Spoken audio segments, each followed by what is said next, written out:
good morning in the US, and good morning some other way in Malaysia, and good evening on the continent. I want to start by welcoming all of you, but first of all, let me apologize that we're a little bit behind time as scheduled, and but we African people, we always have the time while the others are having the clock. Yes, so it is a great pleasure for me on the Pan African Daily TV to welcome here all of you that are watching and signing in to this exclusive edition with Professor Baino Bello. As you all have been waiting and saying, it's been a while that we haven't had Professor here on the show to share the space with us, to bless us again once more, and to give us an insight, the knowledge of ourself, our consciousness, and what is it that we as melanated African people need to know at this point in time. So I want to thank Queen Professor. I don't even know how to express my gratefulness for your engagement, for your tireless work, and giving back to us, to the community, just passing over that knowledge is what we are absolutely thankful in this time and space. And we are honored and humbled to have you to share this space again with us for the second time. I want to remind all of you that are watching, as you all know, Joshua Maponga was on the show the other day, and we actually had talked about Professor Baina's project, which you all know, when she is always live with these trainings on her programs and her initiatives out there in the Haiti, giving us more information, access to connect. And Joshua Maponga was looking so forward to be on this show, and he even promised he will be watching today. And yes, just for your information, Professor Baina, that information has been received on the continent, and Joshua Maponga is so looking forward to be on your platform to share that space with you. And he actually said it to tap into the blessings of the Queen Mother of Haiti.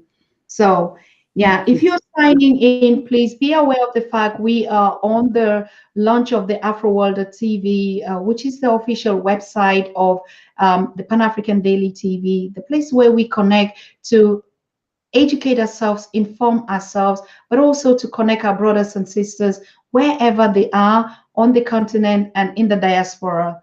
So today is going to be a long session as we're starting up this Saturday launch. We're going to take it up to 22 o'clock. That's 10 o'clock out here. So we have a 4 hours non-stop show to run this. So you guys, I hope you are well seated. You've prepared yourself. You have your drink, your waters around you.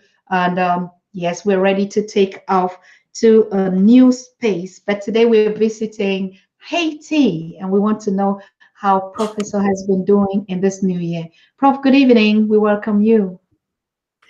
Good evening, good afternoon. Welcome. I'm sure for some of us it's good morning and good night. So we greet everyone, wherever you may be. Thank you very much for having me, for inviting me, Dr. Susan Tata.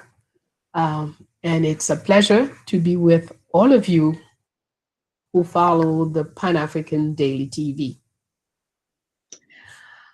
Prof, I love your green colors. I mean, I'm just looking at you in this all green. Is this something? Is it a message, or you just love that color green?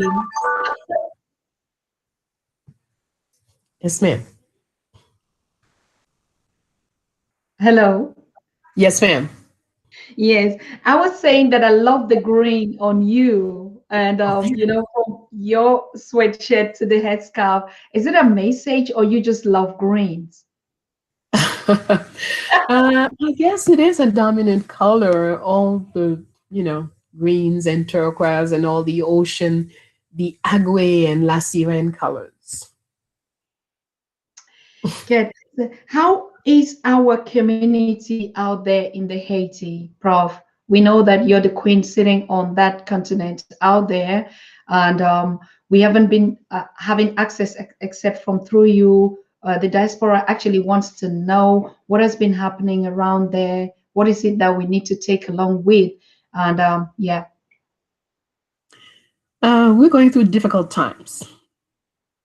Um, those of us who are working very hard, and some of us who are not conscious are not doing what we need done to go where we need to go. So that means those of us who are conscious have to work even harder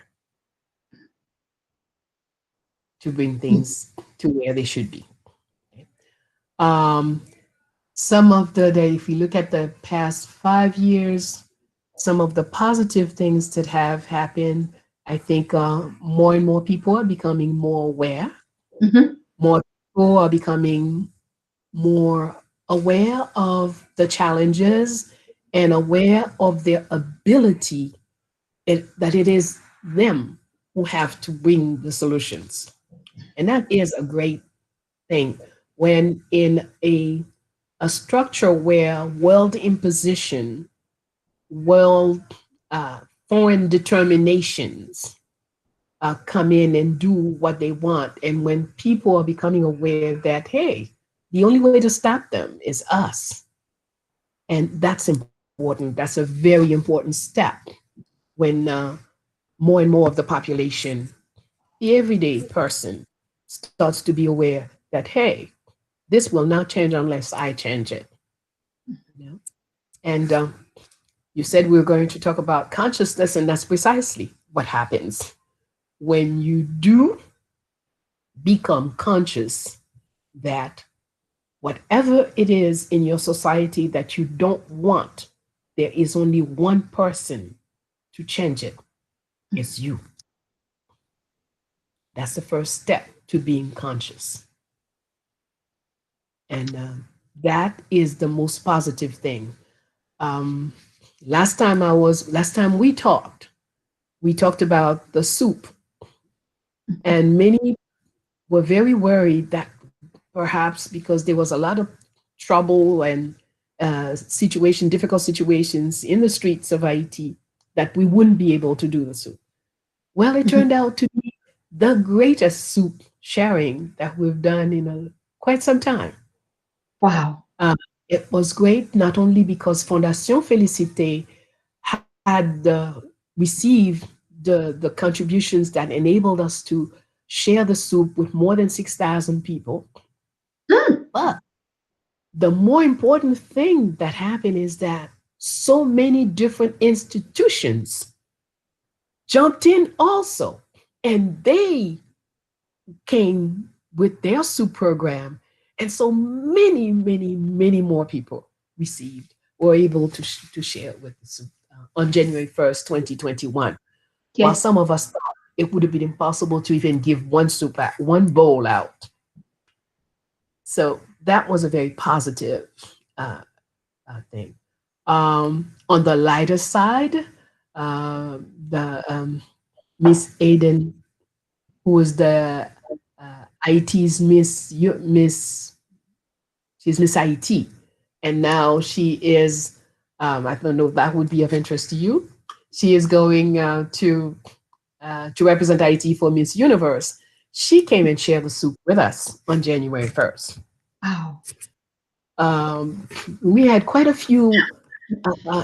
There was also brothers from Boston who traveled to Haiti to be there on January 1st and participate in the soup sharing. So it was very, very great year this year. It was really very good.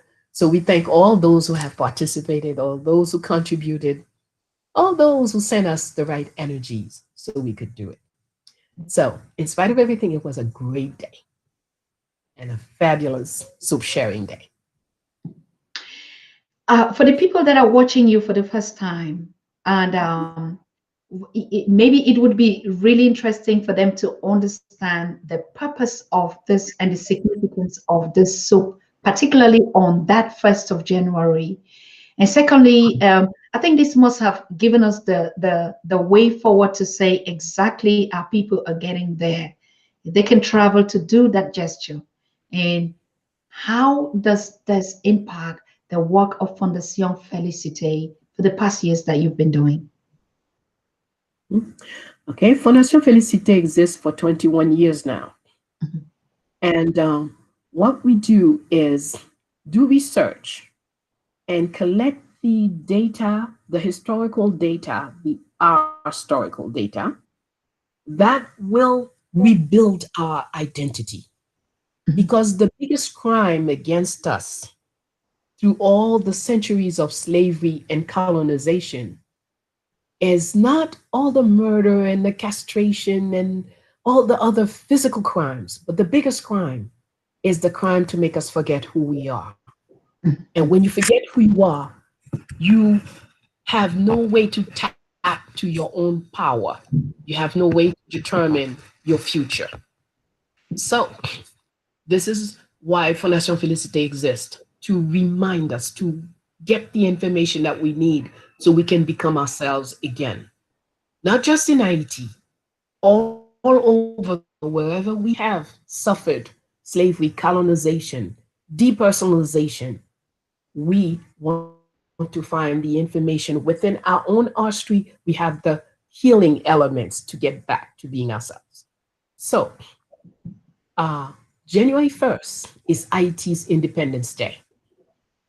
Haiti fought for 312 years against Spanish colonizers and slavers, British colonizers and slavers, French colonizers and slavers. Mhm. We beat all these armies and became independent. We declared the independence on January 1st, 1804. And Empress Felicite, who was a woman who rose from slavery to becoming an empress. Mhm. So, Empress Felicite, when we created IT Empire of Freedom, Empress Felicite and Emperor Jacques were the two at the head of the country. So, Empress Felicite gave us this soup because she knew after all these years of wars, many of us had nothing and there was no guarantee we would eat every day. So she came up, she's a woman who does healing with plants. So she came up with this particular soup to keep us healthy, even if we're eating once every 5 days, once every 10 days, once every whatever. So this is the recipe to keep us healthy, even if we're not eating every day. So all the 200 and 200, let me see, 14, we're what, 21, 217 years of independence. Every January 1st, it is a duty for all of us to share this soup, to make sure that everyone gets something to eat on January 1st. Because the Empress said, if your belly is grounding, then you cannot appreciate freedom. So it is integrated, that soup is part of our freedom mentality, the freedom consciousness. So sharing the soup is a duty to all of us. If you can make it for 10 people, you can make it for 30 people, if you can make it for 200, if you can make it for 10,000, then you have a duty. Go out and make it and share it with those who and share it. We all share, and it's also a part of being equal. We don't share, we don't make a soup to give and a soup for our house. One soup for everybody.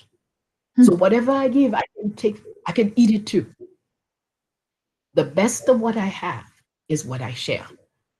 So that's why it's not charity. It's about sharing with each other. And that's what we do. That's the first duty we have as Haitian, as free people.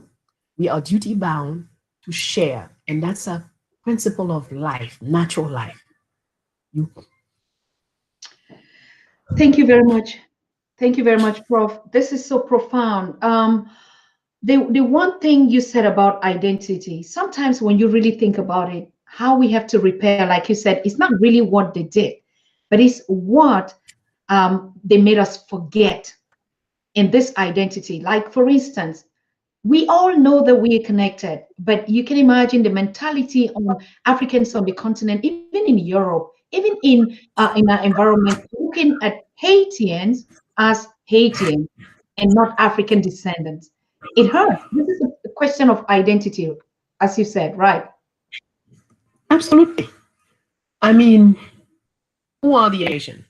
Who are all the blacks in the Americas? These are kidnapped Africans brought to the America. So it doesn't matter how many generations ago I was brought to America. Still, I'm an African woman born in Haiti. And in the essence of who I am and the purpose of who I am is the same as any African born on the continent. Mhm. And that is what we all have to understand. It's like we often say there are several chapters missing in what they call Haitian history. The first chapter is the chapter that should tell us who the people are that they met there and slaughtered. The genocide that was done against the Arawak, the Taino. These people are also my ancestors because they were there. And my African biological ancestors, they ate the food that was planted by them. And they learned how to know the island, how to know the mountains, how to get around from them. So we have a whole heritage there.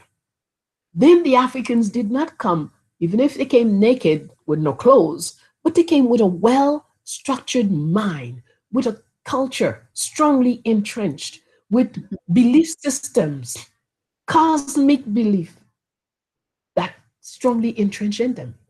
So then I need to know what were my ancestors doing in Africa prior to being kidnapped? Who were they? What did they create? How did they do schooling? What was the relationship between women and men? How did they raise their children? I have to know that because that will give me a different way of looking how I should raise my children.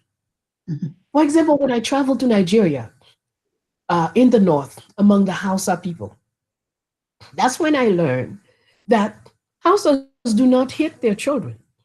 Mhm. Traditionally, we don't hit children. We speak to our children. And the whole way of raising children is very different from the way we do it in IT. But IT is doing it from what the colonizers and the slavers did. Correct. Every time a child opened the mouth, pow, pow. Every time you turn around, there's some reason for an adult to beat you up. That's from slavery. That's not a heritage from Africa. So we need to have a chapter on the first chapter is the people that were there on the island. The second chapter is what is Africa? What was going on in Africa prior to the invasion of Euro Christians? So then I have to learn of the great empires of Kemet, of Ghana, of the Shanghai Empire, etc., etc. Then I come to know, hey, this is where I come from, and I have a different view of myself. The schools like Sankofa University, Timbuktu University, we have to know about those so that we don't think in terms of if you say university, it means going to your Yeah. Christian structure. Mm. See? So those are the elements that all of our arteries have to start with. The chapter on the people that were there and were killed by the Euro Christians, the chapter on Africa prior to being invaded by Euro Christians. Once we have those two chapters, then we could talk about the rest. But those two are vital. This is so Then deep. we would, Yeah. the identity would be fixed. We wouldn't have an Haitian saying, I have nothing to do with Africa. That wouldn't exist, or Martinique or Guadeloupe or Trinidad. These people would not be saying, I'm not African. Once the artistry is properly done.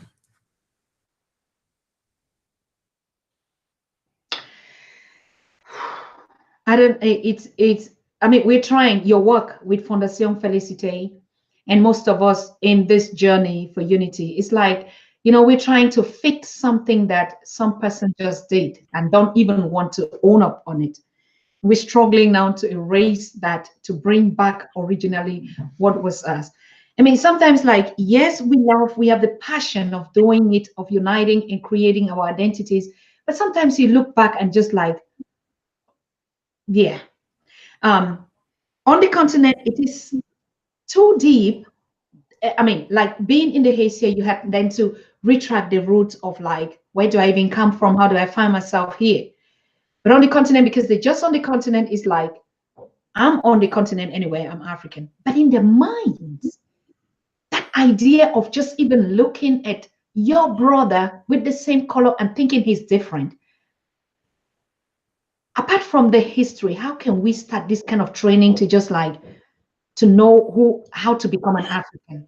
Just maybe that. I don't believe we can get away from the R-string. The R-string is the string that brings you back to who you are. So if we, that's a vital element. Mhm. Okay, let me take an example. I am Sudanese person, okay? Mhm. And I went to school in Europe. And I have all the PhDs and whatever diplomas there are in whatever field. I've gone to church. I'm a Catholic. And all the saints are white and all the angels are white and everything posted in my house is white and don't look like me. Mhm. Like I say, I'm a Sudanese.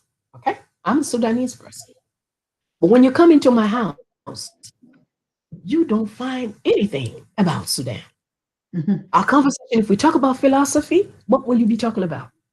I will be naming this British philosopher, this German philosopher, this other philosopher. And if I say, well, how about a Sudanese philosopher?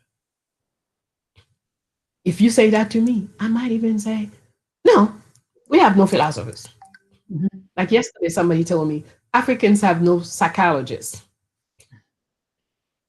This, no, that's not true. We do have all of it and have had it for years. But if you don't know the history that connects you back to the African philosopher, to the African historians, to the African psychologists, you will tend to say Africa has nothing. And that's exactly what the Euro Christian wants you to say. Africa had nothing, and everything starts with Europe. But Europe is barely 2,000 years of existence. Africa has over 20, 30,000 years of knowledge to share. And most of what Africa has given, when they manage to understand it, they steal it and present it as theirs. What would there be as museums in Europe if it wasn't for all the stolen artifacts from Africa? So we have to be more realistic. That's the next step after history is being real. Open your eyes, observe the world, and you will see who you are.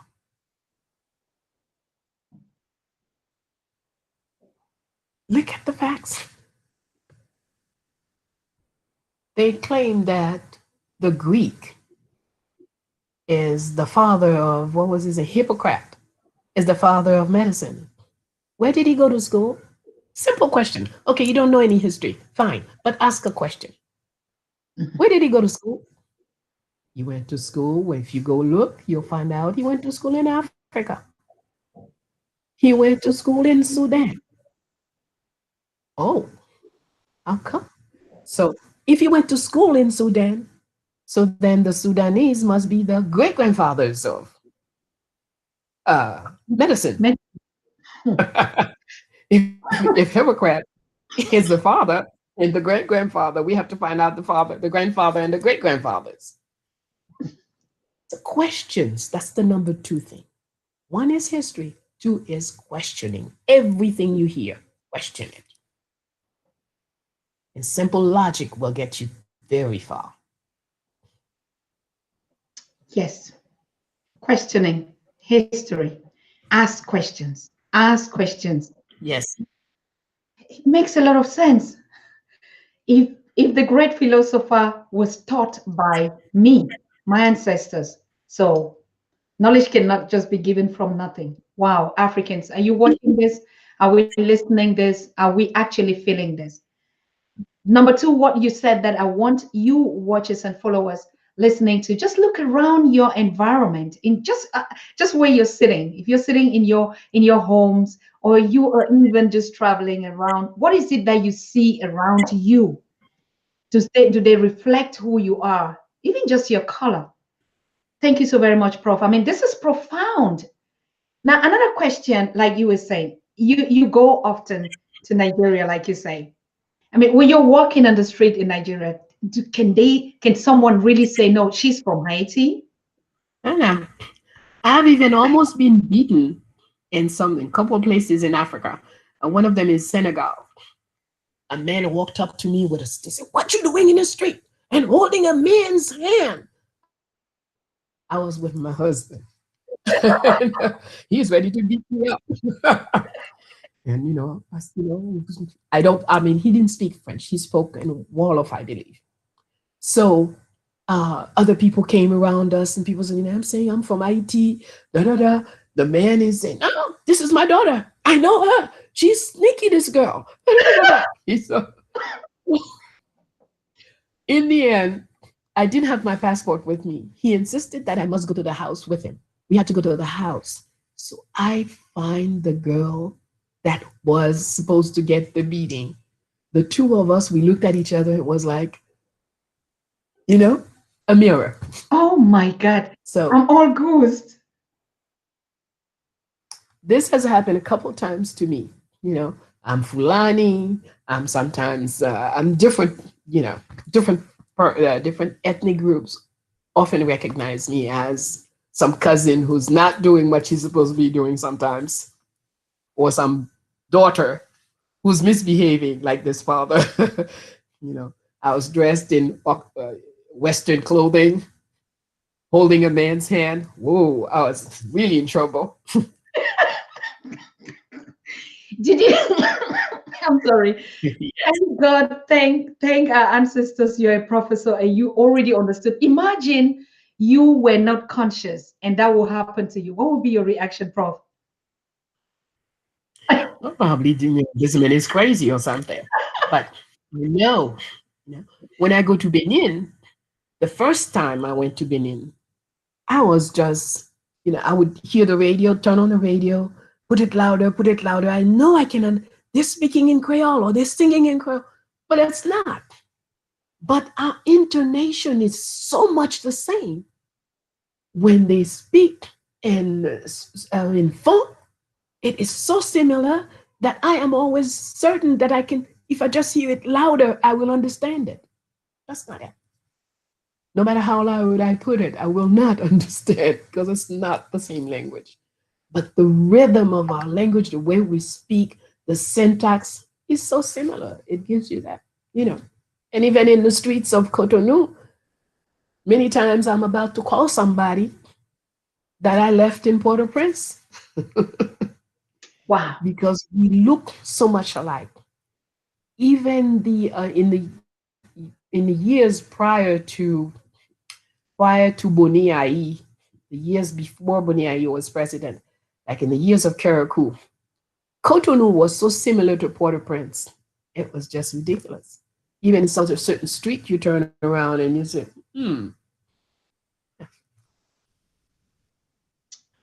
Wow. Whew. I mean, another question that we want to learn from you, Professor Bahina. Now we start thinking, we Africans, when we meet ourselves and we ask, which country do you come from? So it already gives that geographical boundaries between us. And now the question, as we get conscious, we begin to like, sure, I come from Africa. Doesn't matter. I was born here, but I come from Africa. How can we teach ourselves how to respond even to those boundaries in our head When we're saying, oh, you come from Ghana, you come from Cameroon, should we say I'm born there, but I'm African? How should we start to learn even to answer to ourselves in a united way? Well, the first thing that comes to mind is in our own language in IT. Even today, a lot of our people mix things up. But for my grandmother's generation, there was no mixture. If you ask me, where were you born? I will say Port-au-Prince. But if you ask me, where are you from? Mhm. I will say Benin or Petit Guave. So the thing is, the English language doesn't really have the nuance that I want to make in, excuse me, this thing is going out of, don't need, okay. So the English language doesn't have the nuance I want to make, but in our language it's very, very clear. Kikoto mun, kikoto sorti. Where are you from? What town you were born in? And what kind of people are you? So if you ask me what kind of person I am, I can't tell you the name of the town. I have to Correct. tell you where my grandparents were from. Mhm. That's my real city nationality. It's where my grandparents. That's where I am a people from, a person from. So, but to go back to your question as to the uh, boundaries established, the colonial boundaries that we have become so attached to. Once we start to know history, we will see those colonial boundaries explode. Because if I think in terms of I am, uh, even if I want boundaries, but I'm Ghanaian, but not from the Republic of Ghana. I am from the Empire of Ghana. Mhm. I'm from the Empire of Shanghai. That's a lot of countries that we That's a embrace. lot. Yes, that's I a lot. am from the Empire of Mali. That's a lot of countries.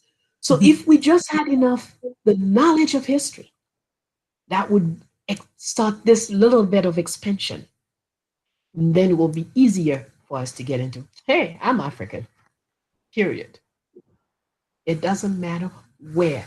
It's like sometimes when we talk of the Arabic language, people say, oh, Arabic is Arab, it's not. I'm sorry.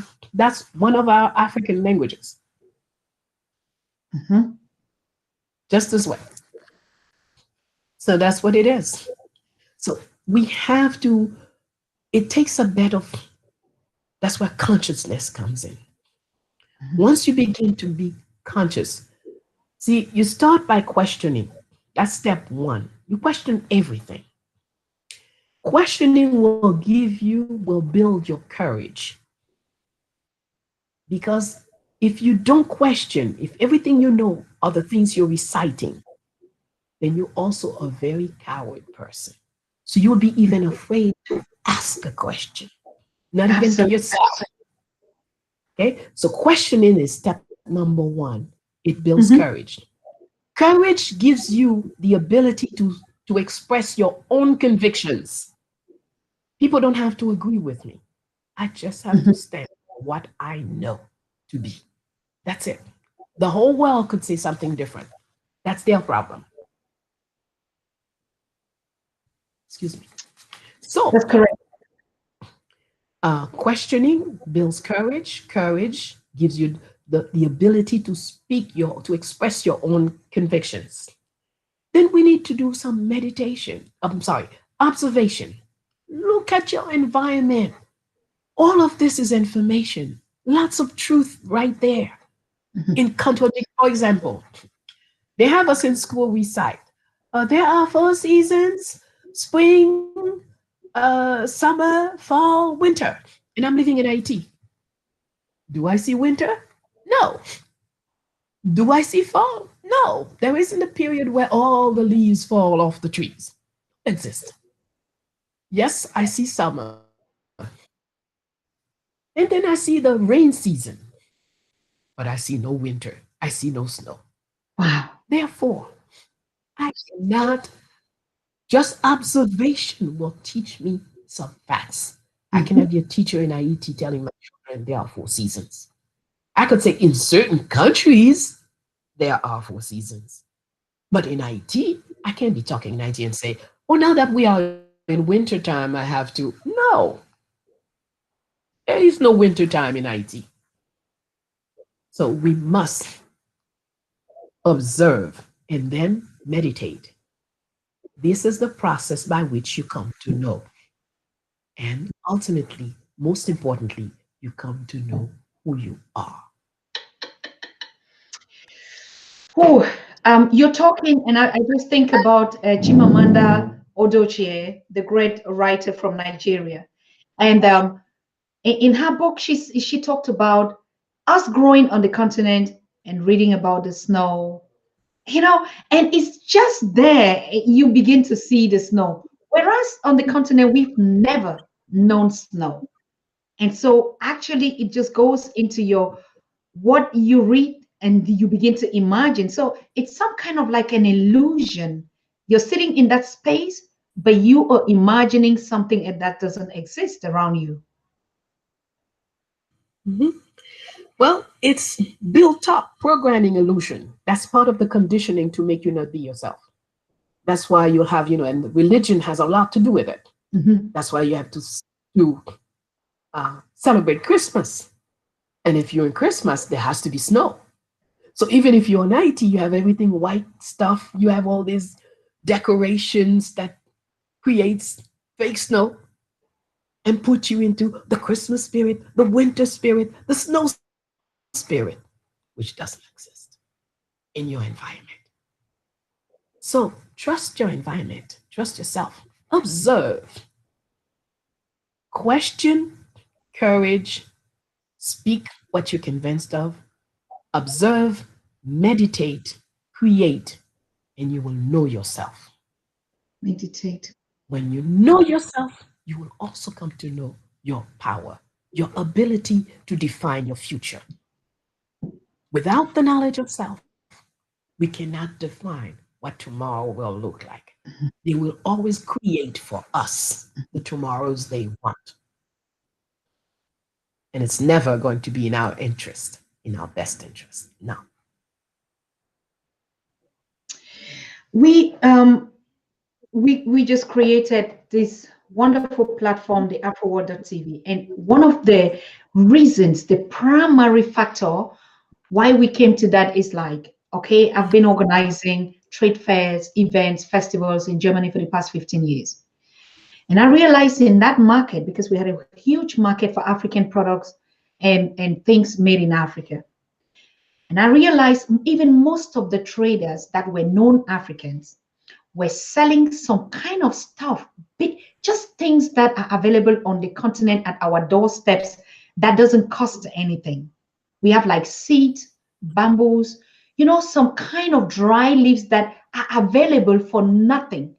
And when I looked at the prices that they were selling the seed, that they were selling these leaves, the kind of tropical leaves and seeds that I was like, I looked at all that and I look, that's my environment. But who is this selling it? Like we have everything. They don't only take the mind, but they take even those things that are for free and sell it back and we buy it. How can we understand? How can one really get to understand that? And they get rich and we get poor. And every day we're complaining of we want to look for jobs when we have those things that are just available. You don't even need to buy it. Consciousness? Well, yes, this society that we live in, this society is made of what? Crimes, domination, imposition, and I don't know, pillage or thievery, uh, exactly which would be the more appropriate word. But anyway, stealing is a major part of the morale of the society. Yes. If we don't understand that, the morality of the society, is based on crime, domination, stealing, and illusions. Because if I am to take what belongs to you and go sell it and become rich off of it, I have to create an illusion in your head so Mm-hmm. you don't know anything about me taking this. Okay? So generally, the story goes, "Oh, Dr. Tata, what you have there is really not what, that's the devil's stuff. Oh, that's evil. You shouldn't keep that around you. Let me take this off of you." If that doesn't work, then I come with my guns and I grab it. But in any case, once I say I want it, I'm gonna go and do everything I know to take it from you. But I'm not taking it for the beauty of it, the this or that of it. It's just about me making money off of it. Okay? You imagine that Euro Christians have gone to our grave sites, Mm-hmm. unburied our dead that we took thousands of years to develop how to bury them so their bodies will remain as if they were just buried all the time, 3,000 years later. So these thieves come in, they take, they unbury the dead, take them to Europe, put them in their museums. And we think that's normal. The Rossetti Stone has gone around the world and it's bringing forth, for I don't know how long now, probably over 100 years. France has been making money off that stone, just exhibition after exhibition all over Europe, all over Asia, all over. But do you know that the Rossetti Stone, stolen from Egypt, can never go to Egypt? All the museums in Egypt have been requested for years to have just an exhibit of the Rossetti Stone in Egypt. They refuse. Well, that's how thieves act. If I stole something from you, do you think I want to bring it to your house for people to look at? That's the reality of this wealth. And then they make laws. These thieves and criminals make the laws that govern the world. What do you expect? So they also create all the so called entertainment. But entertainment, nothing is really entertainment. There's always a lesson in everything. So you look at this film. This film shows you how this white person is so nice, blah, blah, blah, blah. And the black person is scrubbing the floor and doing this and doing that. So the message is clear. My little girl looking at this knows as a black person, scrubbing the floor is my job. That's what I have to aspire to. Cleaning your house is what I have to aspire. You know how much African American actors and actresses fought to get out of always those same jobs in acting. In fact, somebody just died. Peace on her soul and blessings to this fabulous actress, Cicely Tyson, who fought for 20 years. She went out every day looking for a job as an actress. And every time it was prostitutes, house cleaning, blah, blah, blah, she refused until she finally got what she wanted. She got to be a star in Roots, the series, talking about how our people come from Africa and came to America, blah, blah, blah, blah. So, so that her life story shows us what determination is like. How when you know what you want, you know who you are, you know what you're worth, you don't settle for anything less. But it's also a grace when you're given that. Because it does start out with you. It starts out with a blessing received that makes you aware that, hey, you shouldn't accept this. There is better, even if you don't know yet what it is, but you go after it. Mm-hmm. Start working towards it. So that's what our people need to be aware Question everything. Why is things the way they are? Or that's the way it is in Africa? No, I'm sorry, that's not an answer. If something is a certain way, has been that way for a certain number of years, somebody has established a program and put it into play. Who did it? Is the next important question. Why they did it? Very important question. What is the purpose of doing it that way? So we have to question everything, not protest. You go out, no, I'm against Baina, I'm against Baina. No, you have to know who Baina is. You have to know what structure has placed Baina there. What is the purpose of that structure? When you understand everything, you know exactly how to remove Baina from there. Without knowledge, there is no change. And we must also learn to make the difference between marionettes and marionneteers. The marionette is what you see in front of you. But the marionneteer is the great scientist who's pulling the strings and making the marionette say and do what it says. You don't want to go fight with a marionette.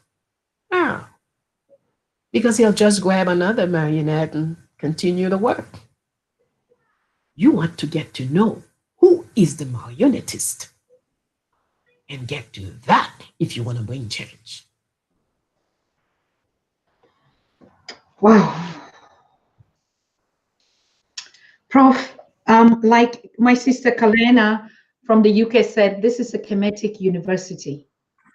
I want to um, um, share this very information, or very, maybe I should allow Prof to say it. Prof, how can Africans that are watching you now, or would even live to watch this video, follow you? I know you do your regular shows. I've also been honored to be a guest on your show. Thank you again, because it's a privilege. It's really an honor, like you said, a blessing to just be here at this time on this dimension, and even to have access to this knowledge, particularly through our great scholars that you are. Now, can you just explain about what you do and how Africans can profit, can benefit from this knowledge?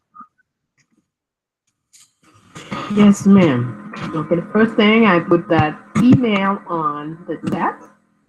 I hope, yes.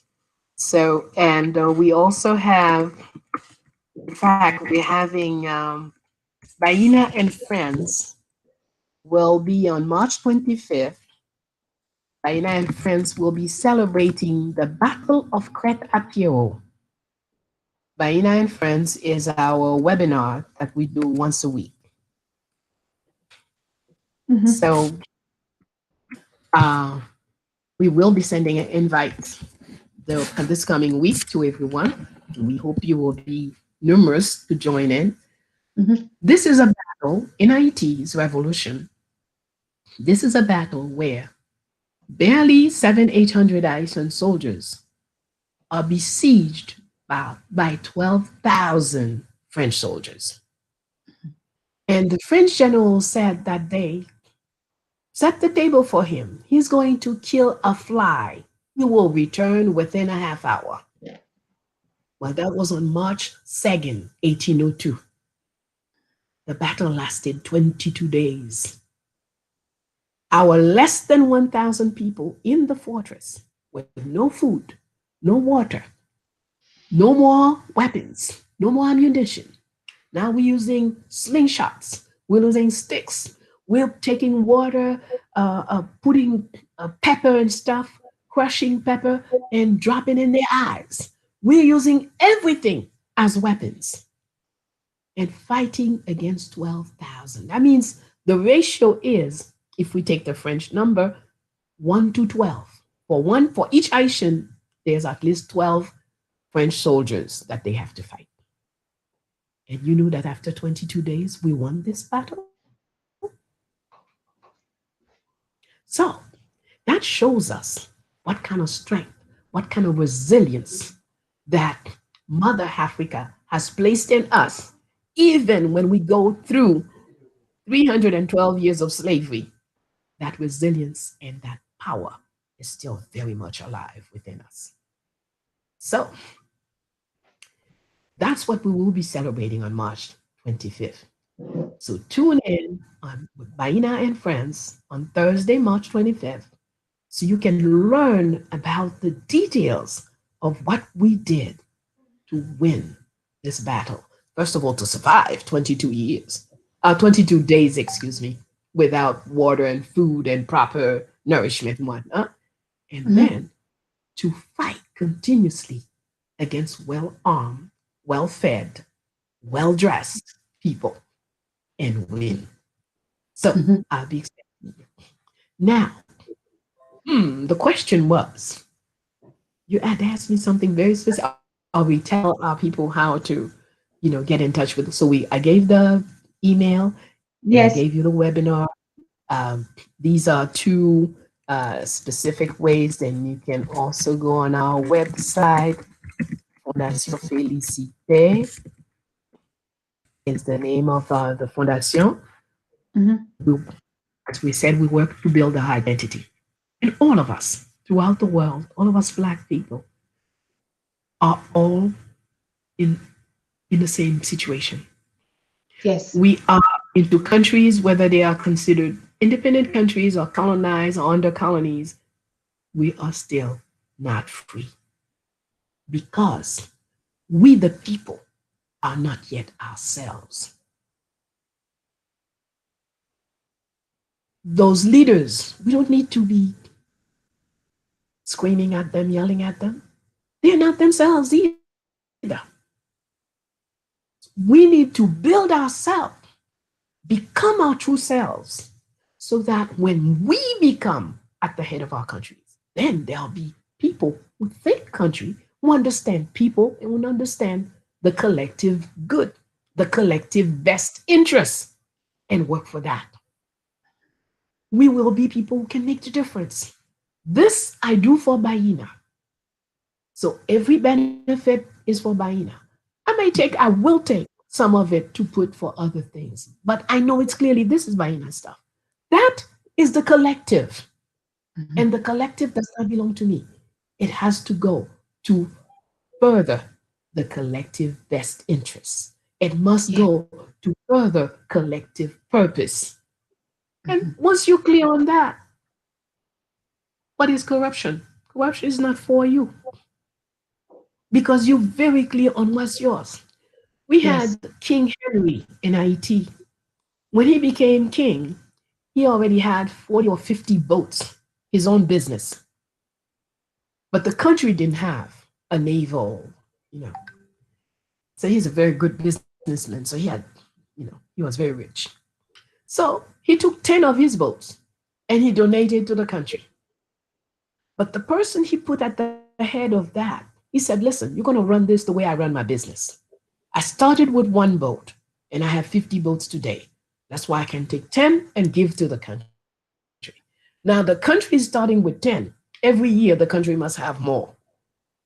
Well, when this king passed, Haiti had a commercial fleet of 200 boats and a military naval of over 200 boats.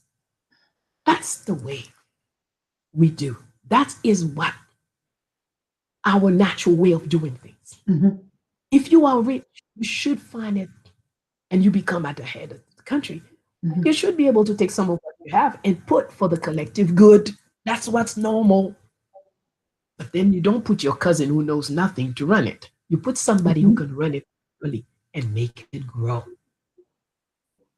That's what success is all about. It's collective well being, not individual well being.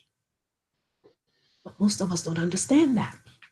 We are trained by capitalist minds, we are trained by slavers' minds, we're trained by colonialist minds. In those minds, there is no collective well being. It's all about Mhm. me, me, me. I got to become a millionaire so I can crush Tata. Mhm. That's a worthless purpose. No. if I become a millionaire, then I want to make Tata a millionaire and Mary a millionaire and Jane and John. And then we're going to have a family where, 10, 20, 30, 50 of us are millionaires. That's great. That's the way, the collective way, the communal way. That's the proper way for us being ourselves.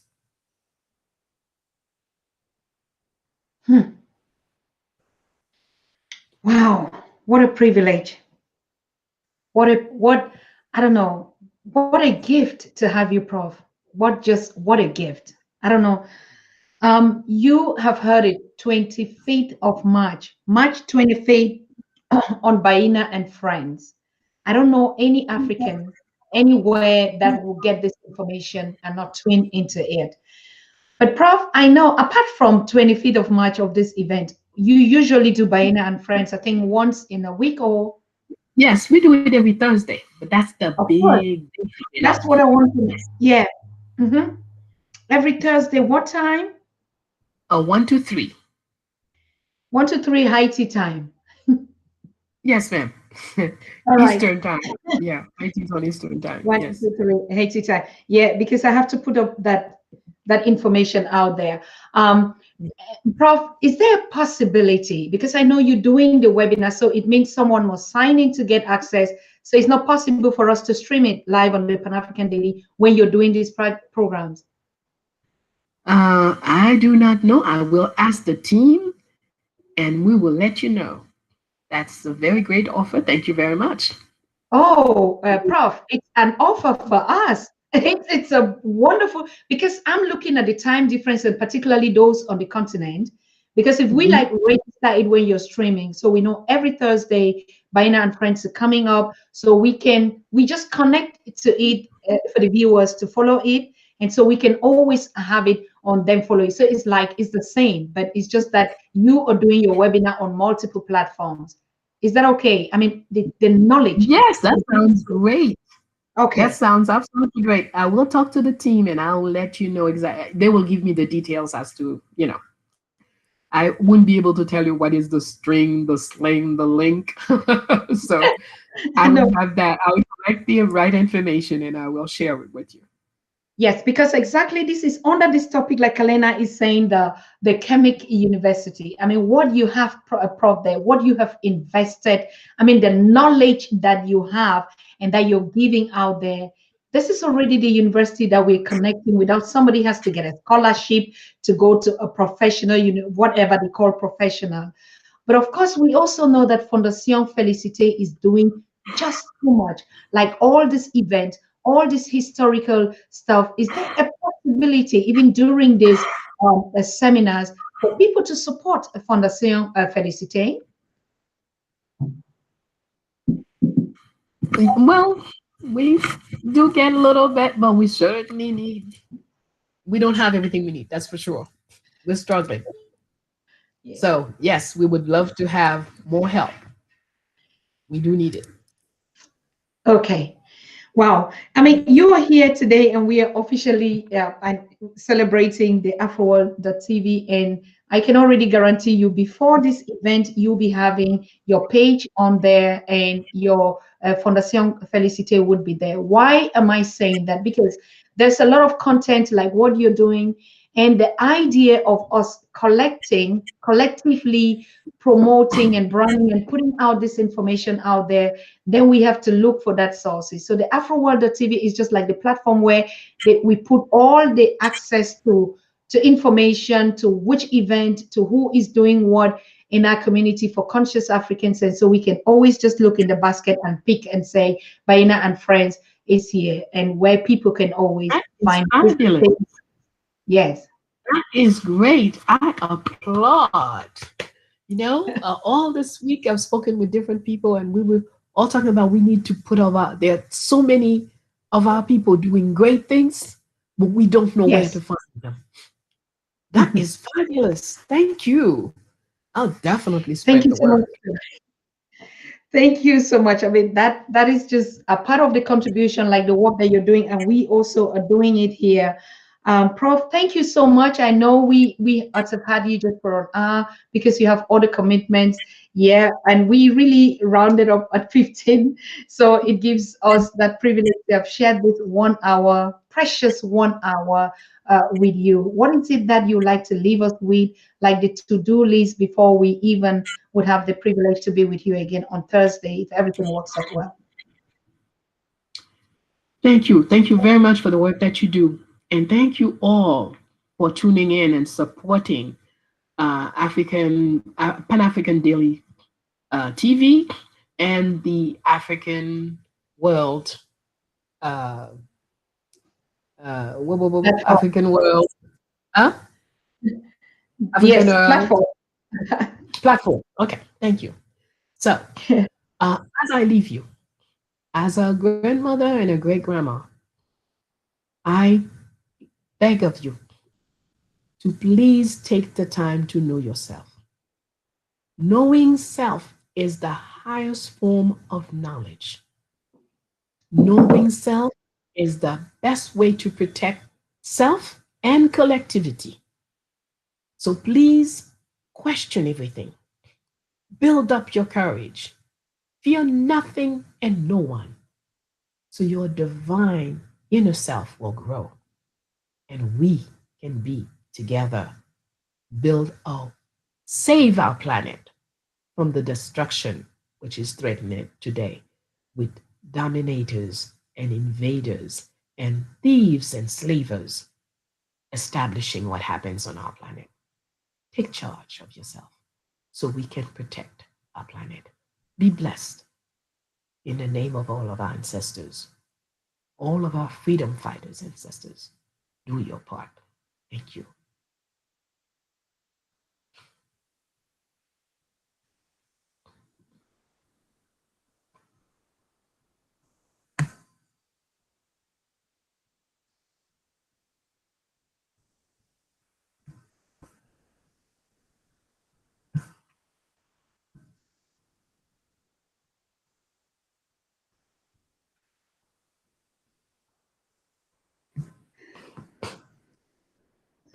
Bye.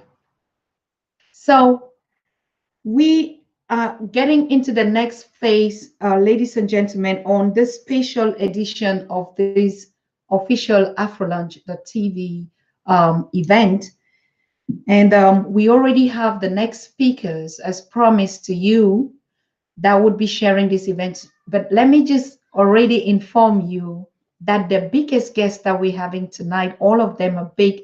So we mix the combination of the elders and the young people. So we have the elders. She has started as an elder. Then we have two young brains in the middle. And then we're going to end it with the biggest elder that is going to coronate all of us and bless this whole occasion today in the name of Dr. Wade Nobles, who is already in the studio with us, enjoying the conversation with Professor Baina Bello and Professor James Small also. Watch this show with us. All of them are in the Pan-African Daily TV lobby and just supporting us and sending all the spirit to us to guide us on this journey as some kind of a transition. So I want to thank all of you that are watching. We're going to go over to the next guest. And what is it that we'll be talking about? Like I said, we had the first elder open up the show, has blessed us, has given us a knowledge of self and our consciousness. What is it that we need to learn? I would be summarizing it in a short video, not on this show, but in the next productions that will be coming. But one of the key elements that she talked about was history, questioning, observing, the courage to speak, to meditate. I put all these things down on on the other side for you to be able to get back to yourself and your identity. But also be aware that we have these criminals that are coming in to dominate, to steal, and to give us illusions and to lie and take everything from us to make money. And these are the so-called lawmakers, be it in every system wherever they are. So this lecture today and this information has given us a little bit of insight that we must be on the watch to question everything that you see around you, then just believe in what we see. Of course, that's what everything teaches us from nature. Look at nature, how it behaves to us, and we shape ourselves according to the divine nature given to us free by the Creator. So we're going to have the next speaker, who is a young, energetic African young brain from the continent. Why are we sharing this perspective? To see what the young generation has been thinking about when we talk about the collective. It's the AfroWorld.tv, collecting and meeting in a space that identify with our history, our culture, our spirituality, be it through our food, the way we do business, the way we talk, the way we communicate, the way we dance, the way we sing. It is a whole movement and a platform for all conscious Africans and those that would be. So we are going to have on the show Godi. Godi is talking on this topic: how we can use our traditional business models for economic emancipation. We would be spending this a couple of because of time. He's going to be doing a 45-minute presentation or conversation so that we can get on to the next speaker, Michael, who is also waiting already on time. So yes, I know he has a lot to share. So please welcome with me on the show, Godi, after this short break, to let him into the show. Thank you.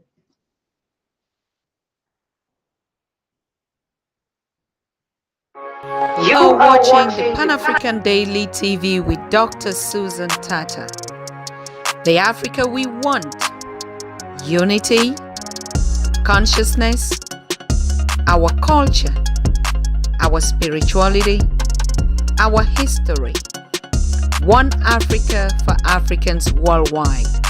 Motherland's calling its diaspora home.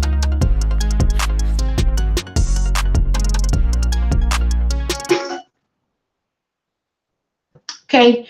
Thank you once more. We're back, and we are joining Godi T. Young for the first time on the Pan-African Daily TV, who is one of the users from day one that the AfroWorld TV platform was created some 8 months ago.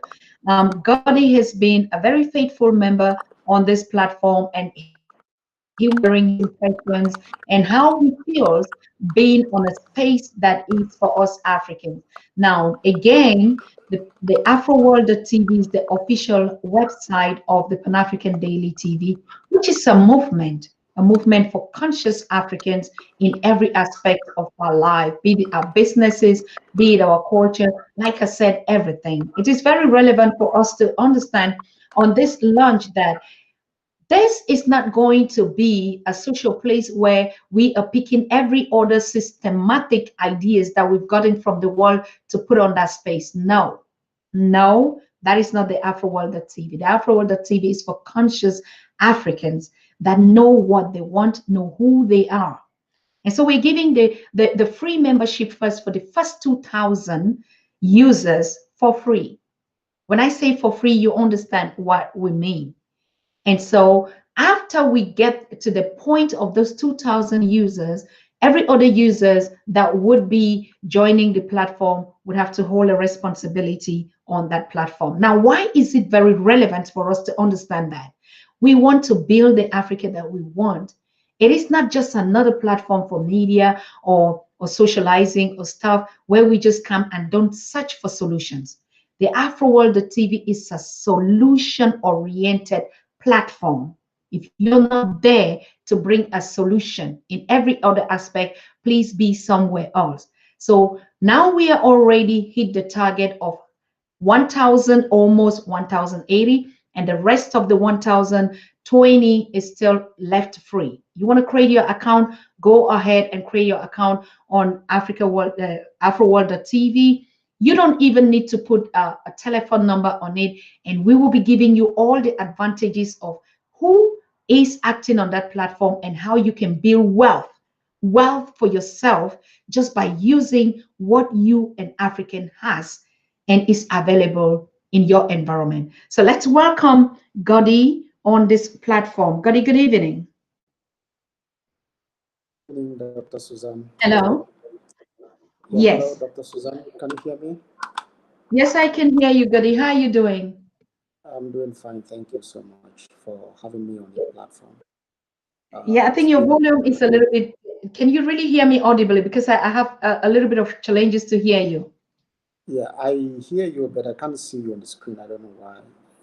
Is there any All possibility right. to get this fixed? I don't know. Don't worry about that, but I see you. The audience see you. So I Oh, think you that's see very me? relevant. Yeah. Okay, that's Of course, fine. we see you, so don't worry about that. I understand these challenges with technique and the camera. Some would act that way, but right now we see you so well. And Okay. I want to ask my audience, can you see him so well? Please give me a sign in the chat box. I think I see you well. We just had a very important education with Professor Baina Bello, and you were in the lobby. What is it that you learned from this conversation? It's quite unfortunate, Dr. Susan. I came in very late. I didn't get to hear from her. I only listened to what she said, maybe the last 3 or 4 or 5 minutes, something like that. So Ah, it's quite unfortunate. okay. Yeah, I had not been there. All right, no problem. Gadi, where are you joining us? Can you just tell your audience who you are, what you do, where you're joining us now? Hi, my people. This is Godfred Tambo Eyong. I'm from Cameroon. I'm joining you from Malaysia. Ah, So we will be having this moment to share within us what we have been doing, who we are, and some of the things that can help us. So we thank you all for coming and giving us this opportunity to share. I bless you all. Stay with us as we share. Thank you. thank you very much, Gadi. Thank you for that warm welcome. Now, you have been on the AfroWorld.tv as a social entrepreneur. That's what you do privately. How should we understand you as a social entrepreneur? Well, being a social entrepreneur, the one of the main focus or the area, one of the areas where I've been very focused on is to see how we can get our people to support the things that we have been working on.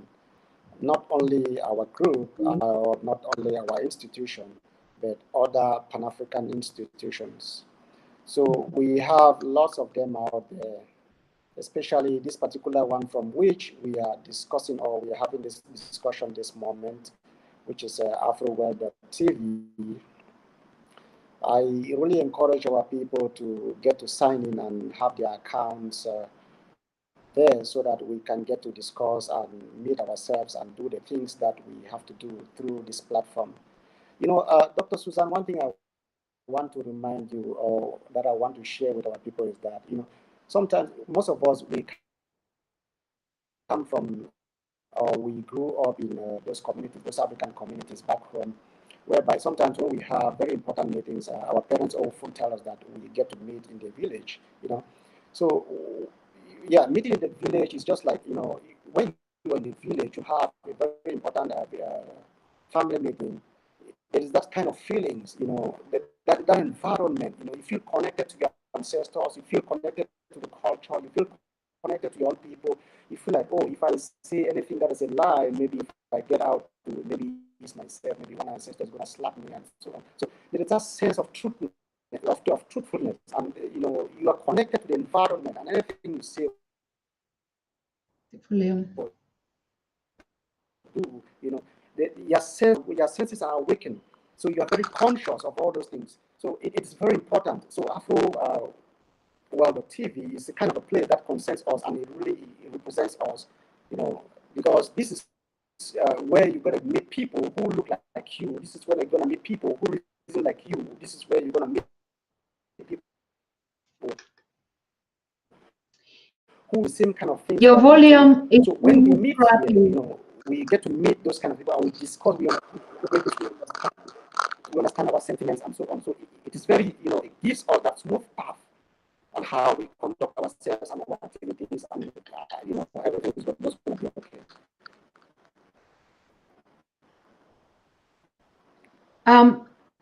Gadi, I I barely can't hear. cannot I hear can't hear you. you. I don't know if you hear me well. Okay. I can't. There is something just I disconnecting can't. with the screen. I also cannot hear you. Oh shit, what's happening? You know, what's going on? Is it okay All now? right, go ahead. I think the audience is hearing you, but I can hear you. Yeah, like I was saying, let me just And I repeat hear myself the again. feedback, your audio is breaking. Sorry?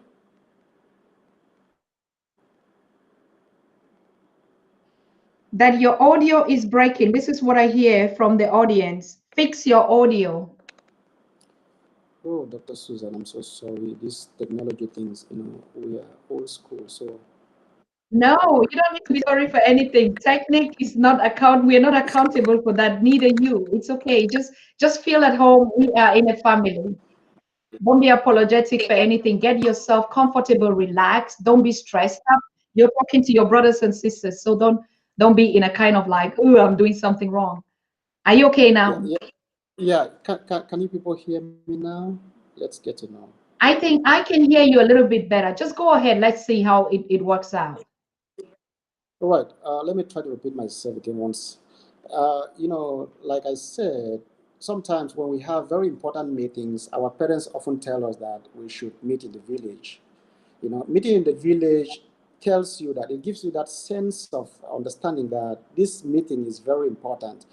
This meeting, you feel like you are connected to your ancestors. You feel like you are connected to your culture. You feel like, oh, if I get out there, one ancestor is going to slap me if I say anything wrong.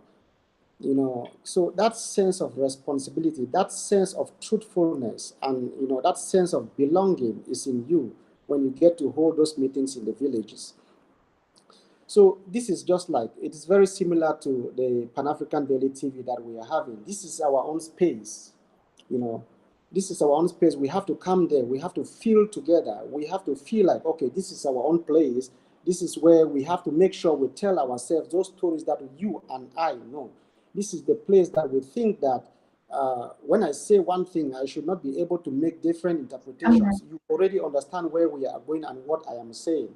So, So AfroWorld.tv is that platform where we connect and do our own kind of things in the way we were brought up. It is very linked to our cultural activities. It is very linked to our cultural behavior. It is very linked to our kind of understanding. And we must make sure that we maintain that status quo.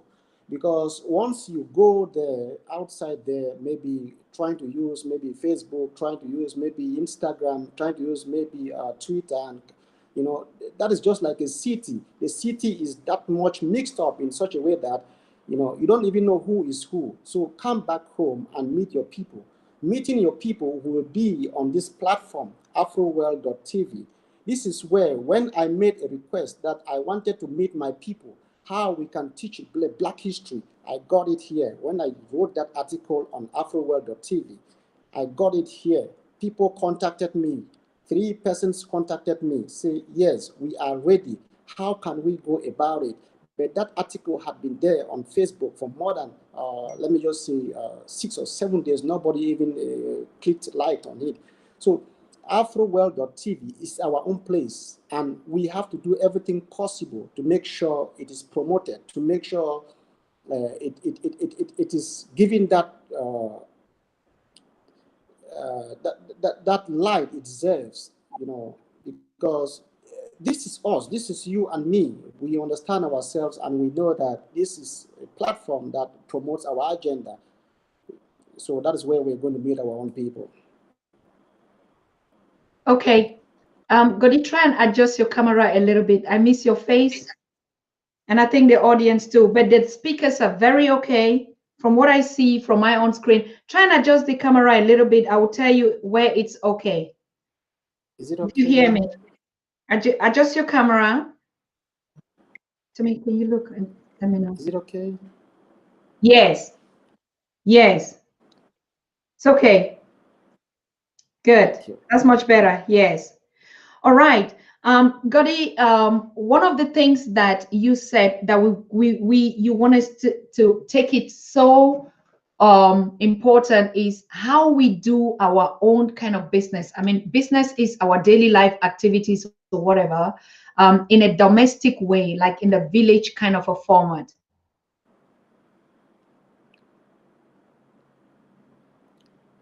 to hear that. I didn't get you, Dr. Susan. Come again, please. The topic was, how do we do our own business in a domestic kind of way? I mean, how are we going to do it the African way? Apart as contradictory to, or as contrary, sorry, to how we usually have been doing it out of it.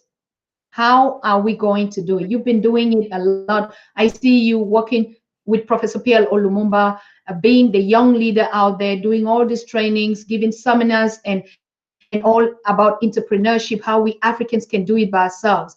Could you just explain that process?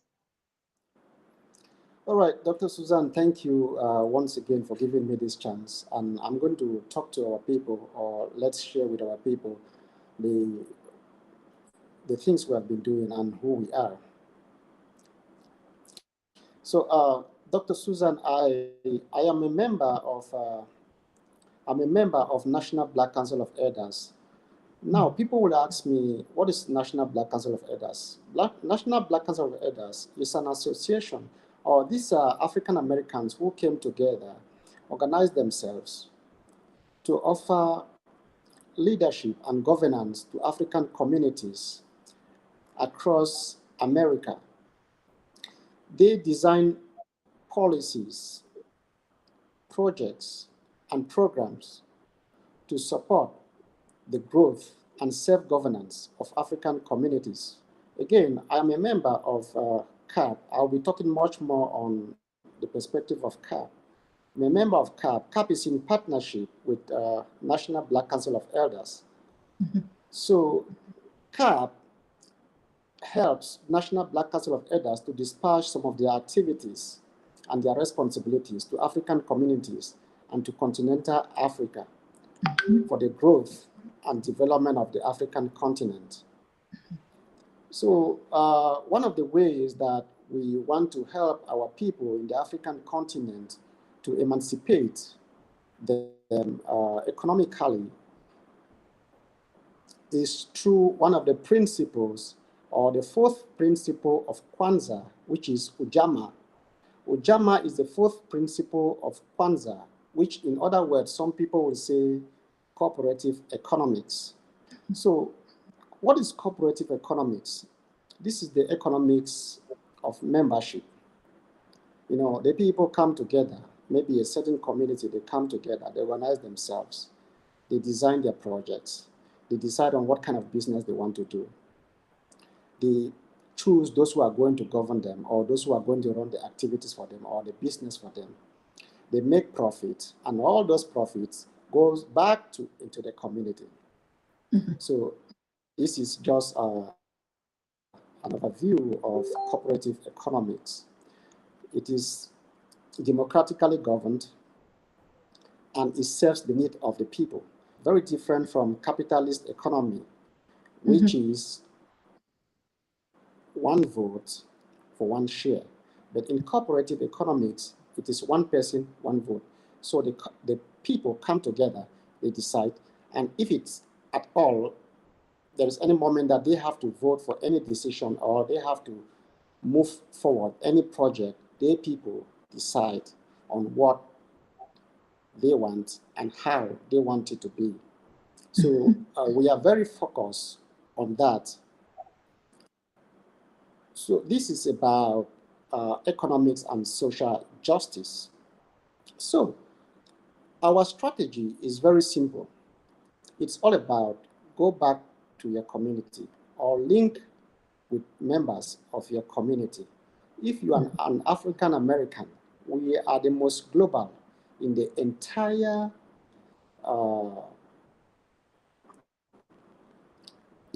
world. Africans are the most global people. We are nearly everywhere. So if you belong to any community, make sure you identify yourself with that community. Go back there, link up with your people, start, create something. If, for example, you say you want to go into cassava farming, right? The people in that community just come together and you organize yourselves CAP is there to support you to develop those structures, to help you in the management system, and to help you. Hello? Yes, go ahead. Very interesting. I'm listening. We are all listening.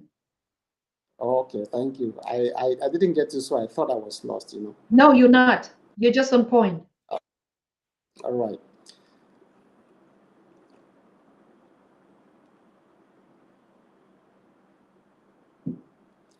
So, for example, if a particular community decides that they want to go into cassava farming, CAP is there to help them get their structure well organized in a cooperative economics system. Once they are organized, CAP is there to support them in the management system on how they are going to go about their businesses. I see you blinking, but I can't hear you. I don't know what is going on. No, I'm just giving you the sign because I don't hear you either. Just go ahead. You're very good on that. Go ahead, Godi. Okay, thank you. So CAP is there to help guide the people to make sure their structure is well put and to make sure they help them in the areas where they have or where they are lagging.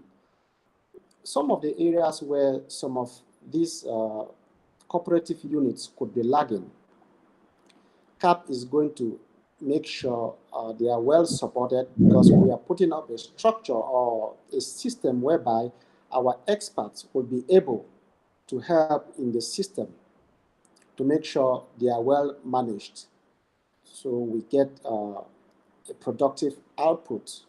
And their products, CAP is again going to help them to send them to the international market so they get good prices for their products.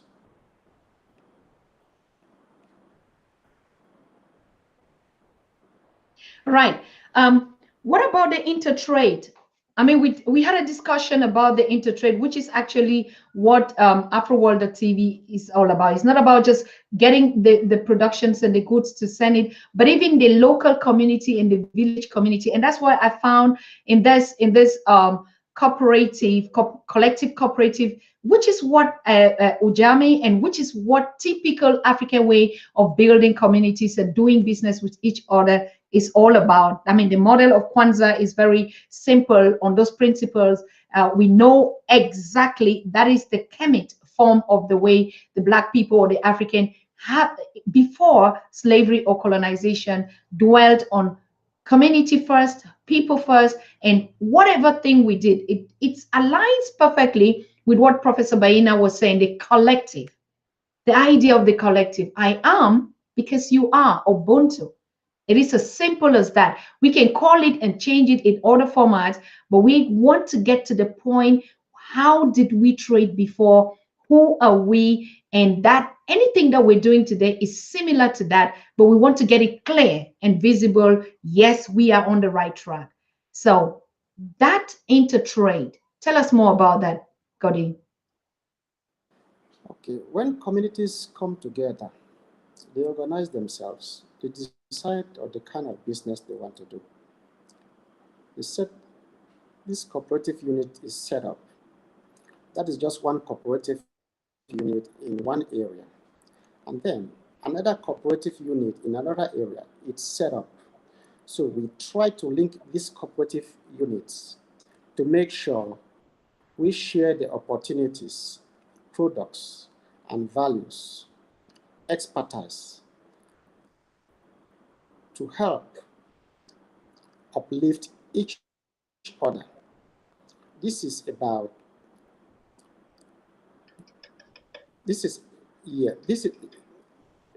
can you hear me?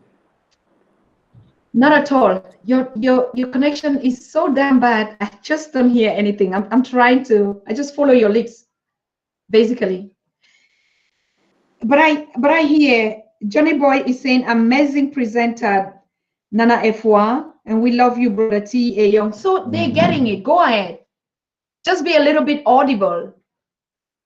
Okay. If we get to set up 1, Yes. 2, 3, 4, 5, 6, 7, 8, and much more, different cooperative units. These cooperative units, we interlinked them so that we share those opportunities.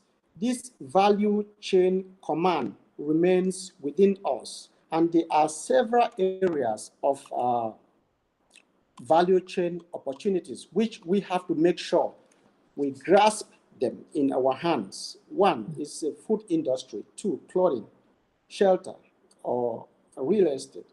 So if we get these value chain opportunities in our hands, for example, like I make mention of cassava industry, CAP is going to come in to support in the setting up of the factory. So if the factory is set up, automatically those persons or that particular area where cassava is being produced, processing will be done there. And when processing is done, there are more job opportunities that will be created in that particular environment. Absolutely. Transporters will get enough job. Those that are doing the printing of the materials that we use in the processing will get enough job. Those that are in communication sector will get enough job. Those that are in the sales department will get enough jobs, and so on and so forth.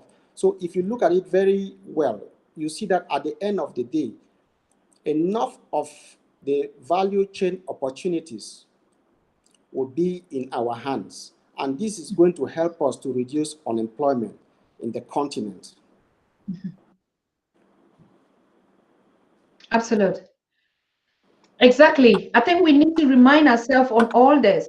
Do you have a prototype of a project, or is it still just like these are structures that they are doing that you took from the model that the Black American communities are organizing themselves to replicate that model on the continent?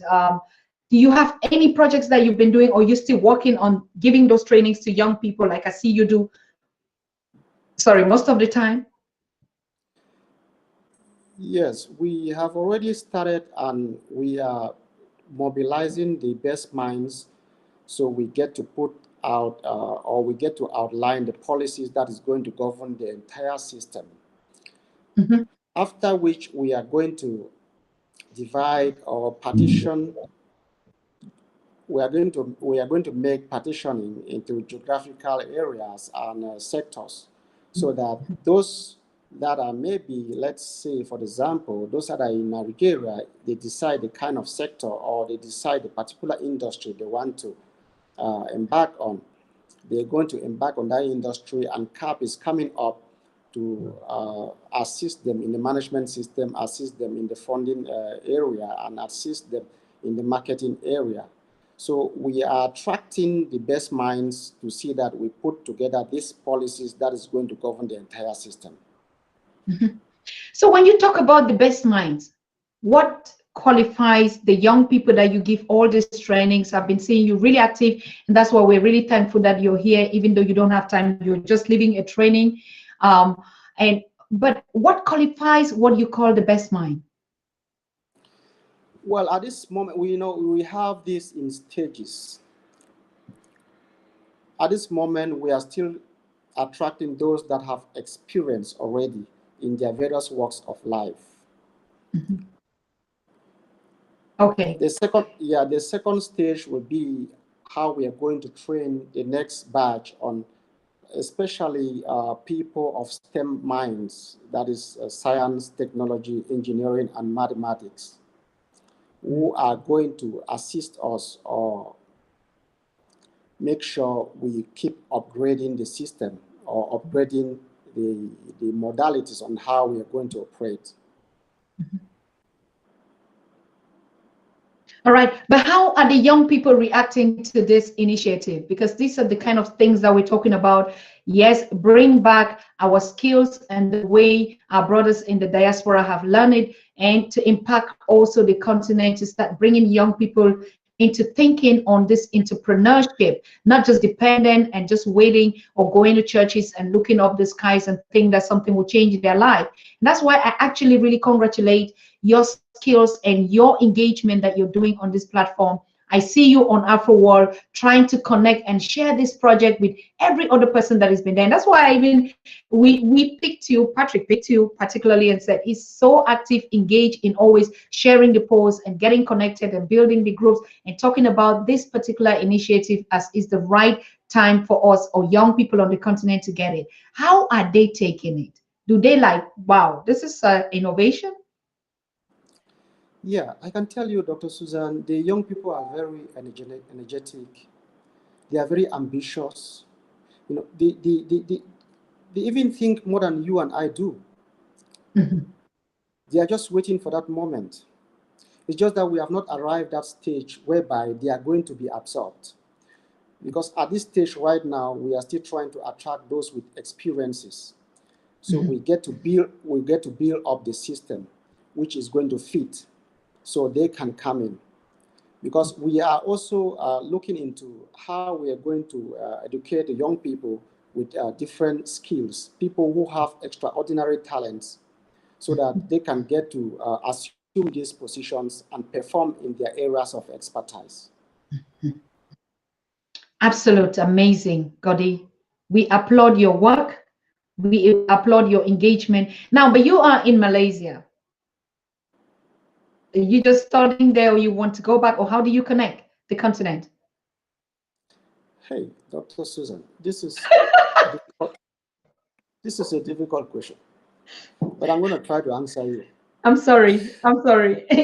I'm sorry that No, you mustn't it's answer not. it. Okay. It doesn't mean that it doesn't have an answer. I just mean to say I would like to share with our people. You know, wherever we are on this planet, we have to always think of where we come from. Absolutely. That's very important. No matter what, I've heard our people sharing different experiences, but at this moment, I wouldn't like to share mine. I will share some days later. But let's get to build and help our people to be liberated. Once they are liberated, we will all be liberated. I Absolutely. can't hear you. I can't hear you. No, no, no. I'm just nodding to what you're saying. It doesn't matter where we are. You're African where you are, and you can create the impact from where you are sitting. So, yeah, good. Any more thing that you want us to know? I know that even your show would have been 1 hour, but you already had signal long ago because you're just coming from another training session. And we have also the next guest, Michael, that is already waiting in the lobby room. Do you want us to know any other thing particular about your initiative, about your engagement, Godi?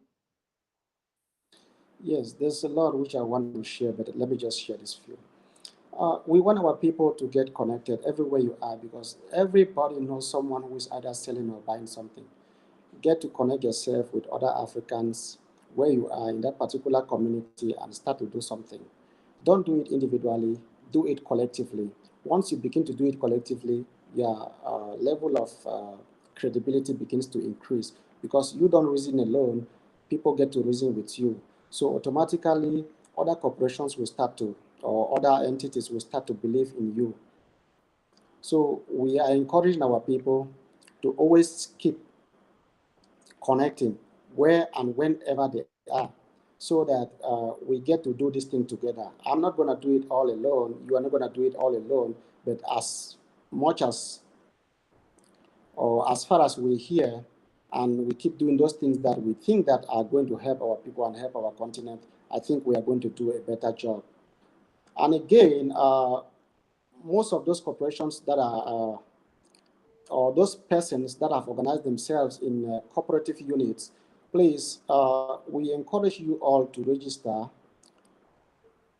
to register or to have membership in ADDI, and encourage your members also to subscribe in AfroWorld.tv, so that we get to meet ourselves. We discuss those kind of languages that we can all understand. We do those activities that we know, and we share those things that we understand better. So thank you all my people, and thank you all for coming. Thank you so much, Godi. Even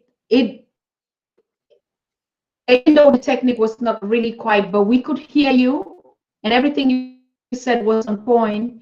We just heard the voice of the young people, even in the diaspora, connecting back to give back to their communities. That's the spirit of solidarity and unity that we're building among Africans worldwide. Now, why is it very important for us to showcase these projects? Because there is no initiative that an African is doing and giving back to its community that you can call is small.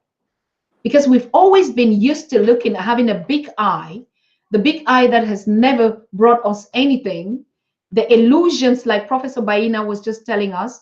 We begin to underlook and underestimate your own engagement where you are, forgetting the fact that every contribution that you as an African do or give back to your race and your people on the Pan-African Daily TV and the Afro World, we consider that the biggest, because every Black person has one need, the need for us to be free economically. Secondly, the need for us to unite and just be who we are. It is a one need. I just mentioned the factors that make us get that one need. So all of us, like Professor Baina said, it doesn't matter wherever you are, we have one common interest. And so we don't underestimate whatever little thing you're doing in your corner. We're not saying be a guest on the Pan-African Daily TV or explore the opportunities on the Afro World, the TV, as if it's a trash place. No, we're really looking for those people that are doing some very simple but impactful things to their people back, to themselves, and to build us as a stronger nation, one people with one voice. So we thank you so very much, Godi, for coming.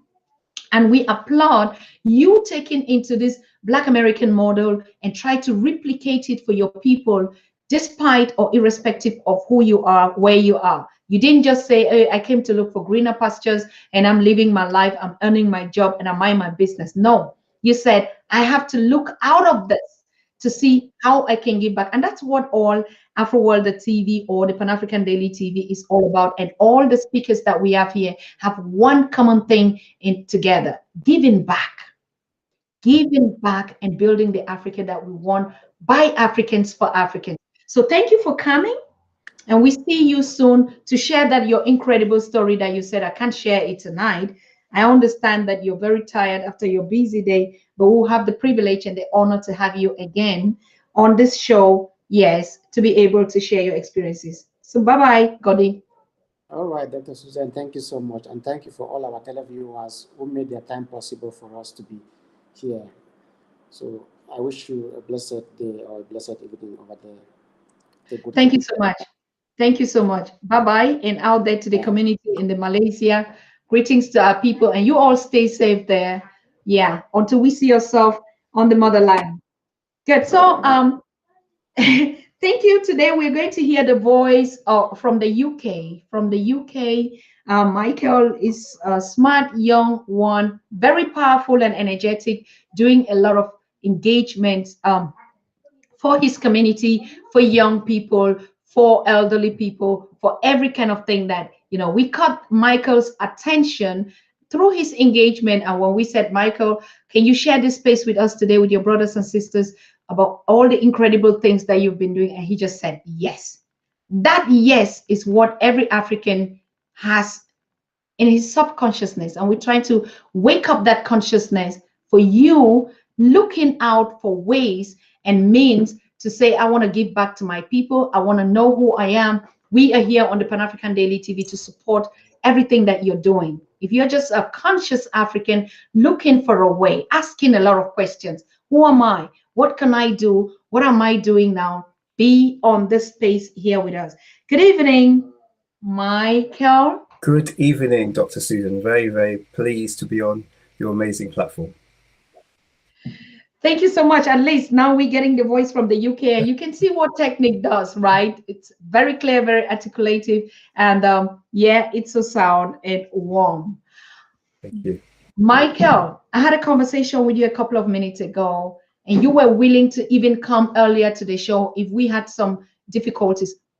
What is it that makes you want to give up everything and say, no, it is for my people? It's a good question. I think it's been. I look back at my life, and when I look back at my young childhood, when I look back at my schooling age, when I look back at my university, when I look back at my working life, I had started to see a few patterns, and for me, the patterns were that number one. And also, just to let people know, like I was born in London, but I've lived in Senegal and Ghana and Yemen and Ethiopia, and I visited a number of other African countries and lived in other African countries as well, and worked, I think, over 60 African countries so far. But what is interesting is that as I went through the world as a Black man and saw the value put on the African identity, it made me really question, number one, like what is our value? It made me, I was educated to believe that actually Africa and Black people needed to be civilized because we had no history, we contributed nothing to global civilization. And therefore, for me, when you asked me, if I can come early, I said, well, listen, I've been through a process of decolonization, of studying African and Black history for over 4 years under the great Robin Walker, who many of you have probably heard of. He works at the African Union, and he's an amazing historian. And going through that process really made me want to contribute more to the Black community and making sure that we are able to progress as a people. Absolutely awesome. Michael, can you just tell the listeners and your viewers who you are, what you've been doing? I mean, I read your biography and I was like, and I saw your projects, I was like, no, all Africans need to know what you're doing and how you're doing it. But can you just tell us, like you said, for 4 years you've been engaged. How did you come to get this consciousness and being awoke? Sure, and thank you. I'm humbled. I think there's still more in the tank. So before children come and all that kind of stuff, I want to make sure that I'm able to leave at least the foundations of a legacy. Because the way I see it is being born in London in the 80s and being put in school. Again, this was for me quite a traumatic time, because again, the whole education system, even when I was in Africa, was one that was basically saying that Africans contributed nothing to civilization. So when you look at philosophy, when you look at mathematics, when you look at religion, when you look at infrastructure, science, STEM, technology, when you look at just psychology, human thought, everything was always attributed ultimately to the Greeks and then to the Romans, and then that was the vessel towards the European myth or the European identity, essentially. So I grew up pretty much, to be honest, hating myself and realizing that, listen, if I want to succeed, I was put into a boarding school for 10 years. And I think that my brother and I were the only Black people in the junior school. Then he left for senior school. So I was the only one, pretty much. I think there was a couple others, but they had left. But it was very interesting is that I had lived in Senegal and come back to London to this school.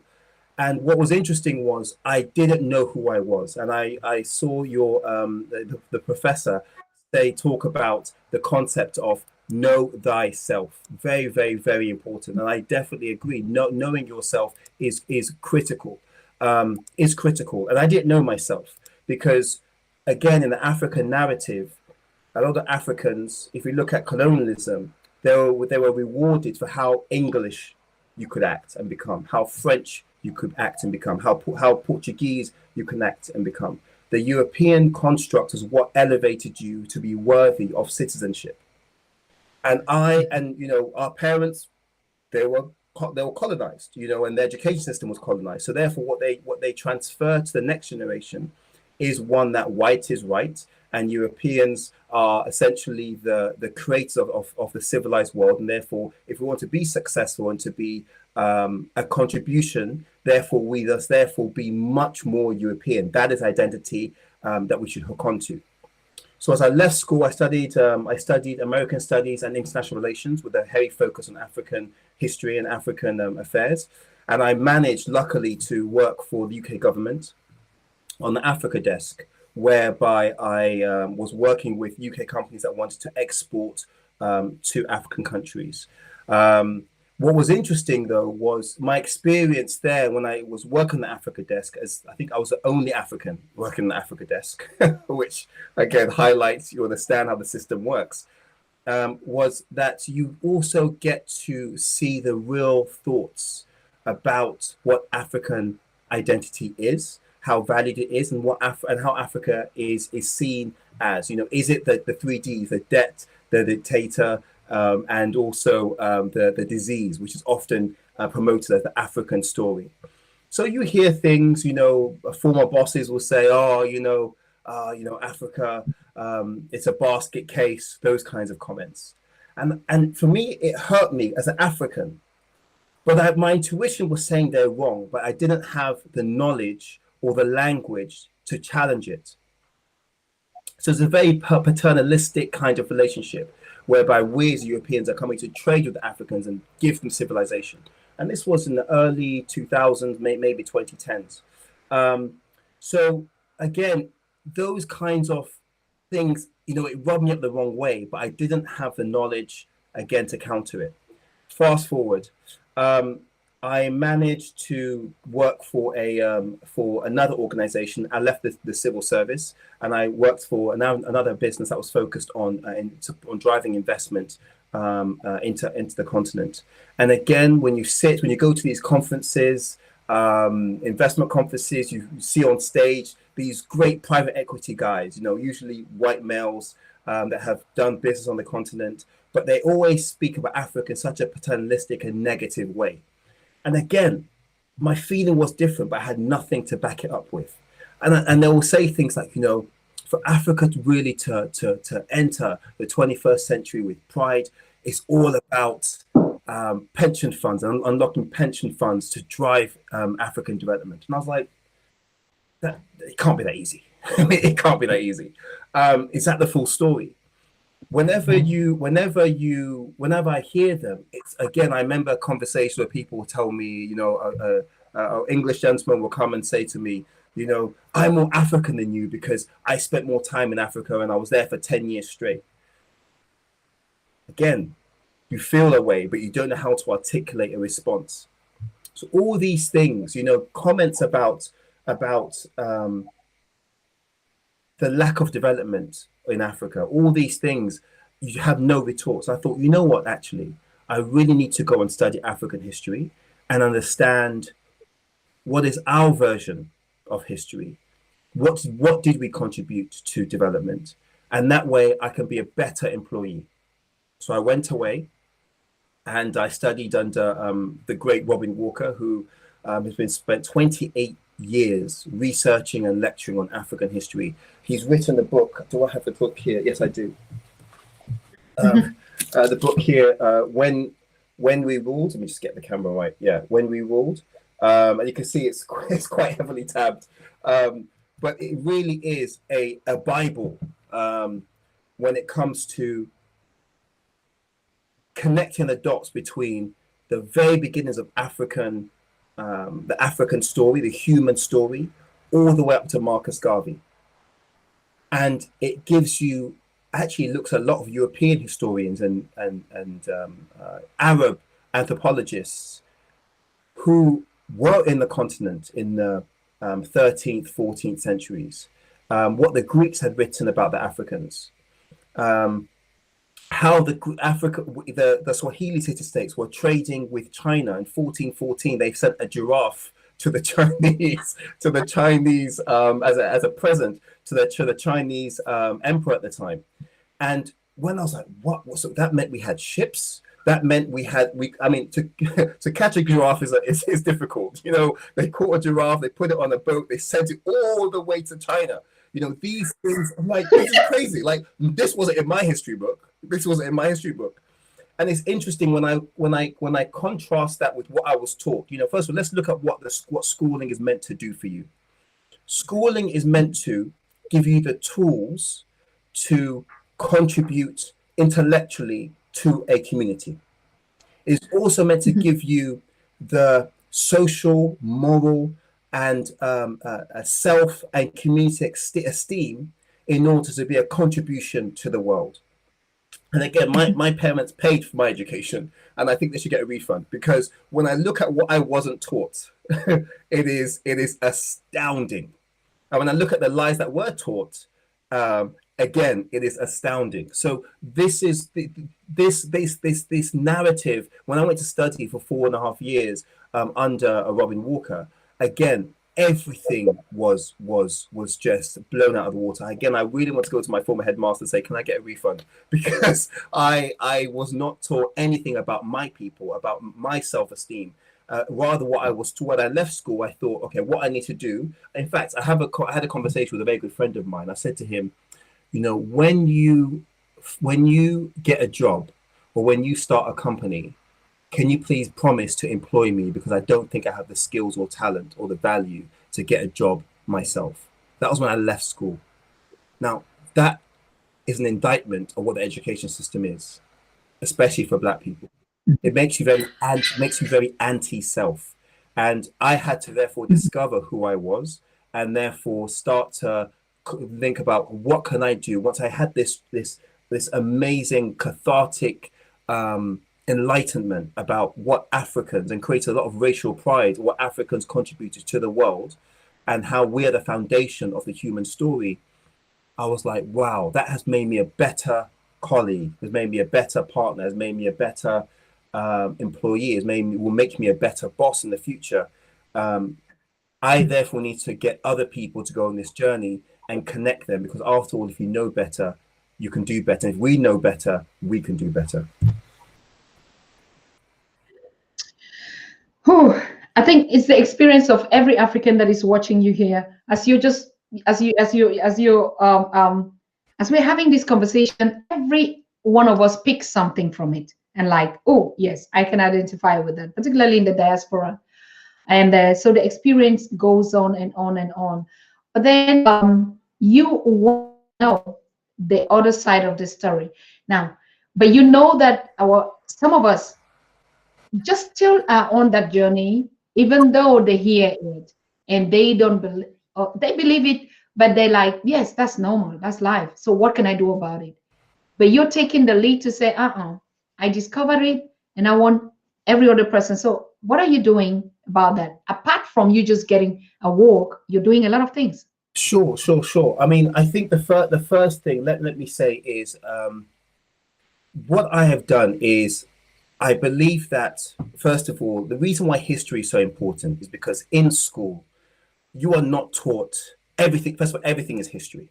Everything is history. Whether you're doing maths in school and they tell you that Pythagoras and Thales were the first mathematicians to create the concept of mathematics that were ancient Greeks. Mm-hmm. Now, when you go to school and you talk that, you're learning about the history of maths. That's what you're learning. Unless you're doing rocket science, and you're able to create the mathematics to put a satellite into space, you're learning the history of maths. That's what you're doing. So the concept that history is not important is a complete lie, because if you're in school, university, in order for you to contribute effectively to society, you need to know where we have been, in order to know where the gaps are in the present, and what I must study in order to be a contribution to transform our future in that particular industry or intellectual sphere. So when my whole history was just just transformed by this course that I went on, by the books I was given to read, I thought one of the biggest challenges that we face as Black people is that we have been told that the Matrix is real. I love the film The Matrix, one of my favorite trilogies. And therefore, what we do inadvertently is that we continue the legacies of the colonial institutions. Meaning this: if a institution has been created to actually let me tell you a story. One of the key reasons why Britain was able to dominate the world, I think there were only 22 countries which they weren't able to colonize in the world. One of the key reasons is because of the concept of institutions, meaning if you have institution, it means that, for example, with Dr. Susan, you have dedicated your life to your subject area. But how do we institutionalize you so when you get tired, the work and the zeal for knowledge can continue? In Britain, we have the Royal Institute of Geography, the Royal Institute of Engineers, the Royal Institutes of the Arts. And what's interesting is that royal aspect, that royal charter, was given to companies in the UK or in Britain to go and seek global knowledge and bring it back to Britain. And they use that knowledge to drive their colonial and industrial efforts. Britain, the only thing Britain had that even Julius Caesar left Britain because the only thing there is coal and tin until he left. This is so how does a small island literally have an empire that controls the world? And the answer is one was they were able to institutionalize global knowledge and use that knowledge to drive industrial innovations. And two is that they were able to outsource their colonial endeavors, which was brutal, to companies that were given a royal charter only if, when they came back to Britain, they did philanthropic work. So this is why you have, when you come to Britain, you go to Bristol. I'm not sure if you saw it. The Black Lives Matter movement removed the statue of Edward Colston, who was an enslaver. Yeah. I think, in fact, if I'm right, I have to double check this, but I heard a story that he actually drowned Ghanaians, people that were taken off the Ghanaian, off the Gold Coast of Ghana, for insurance purposes and those kinds of things. So he, as the head of the company, these things were going on. Africans were being killed like they were property, like it's an iPad or a piece of a chair, whatever it is. This is murder. And they outsourced this murder to companies to go and create profit, come back to the UK, bring those that knowledge, but also the profits, which the royal family benefited from, again, as a royal charter. But what's interesting, as I said, is that this is why Britain was able to outdo every other European power, because of institutions and because they outsourced the brutality to companies and gave them profit, and then also allowed them to be heroes back home by saying, if you build a hospital or build a school or do these things in Britain, that's what allows the royal charter. So my thing is, what can we learn from this? What we need to learn is we have great people, just like you, Dr. Susan, that have acquired great knowledge. But how do we institutionalize this knowledge? So it means that when you get tired or God forbid, you fall sick and you can't work one day, the work continues. Mm-hmm. That is critical to our progress. So for me, what I learned was that when I look at the Foreign and Commonwealth Office, for example, and realize that the Foreign and Commonwealth Office, which is the foreign department for the British government, was actually called the Foreign and Colonial Office. And when the C changed, did it mean that the mentality of colonization changed? That's my question. Was there a process of decolonization within the ministry itself? Or were the same people working there still there when the name changed? Do you see what I'm saying? How did that, was there a shift in the ideology? And what we've seen is there wasn't. Because if we look at where Africa is today, and again, I used to work with big corporations and helping them to not only invest, and we're all pushing them to partner with local African businesses, but you see many organizations that go in there to do what colonial organizations such as the Royal East Africa, the Royal East Indian Company would do in India, or the Royal Africa Company would do in Africa. What they did was it was slavery on the African shores.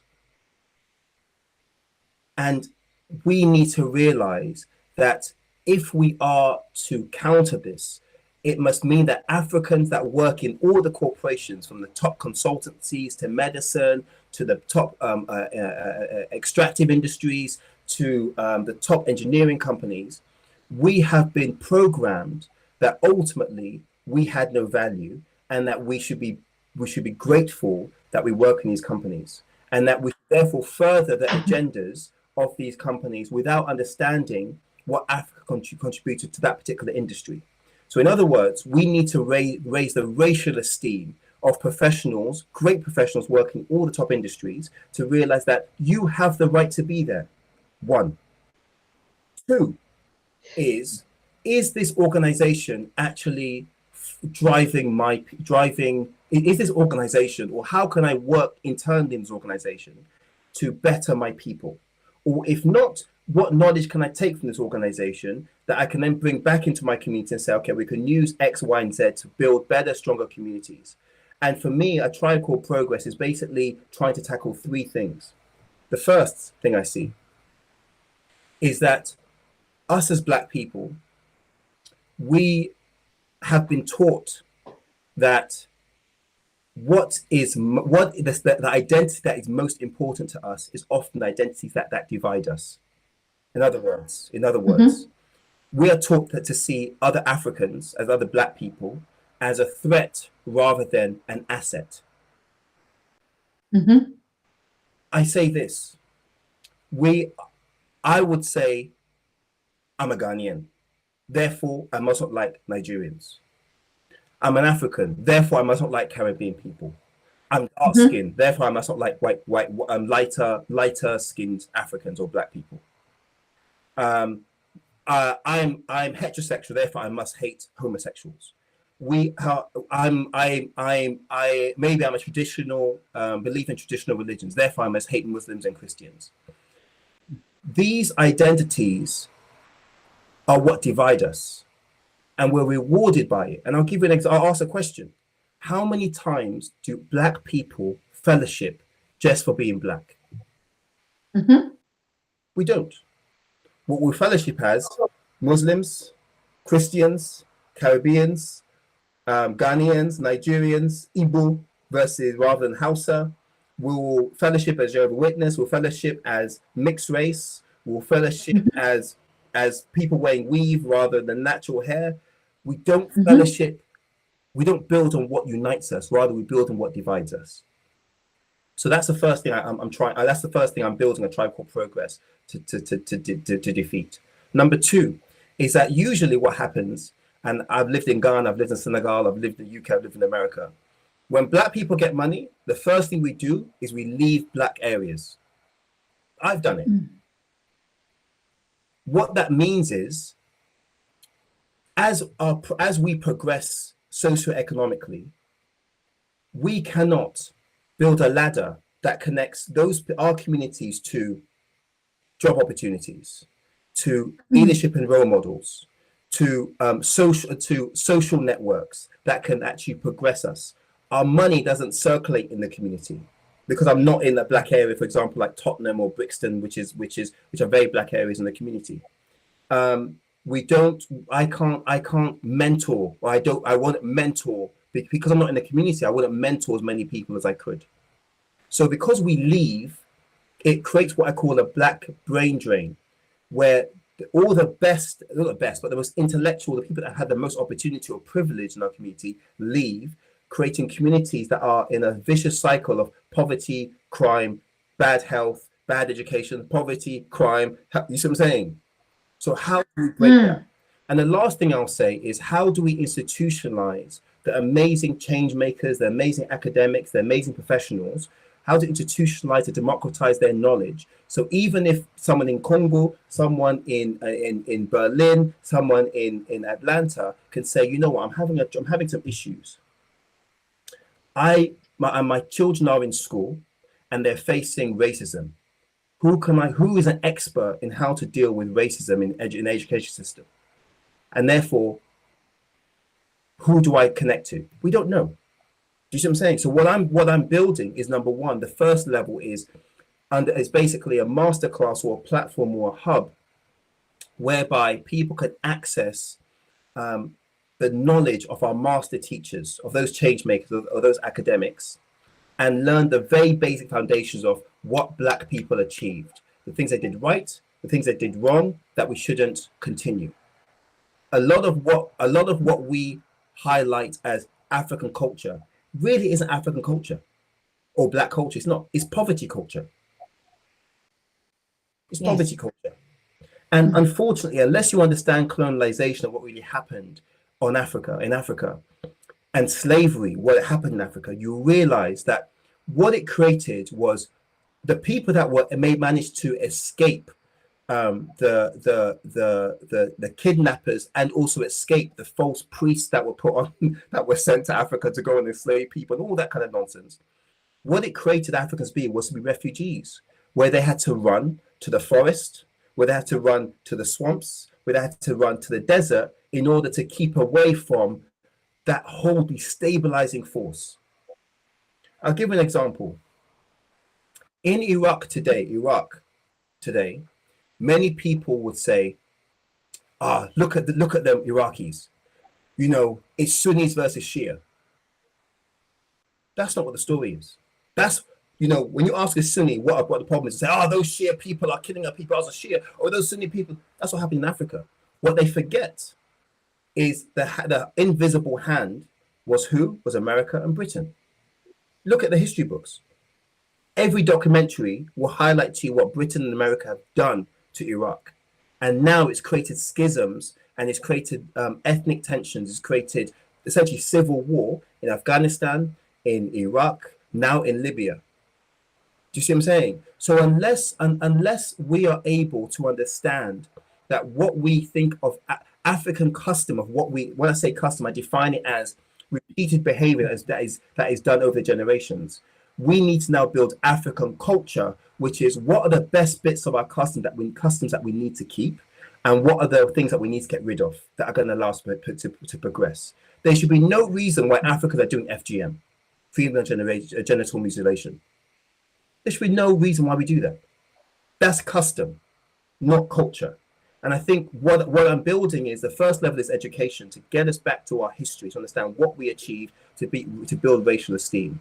The second thing is therefore getting, you know, I would love to work with you, Dr. Susan, and the professor who was on in Haiti, to say, what are the skills that you have acquired in your area of expertise that you can share on a masterclass, either recorded or live, to allow people to give people the knowledge that when they're facing an issue, they have the tools and the skills to navigate or even overcome that issue.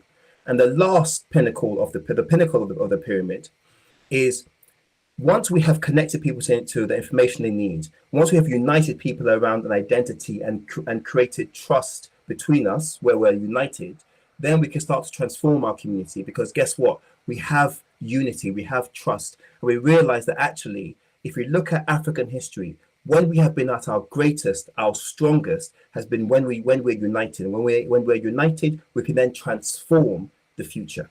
But until those steps happen, we're going to be very, very, very, very, very stuck in what we are, you know, in what we've been doing. Individualism is very dangerous as well.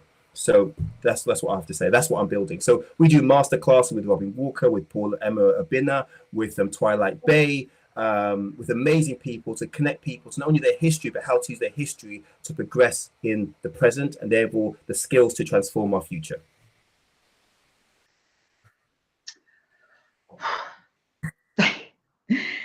Amazing. Absolutely amazing. Just a lot of things and a lot of challenges that we have to undertake on this journey. But one good thing is that the solutions are already here. And so Africans, wherever you are, wherever we are just on track. We're on track. Don't let anything distract you. Yeah. Those things that we used to sit in the kitchen, so in the back, those things that we never even thought would happen. We're just talking about a couple of months. Micah is talking about a couple of 4 years or 5 years. Yeah. Never would have thought, never would have thought that in this very shortest period of time, you would be sitting here and we'll be having this conversation. Me neither. Me neither. I mean, so all the skyscrapers, the illusions that we were all building, wanting to see something else, everything just kind of like we've been caught up. And yes, through our engagement, through our inquisitivity, through our asking questions, through the things that we've been doing. I mean, when I talked to Professor James Moore last time, he was like, do you want to tell me the battles have been, do you want me to tell you the battles have been through? And so, exactly, Professor Baina would tell you, all our scholars, there is just not one that will say, oh, we just got up and everything worked for us, but we are still on the journey. And so the question is like, despite what makes us stay in the engagement and the need to just make this change, we a different class of people, different ideologies of people, different kind of people that are brought in this spatial dimension, in space and time, to say, yes, this is it. The Afro World, the TV, is also just that, not talking, but just being there and just doing. Like you said, the institution, just doing, just be there and do. And before you realize it, like Dr. Tata said yesterday on the launching, you're already in that space where all these questions just fall off your mind. And so, like, first thing, trade. We're trading amongst ourselves, like you said, until we don't see this religious cultures, different I don't know, patterns of life or what ideologies. So what the dream of the Afro World TV was like, create a space where we just meet and we're doing things without even being aware. And in that case, so we're not saying that now we are here to connect, we are here to do this, but you just do them. And in that process, you realize that those challenges that you used to have before, for instance, I would want to express myself. No, I cannot because I'm abusing this. I cannot use some terms because, oh, now it's uncivilized to do. I cannot cook my food the way I want it. I can dress the way I can, leave my locks. I can leave my afro because now it's not going to be a community standard. No, but you realize that you just gain that freedom in this, in the way we communicate and do business, and the way we just do things without even being aware. Yeah.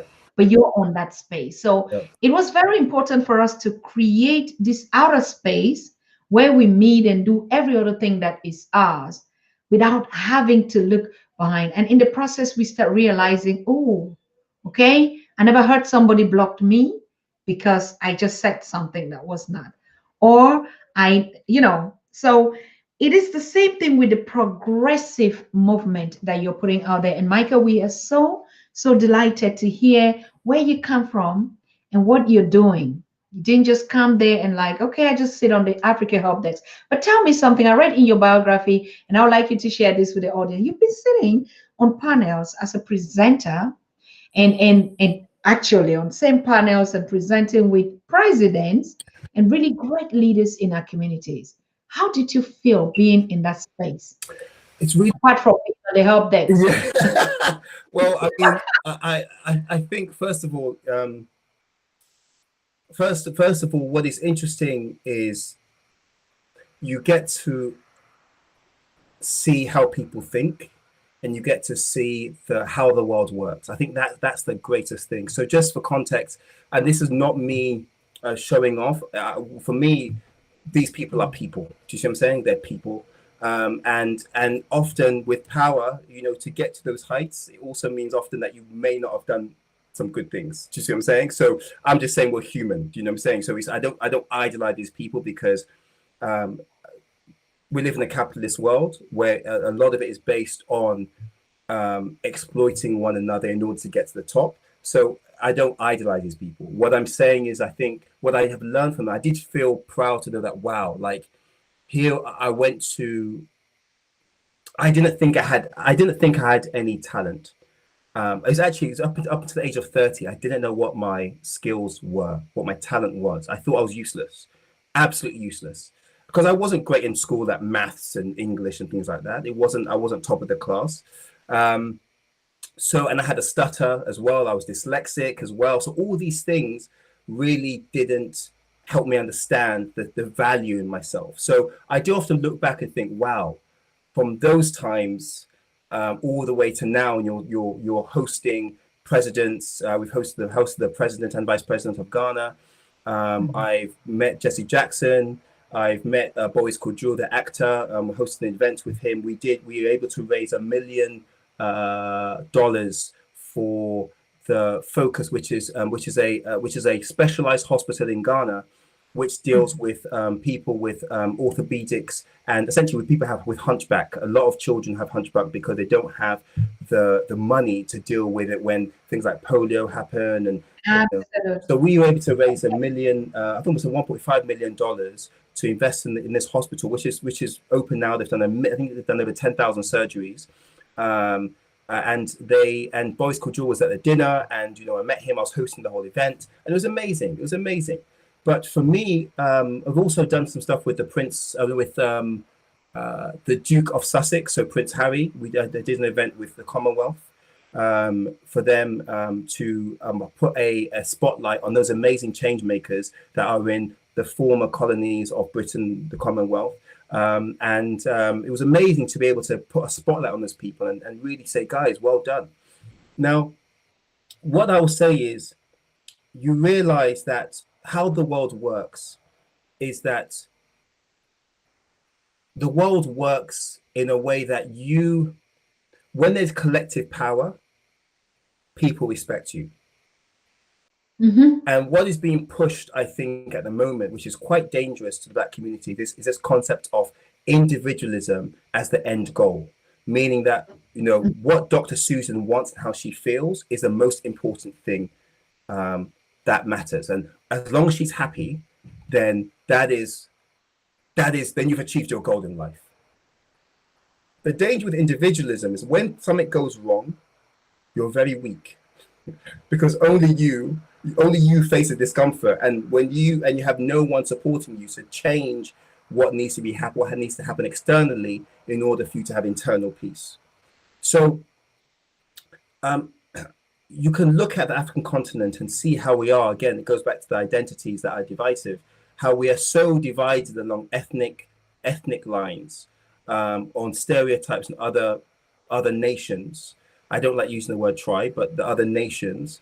So it's very important for us to realize that when we sit and look at presidents, they are meant to serve us, the people. And if they don't do so, it means that, one, we don't have the currency which they respect, which is power and money. So in order for us to be able to really dictate what politicians do for us, we need to acquire wealth and we need to acquire collective power. How we do that is, as individuals, we have to realize that having a job is not the end goal. Being happy and having good mental health is a pillar of a goal, but it isn't the end goal. We need to have side hustles. We need, and it's not even side hustle, but we need to be basically aim to have generational wealth, whereby and be financially free. So, for example, this platform is a great way to generate financial freedom for yourself, and therefore also create collective economic power for our community. So it means that actually you can then take some of this money and then invest it into what we call a supplementary school. We have many supplementary schools in the UK, which are basically Black-led Saturday and Sunday schools, which teach maths, science, English, African languages, but actually highlight the African excellence, the African contributors or originators of these topics. So it means that not only you're not learning a white curriculum, you're learning about the great people in science, in astronomy, in religion, in history, in what else? In language. And when you see yourself in these books, children are like, what? I can achieve this because someone else that looks like me has achieved it. So that's why economic and economic individual wealth is important. But as I saw your last speaker was talking about, when we become rich, we therefore can then do more charity work. So it's about being, if you can't be rich, at least be not an economic burden. That's what I say, on your family or on yourself. So it's very important. The second thing is collective power, meaning that let us look. I may not. For example, for example, in Ghana, there's this whole issue because they shut down the LGBTQ office in Ghana. I'm like, That is the least of our issues. That is the least of our issues. What someone does, what someone's sexuality is the least of our issues. Is the least. People are dying of coronavirus and the government can't support them because we don't have enough money as a GDP, as our GDP, to be able to put people on what we call furlough, meaning that, you know, you can pay them at least a monthly stipend so they can feed their family. What has someone's sexuality got to do with actually supporting a massive collective issue such as dealing with coronavirus? So my point is, let us be serious. Let us not be divided over issues that are not important at this point in time. Let us be focused on how do we make sure that each individual African has at least the means and opportunity to be great. Do you see what I'm saying? We need to be really focused and stop being distracted by nonsense about someone's private life. Please, we don't have time for this. So these are the things that we need. And that allows us, therefore, either get rid of dictators, one, because we put money in their pocket and tell them what they should do, and when they should go and where they should come. And secondly, it also means that they can prioritize the things that are often forgotten, things like good sanitation. So it's really important that we individually are strong financially, but also strong in terms of how we partner with other Black people and see them as assets rather than threats. Mike, you're saying the same thing that we keep dancing around the circle and saying all these projects are systematic distractions. Yes. To keep the African under subjection, to keep us on the crumbs of fighting for little things. Anyway, we would address all that. But right now, exactly what you're saying is the same thing that I keep saying. Why do we even keep thinking that, oh, we have to be, at some point, we should just be us.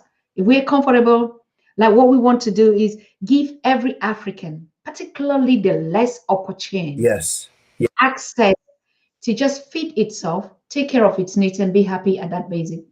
We don't have anything to prove, as a matter of fact, like you're saying. Exactly. There is a myth. There is a myth. Give me 1 second. There's a myth. I've just seen a comment from Voodoo Child saying that we don't want homosexuality in Africa. And I would just say, do your research, because if humanity started in Africa, and the idea that this concept of homosexuality only exists in Europe, I would definitely say you're wrong. And there's definitely, even in Ghana, there's research of different peoples that had homosexuality in it. It doesn't mean it was good or bad. What it means is that it existed. So I say do your research, because a lot of one of the myths is that because it's the West are pushing these things, they think they're pushing these things on Africa, they didn't exist. Even the Native Americans had 3 genders. That predates the Europeans. Do you see what I'm saying? So I'm saying that don't just fall into what I call the propaganda. Do your own cultural research. It's very important, your own cultural research, because what I'm saying is that let's not focus on someone's private sexuality, because that is a rabbit hole which often ends in hate and destruction and death and killing and all those kinds of things. Let us focus on how we actually deal with the issues whereby we have the opportunity to be great. Someone's sexuality shouldn't stop you from being great. What are you really scared of? Do you see my point? So I followed the interview with President Museveni, and exactly that was the point where, particularly in the situation in Uganda during the post-elections, and these questions actually were being targeted, like, oh, don't you think that you are? And he said something like, we've been living with this for centuries, for decades, but we never did just, we didn't just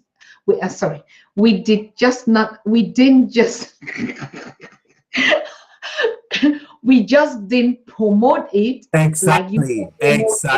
There's a difference.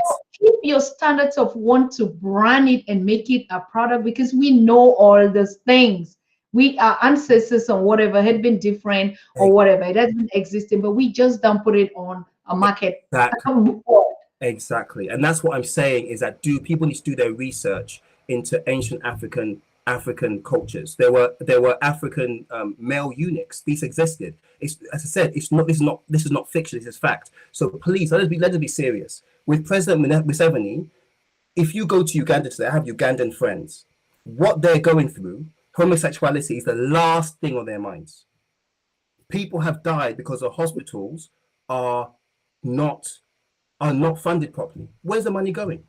That should be your priority, not someone's private business. Do you see my point? So this is why I'm saying that let us be serious. Please do your research, and find out for yourself. I'm not saying that you're wrong or right. I'm saying do your own research and look at real African history. Speak to your elders.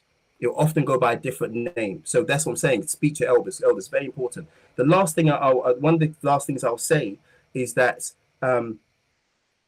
we have to realize, this is why I say know thyself as for me is very important. I'm still in that process of reading a lot and researching and trying to pull together programs that can allow us to progress. I'll give you one piece of game, one piece of game that that a lot of people would be, should be focusing on, which is money in your pocket so you can actually achieve what you need to achieve.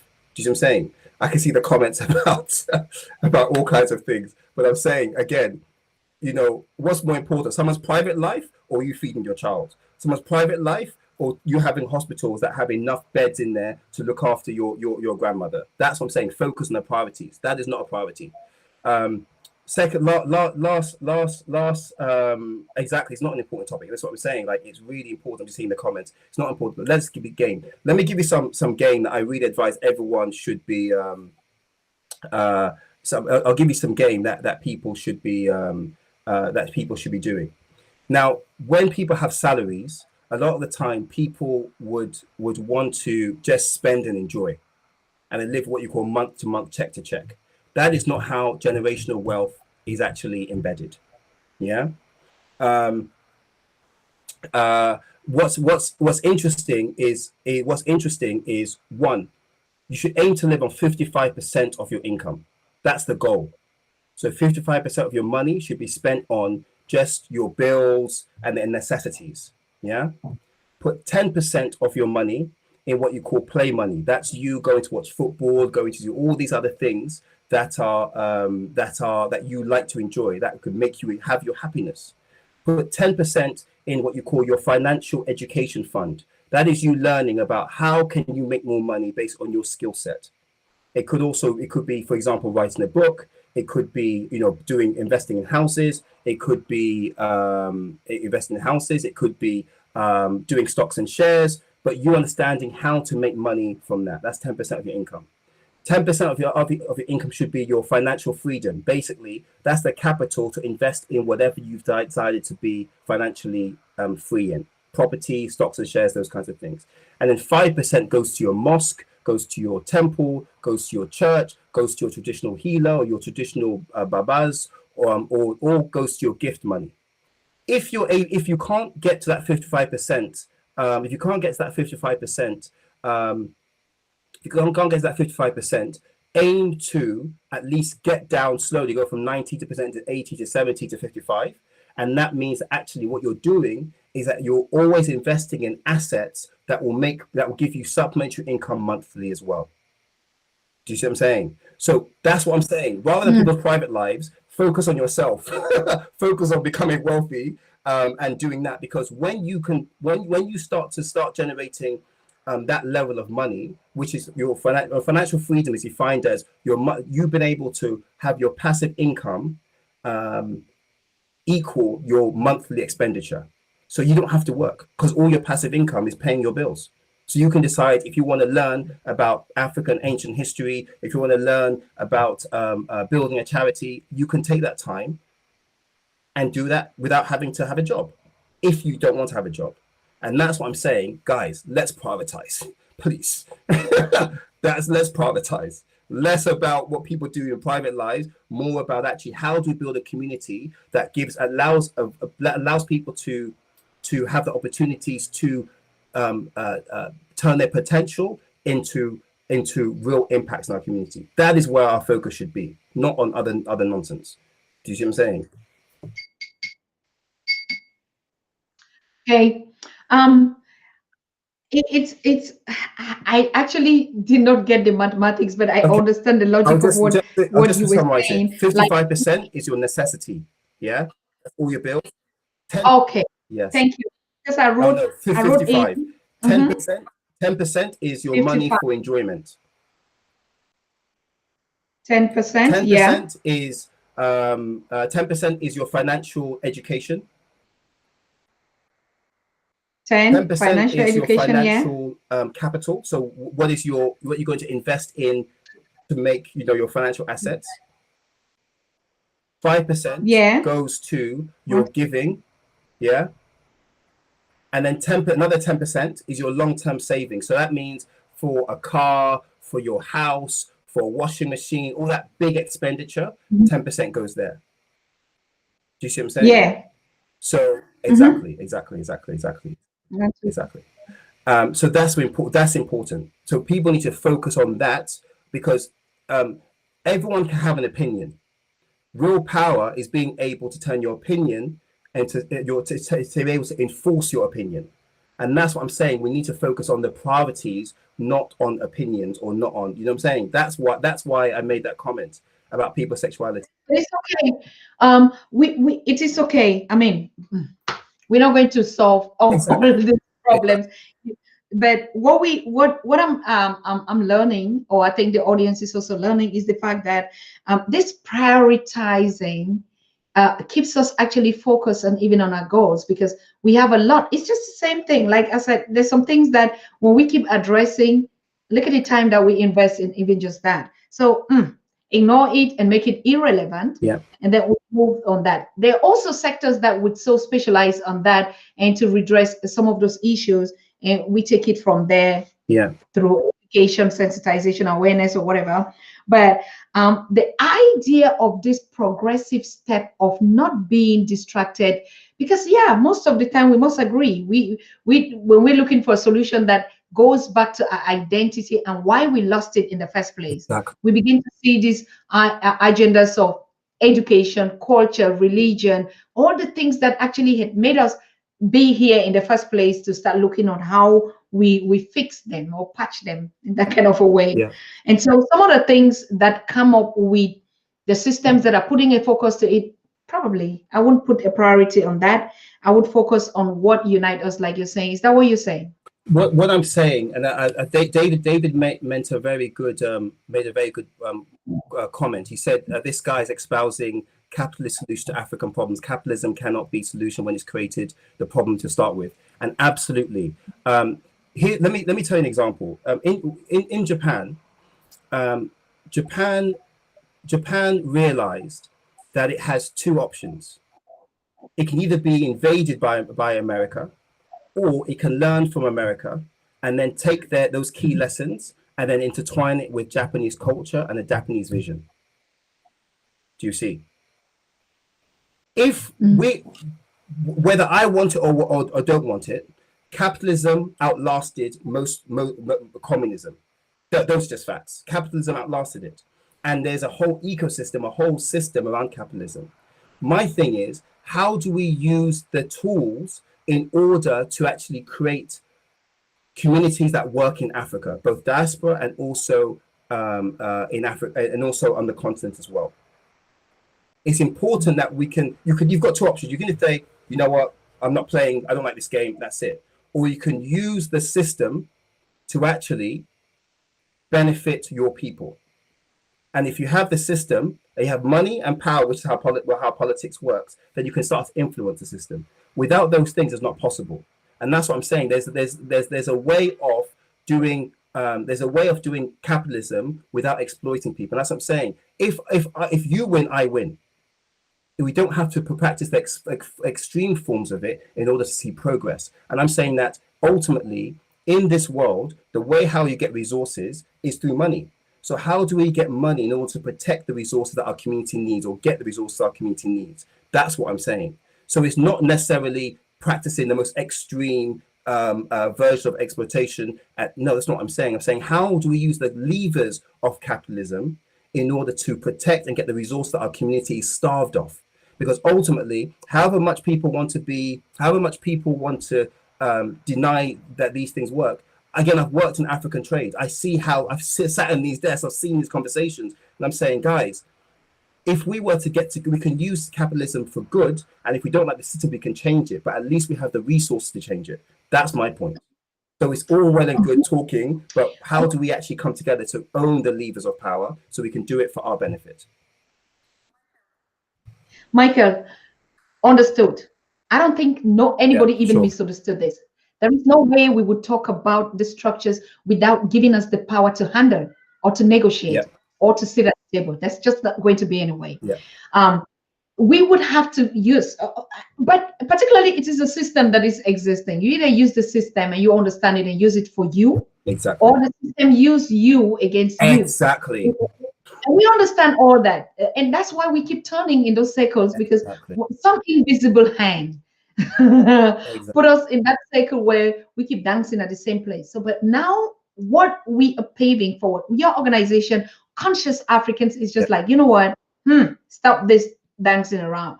Let us move forward in the direction in which we understand these tools so well, and we can use it to our advantage. I mean, Mike, it's been a pleasure, and it's wonderful to have you here. And I know the kind of intellectual conversations that we'll be having in ES Summit. And like, if you've been sitting on this kind of high-end people on the Pan-African Daily, we're just the doers and the really the village type of people that we say. When I say the village culture, the community, or the corporate collective that we are building amongst us, exactly what you're doing, to say, what I teach is get my people empowered to make themselves just great and not feel inferior in no way, in no circumstances. You are great the way you are, and you have all the possibilities to transform all this and even use them against them, isn't it? Absolutely. There's a whole martial art of using other people's energy against them, and that's what we have to master, as I said.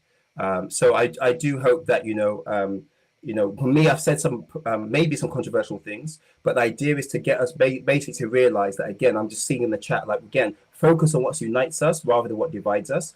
Everyone's entitled to their opinion, and as I said, it's about, that's fine, but as I said, it's about ultimately, how do we create a system where people can turn their potential into real impact? And that's what the systems that we need to build, and that's most important. So as an individual, know yourself. As a family, make sure that you are educating your children in a Pan-African way, teaching them African languages, teaching them about their history, teaching them that how to have impacts at the community level. And also, as a community, again, let's be focused. As I said, stop dealing with the individual and people's private lives. Let us focusing on those particular areas that allow us to create a system whereby we can go from poverty to abundant and holistic richness, wealth. That's spirituality, that's emotional intelligence, that's all these things, physical health. That's what we need to do. So it starts by taking the levers off with the system we have now and seeing how we can use that energy to build what we want to achieve. Thank you. Thank you so much, Michael. No worries. Thank you. Keep up the good work, and hey, we would like to have you again on the conversation. And anytime, this is your space. It is the Black space, where it doesn't matter how sensitive and uncomfortable, we're going to talk a lot of things here. Exactly, that's what we're here for. Absolutely. Yes. So you might not have said anything that is, we are unapologetic here. Whatever we say against us is for us. But we have a way forward, and what is our achievement, and the biggest goal that we want is this unity and economic empowerment for all of us. Doesn't matter what kind of bullets or systems that we're going to use to unite ourselves, to just know who we are, orientate ourselves, and stay focused on who we are. So we thank you so much for your engagement. And I like the fact that you've been interactive. You know why? Normally we will open calls and take questions and I know that would have been a question, but like, we're just doing this series, and we know Dr. Wade Nobles is already waiting, and we don't keep our elders waiting. Absolutely. Because being here on this conversation. But Mike, hey, I would, after the conversation, we're going to have another short time to see when you'll be available for us again, to educate us on more and to have a more comfortable where we take calls and comments and stuff like that. Because I think there's just going to be a lot that you need to answer, that you owe us. I love that. It's an absolute honor. If people want to check out my latest lecture, it's on www.atcp, so A Tribe Called Progress, atcp.co. And we're doing a very special lecture with Robin Walker, who's an amazing guy, great historian, on actually the hidden legacies of Black women in Britain. So yes, we do lectures around the world, around different countries, different continents. But next month is all about looking at the legacy of Black women in Britain. Thank you very much. Thank you for being here. We look forward to that legacy. And I think you have an event coming up soon too. Yes. When is that? Yes, that's March 18th. March 18th, and that's what I was talking about. Month, right? 18th, yeah, March 18th. March is going to be a very interesting month here. We have the March 25th with Baina and friends. We have 1st of March with African descendants in Canada, and I think March is going to be very busy because they're Black History Month. So we look forward to sharing that space with you, Mike. Thank you. So thank you for being here. Really appreciate it. Have a great day. See you later. Bye. Good. So this is the time where in the African culture or space we would have been standing up to say Papa Ele ya ya yo. And everybody that has been on the continent has been anywhere, we know it. This is the Kemet University. The Kemet University means it is headed and led by great professors, and one of the biggest icon that we have had, and that we're so thankful to Professor James Small for organizing all this, is Dr. Wade Nables is sitting right here in our studio and ready to break that ice. I mean, this is going to be my first time that I'm setting direct ice on him. And I know Africans, all of you have been waiting for this moment, and to just have that opportunity to share this space with our great scholar, one of the biggest voice, the biggest anyway, Professor Emeritus, and whatever it's in package with it.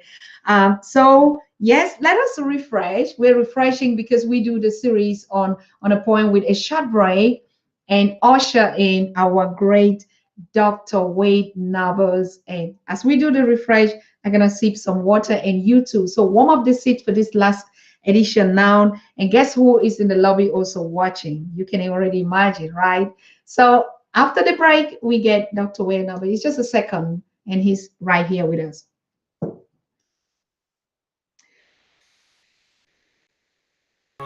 Are watching the Pan-African Daily TV with Dr. Susan Tata. The Africa we want: unity, consciousness, our culture, our spirituality, our history. One Africa for Africans worldwide. Motherlands calling its diaspora home.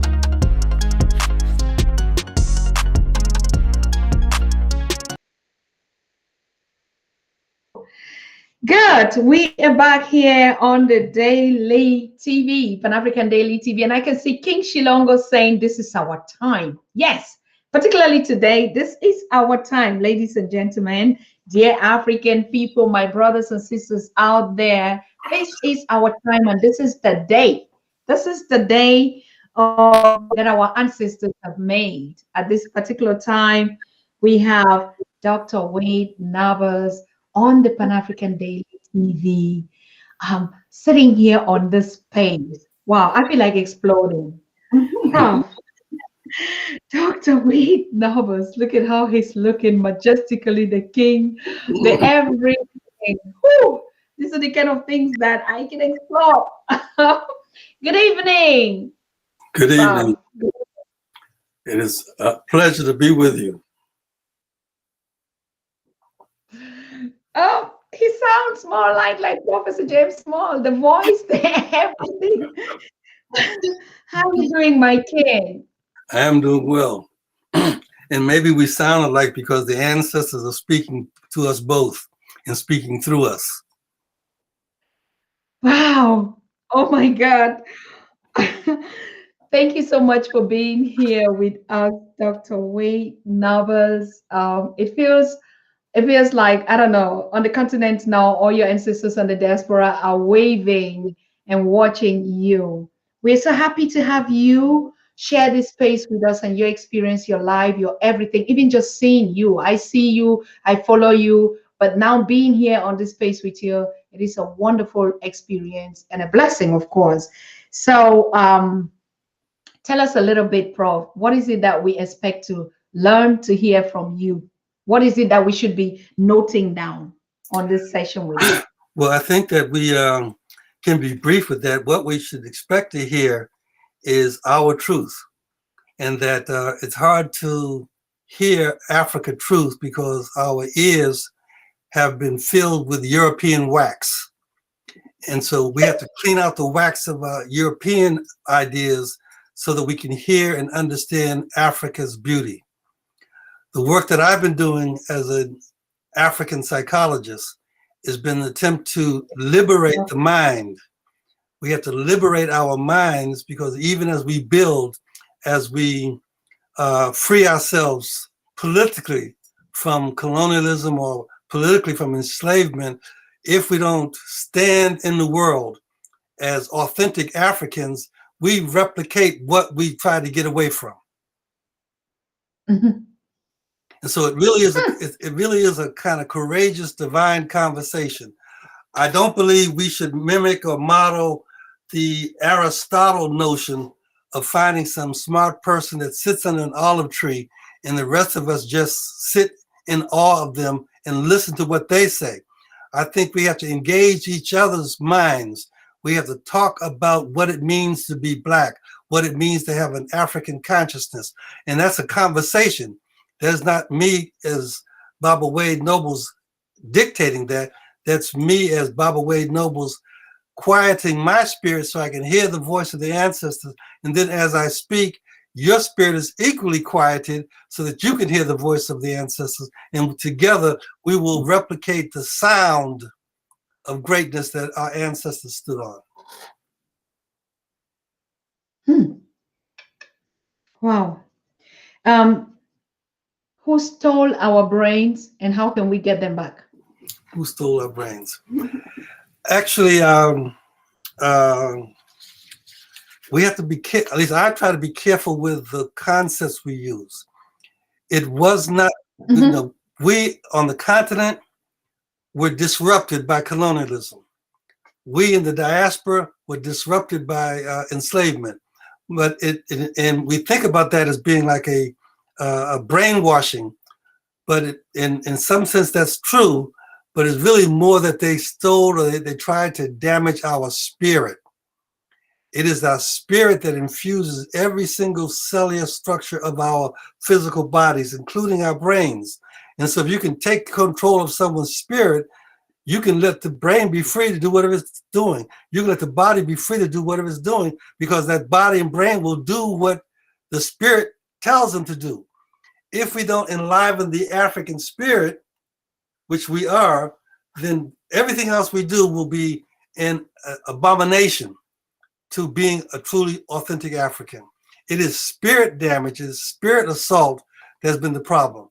Our issue is that, for example, we've been taught that the human being can be understood as mind, body, and spirit, and that sometimes the body is given to the physicians, the spirit is given to the church, and we separate them as two different domains.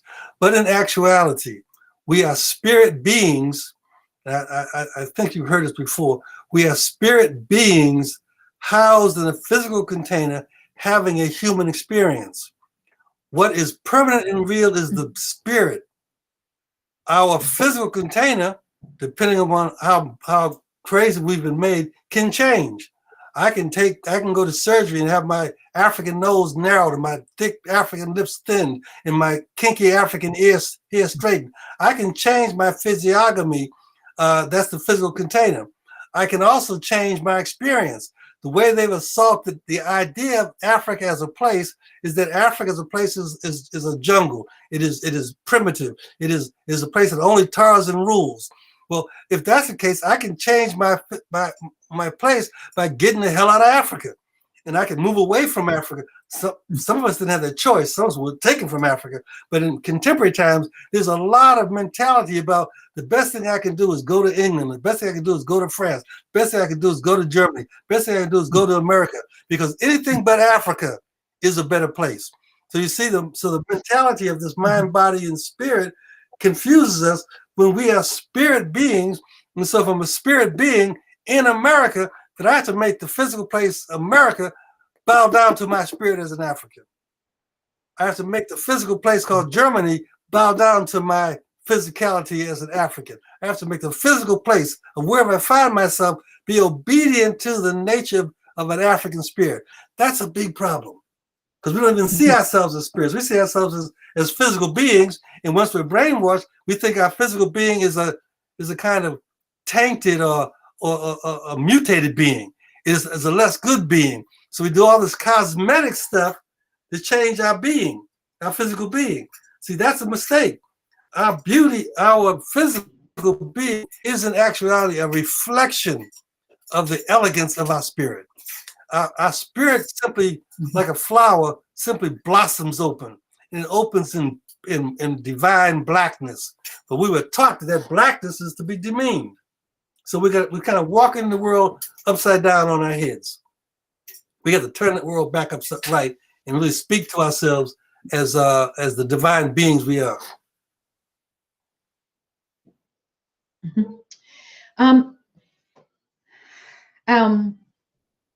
As if Africans need to get back to a place where we have to train ourselves to even understand who we are. And some other Africans, or we are thinking, the conscious Africans are thinking it's possible.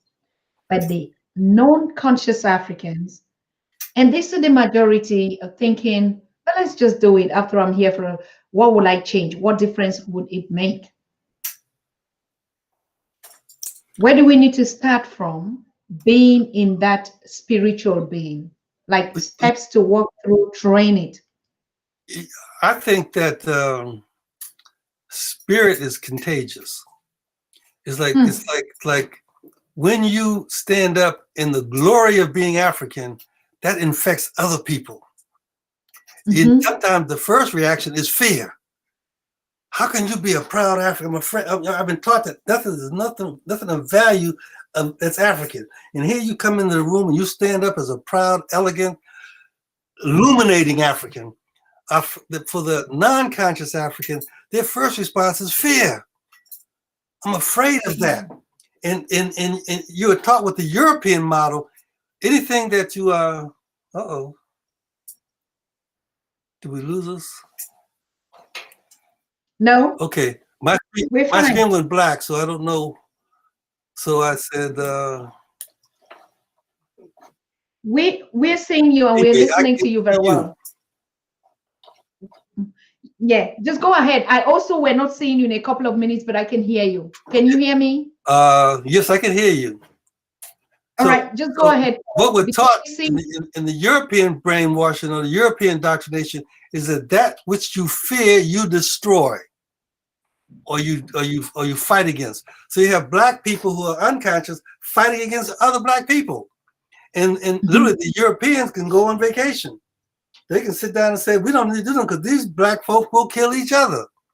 And we see that over and over again, from little gang warfare in the United States and other westernized countries to major coup d'etat explosions throughout Africa. So we have to first get beyond the fear of being African. We have to get beyond the fear of being African. And that's, I think, something we can do. We who are in quote, educated, who are in quote, sophisticated, have to shout out loud that I am African. Because if we don't do that, if we get educated, become sophisticated, we put on a British three-piece suit, we put on whatever French designer clothes people think is popular now, we deny the beauty and the perfection of being African. But when you step in the room and you got all the credentials that Europe says are important, you got all the skills that community say are important, you get all the demeanor of being appropriate, and you shout out loud, this is because I am African, that shifts the paradigm. That creates a kind of dissonance where, how can you be great and be African? And then the internal questioning begins to happen. If they can do that, and I say this, and I'm going to be real careful with this, but please understand it. A lot of continental Africans come to America or adopt African-American ways. Our dance, our music, our hip hop, all that stuff. For a long time, you look at the musical forms, while a deeper look will see that our African American music form has an underlining African theme and inspiration, but because Europe teaches us that everything has to be separated, we're taught that it's African American music. No, it is African music in America. And so when we claim ourselves, then we begin to talk about how do I expand on that. Think about the idea that a train runs on a track. A train runs on a track, meaning a train has a particular destiny and it starts on a track. If some earthquake happens and the train gets derailed, the train doesn't stop, it starts off the track. It's off its track. In many ways, African cultural, spiritual understanding, and be careful with spiritual, because when I say spiritual, people automatically go to religion. I'm talking about spirit energy. Yeah. African culture and spirit energy was on its natural trajectory, and European invasion, colonialism, enslavement was the derailing of us off our track. So partly we have to, and we're still in movement. So we're moving. Now we're on a train that tries to say, I can only be a good train if I look like a European train. I can only have a fast train if I use European energy, oil, coal. I can only be a good train. The good train now becomes something modeled after Europe. Whereas when African train started on its destiny, it was profoundly African. We got derailed. So now the task is to put us back on our track, because our destiny is not to be oppressed. Our destiny is not to be dehumanized. Our destiny is not to sit in our inferiority. Our destiny is to be elegant and grand and to be excellent in everything that we do. That's the model that we have to recognize is the reclamation of Africanness and the illumination of the African spirit. In my work, I've rescued the term in ancient Medo-Neter called Saku. Saku is the illumination. And so in some ways, we have to be Saku Shetis. We have to be those who illuminate the spirit of Africa, because once I illuminate the spirit of Africa, things that are against us go away. I like the analogy that when you switch on a light, the dark knows what to do. You don't have to tell the dark what to do. When you turn on the light, the dark knows what to do. And so we turn on the light of being African, all that oppression, denigration, tribalism, infighting, jealousy, hatred will know what to do. I really don't like seeing this setting thing on my screen and not seeing you. I was enjoying seeing your beautiful face. I got back. I know. Now, do you see me? I don't know what is going on. I see you, and I enjoy seeing you, but I don't just know why they just cut me off. Okay, give us a second. Let us refresh. It's just a second. We will refresh, and so I can see you and you see me. I mean, you have to see me. You have to see me. Let's just refresh the stream and just stay where you are. I'm here. I'm not going anywhere. Refresh. That's him. This is so crazy how they don't want us to see ourselves.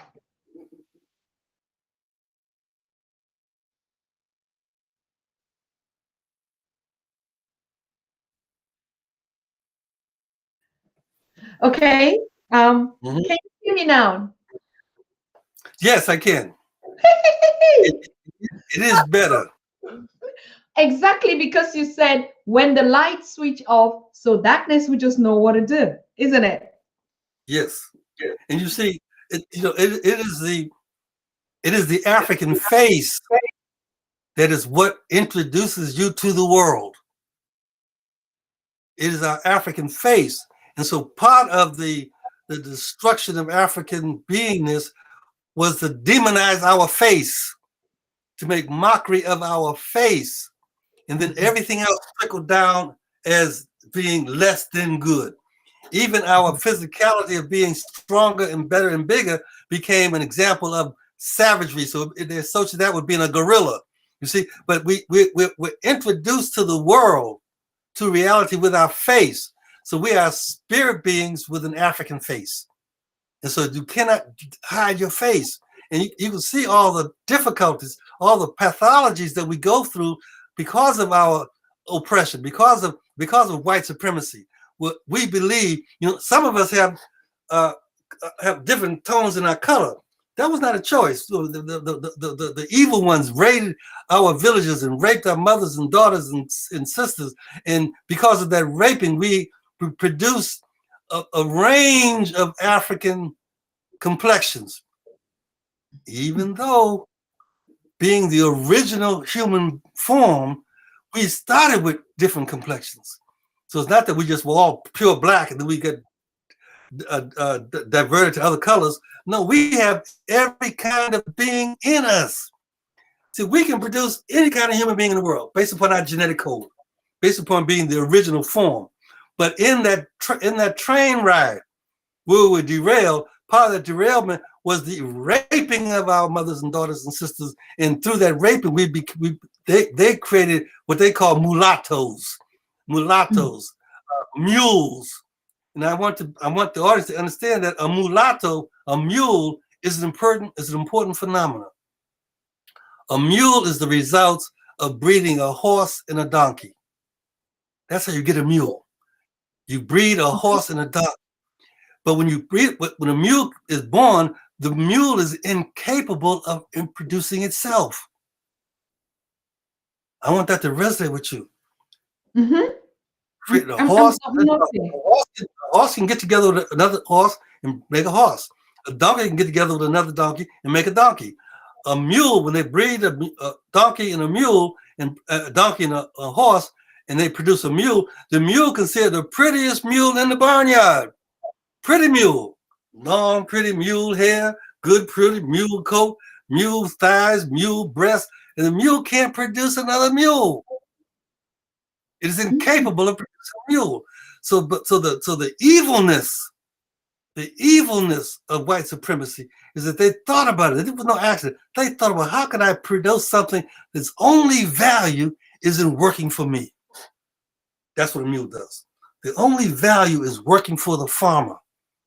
It has no value in producing other mules. It has no value other than to work for the farmer.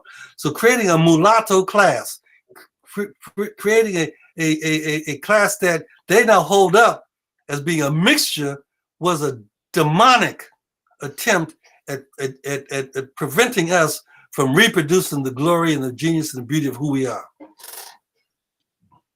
Wow.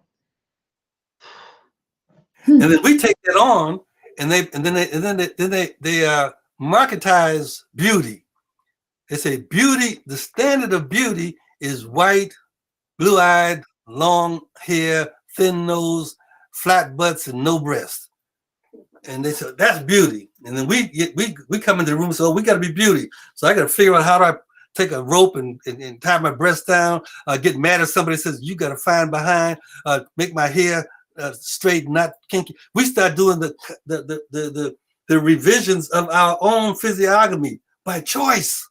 That's where it becomes mental illness. It is a choice to not look African. That's where that's the indicator of mental illness. And so we have to return that around and say, look, all of us, we don't have much control now physically of our coloration, but we can take this coloration and say, I am the lightest, brightest black person you can see, and I declare to the world I am black.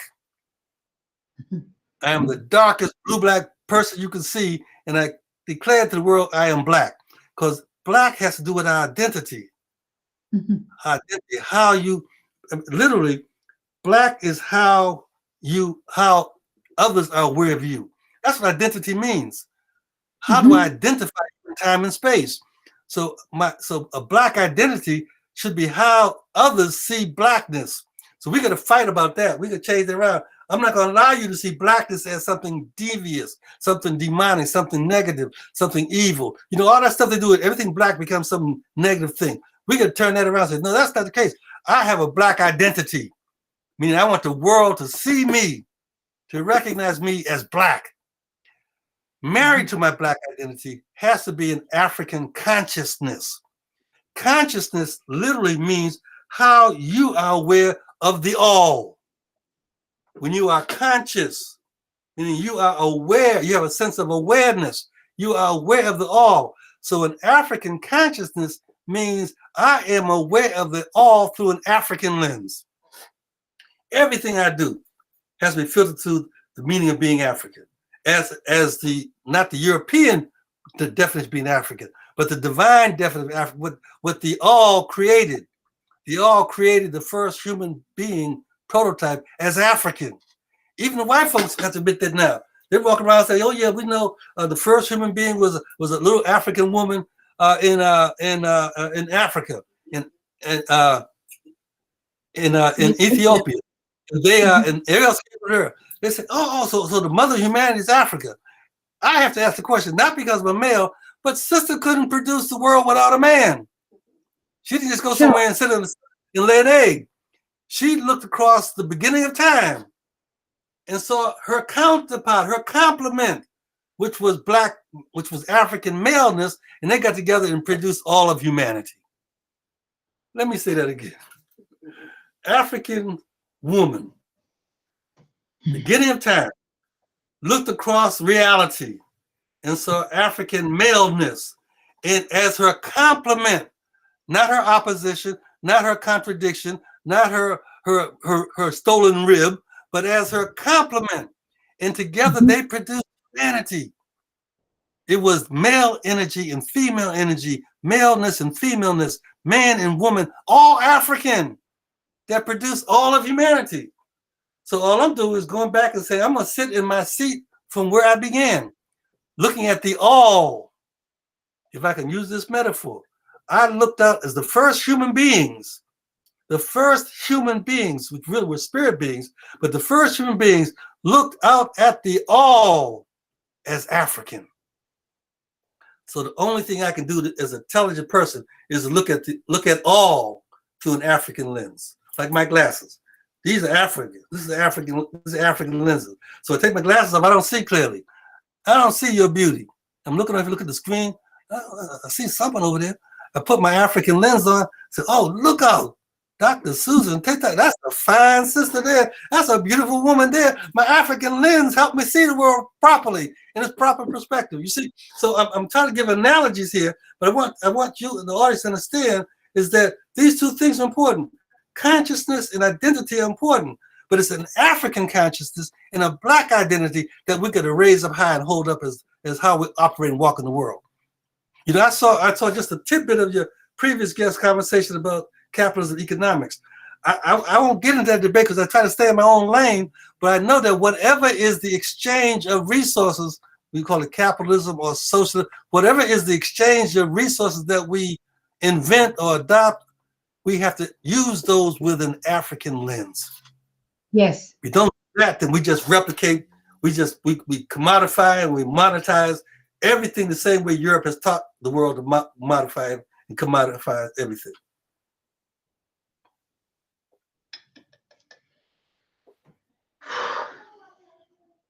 It's not different from how much more we want to hear.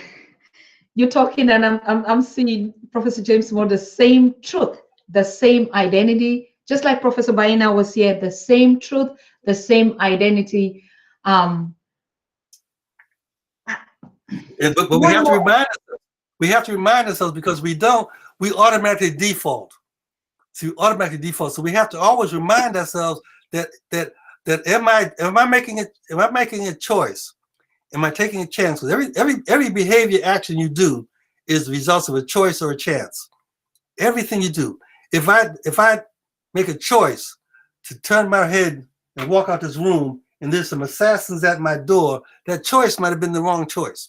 See, but everything I do is a result of a chance and a choice that leads to a consequence. So we got 3 C's here: chance, choice, consequence. Chance, choice, consequence. Every choice I make, every chance I take has a consequence. So my chances, my choices will have a consciousness, will have a consequence. And where I guarantee that it has a good consequence is that we make choices, take chances through an African consciousness and a Black identity. We have to remind ourselves all the time of that, but if we don't remind ourselves, we default back to what we were trained to be: Black Americans, Francophones, Anglophones. What are you, germophones? What, that sounds like a germ, but whatever you all in Germany call yourself. But you understand what I'm saying? The sounds of our captors become our identity. Think about that. The sound, phone, Anglophone, Francophone, Germophone, Americaphone. Our identity becomes the sound of our captors. That's ridiculous. A child would say that's stupid, but we don't even question it. In some places, we walk around being proud to be a Francophone, being proud that we speak French better than the French do, being proud that we know more American founding fathers than their children do. You see, so we're turned upside down. I want to get back to, you are not the sound of someone of your captor. You are not the sound. So reject that.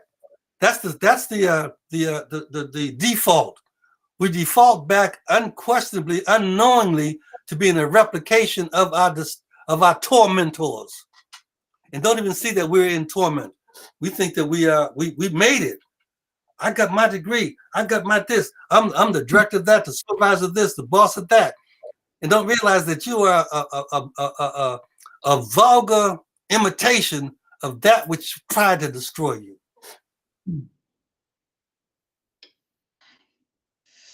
Whew. Professor Baina was here and he said all of us. And so there's even just no reason why we keep fighting back, particularly the leadership on the continent, because even those, we are all one. Until we are conscious, none of us is free. Yes, absolutely true. And so that's why I think for me, I don't know it's because I'm a psychologist. I think those who are engaging in understanding the mind are critical to our liberation, because we have a mind problem, a mental problem. We've been operating in a world thinking that we know what we know, but we don't know what we know. Yes.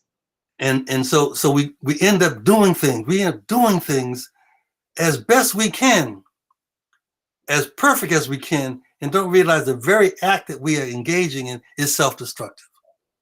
Mm. I was elated and almost in a state of unbelievability when President Barack Obama was elected to the presidency of the United States. In my father's mind, I would have bet anything that America would never elect a black man.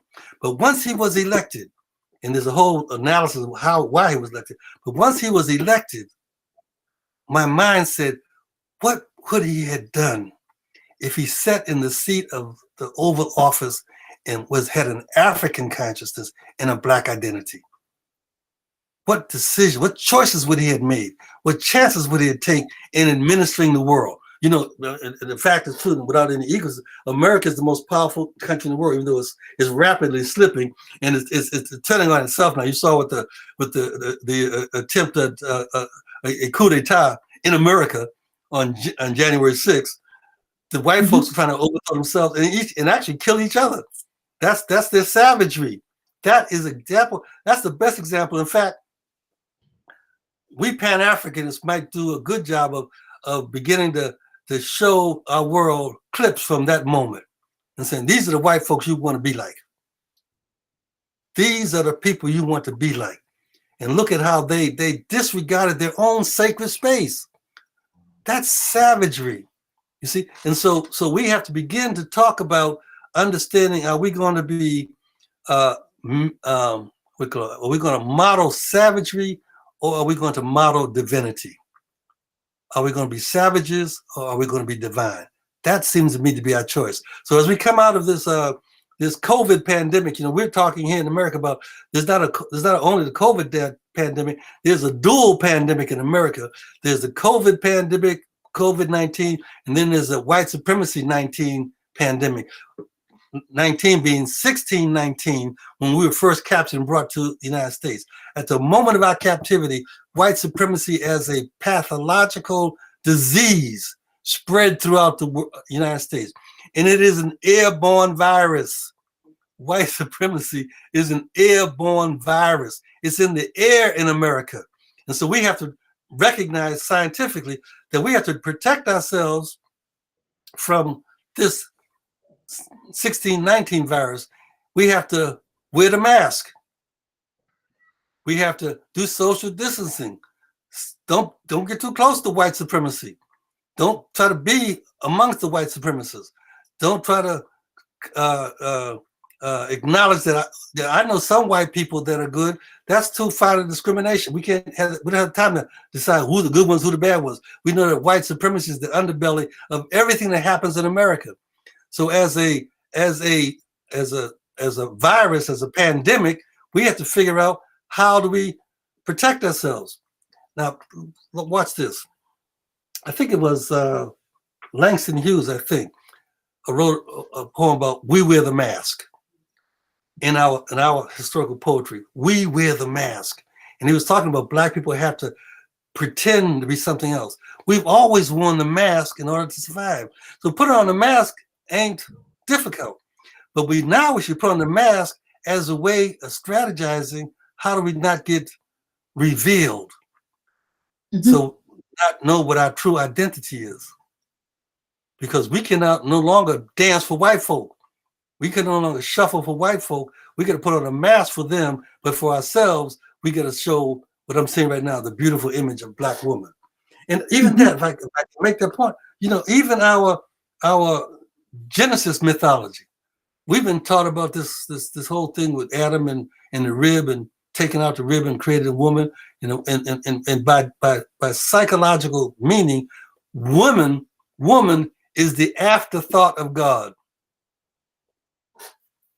Damn, that puts you in a second-class position automatically.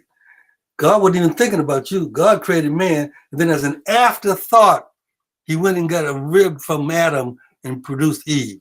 That's their mythology. Our mythology is that woman is primary and paramount. Everything is primary and paramount in terms of the feminine. Nothing comes to the world in human form. Nothing comes to the world without going through the sacred womb of a woman.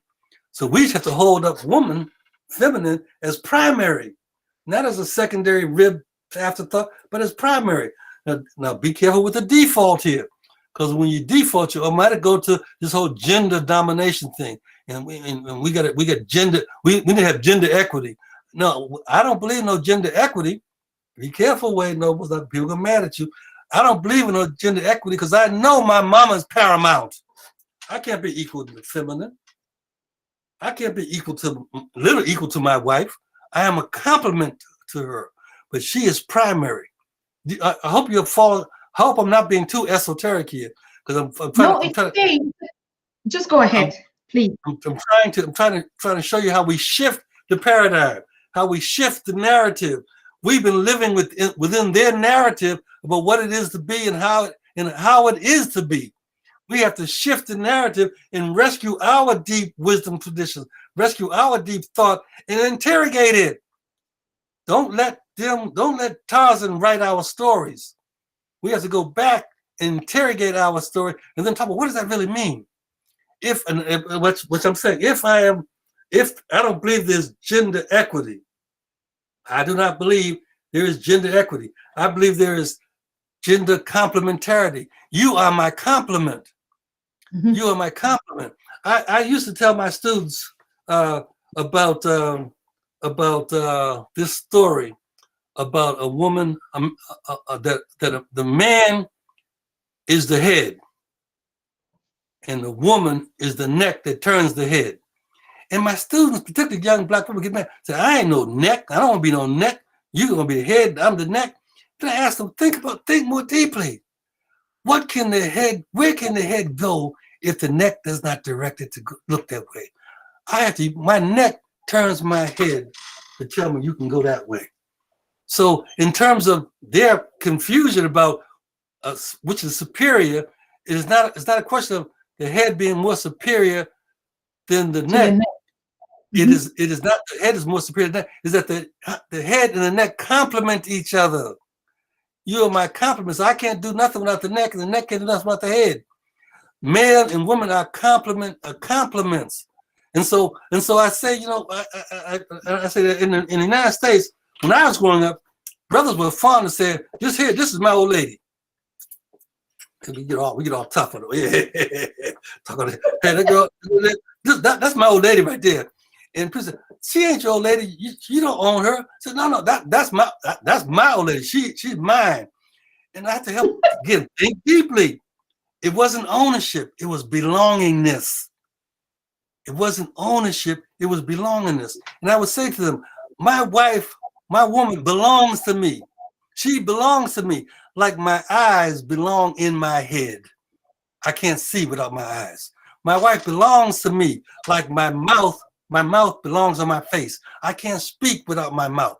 My wife belongs to me like my heart is in my body. I can't live without my heart. She belongs to me. My wife belongs to me like my hands belong on the end of my arm. I can't reach up high without my hands being complementing my arms. We belong to each other. We don't own each other. This is a belonging. There's an important concept to understand. We be, we become, and we belong. We be. I be spirit. We belong. Who do I belong? I belong to divine human reality called African. What do I become? What do I become? I become an illumination of the divine. Let me back up again. I be spirit. I become an illumination of the divine. I belong to what? I belong to the complementarity of the African world. Everywhere Africa is, Africa belongs to each other. So see, the paradigm shift that I'm suggesting here is one that we're going to give some conversation to, give some thought about. How do we change the narrative, even though we're using their colonial dominance language? But some words we can begin to talk about. This makes sense. My old lady does belong to me. I go to the club, she my woman. I go to church, she my woman. She go to the club, that's my man. She go to church, that's my man. And when we say that in our language, people automatically think default. You're talking about ownership. You don't own him. That's the default position. The real position is that I am necessary. I am necessary to her. I am necessary. That's belonging. I am necessary to her. She is necessary to me. Africa should see, we should be creating a generation of African children who understand that the African world and everyone in it are necessary to me personally, not some large sort of historical or sociological pronouncement. No, everyone in the African world are necessary to me because they belong to me. When I go to Africa for a while, I was going to Africa almost twice a year. I didn't go to Africa as no tourist. I went to Africa as going home. And I would challenge my brothers in Africa, why you let this house look like this? How you let mama's steps be broken? How you got mama's children walking in the streets begging? I'm talking about you belong to me, so you are accountable to me. The African world is accountable to everyone who sees the world with African consciousness, and it relates to the African world with a Black identity. There are folk who are physiologically Black who probably should never go to Africa until they get their consciousness changed and their identity changed. But when we relate to the African world, everywhere I go, and I've been blessed to go everywhere, including Asia, I'm seeing Africans. And those Africans were what? They were me. They belong to me. And then I can question them. How are you going to sit up here and think that the Indian system of worship is more important than the traditions of Ifa and voodoo? How do we make voodoo bad, Ifa bad, but you can run around saying, I'm going to be a Hindu, I'm going to be a Hare Krishna? But you might be one of those people in an African outfit. That's okay. But the fact of the matter, first of all, ask yourself, what did Africa have to say about the worship of God before you take on a religion? That's the question. What did Africa have to say? Not that what Africa say filtered to some European priests and Catholic invaders, but what did Africans say in terms of what we came up in Africa and saying, I am divine and I have a relationship with the divine all. That we call, unquote, religion. But it really is not religion. It is a family conversation. See, shift the paradigm. When I talk about religion, I'm talking about a family conversation with me as an element of the all in the all. I am a speck of spirit, and then there's an almighty spirit. So when I want to commune, I have a conversation. And interestingly enough, for me, our ancestors who are the dwellers of heaven are the intermediary. They're the ones that help us understand the all. Because the all is really so all powerful, it's hard for anyone to comprehend the wholeness of it.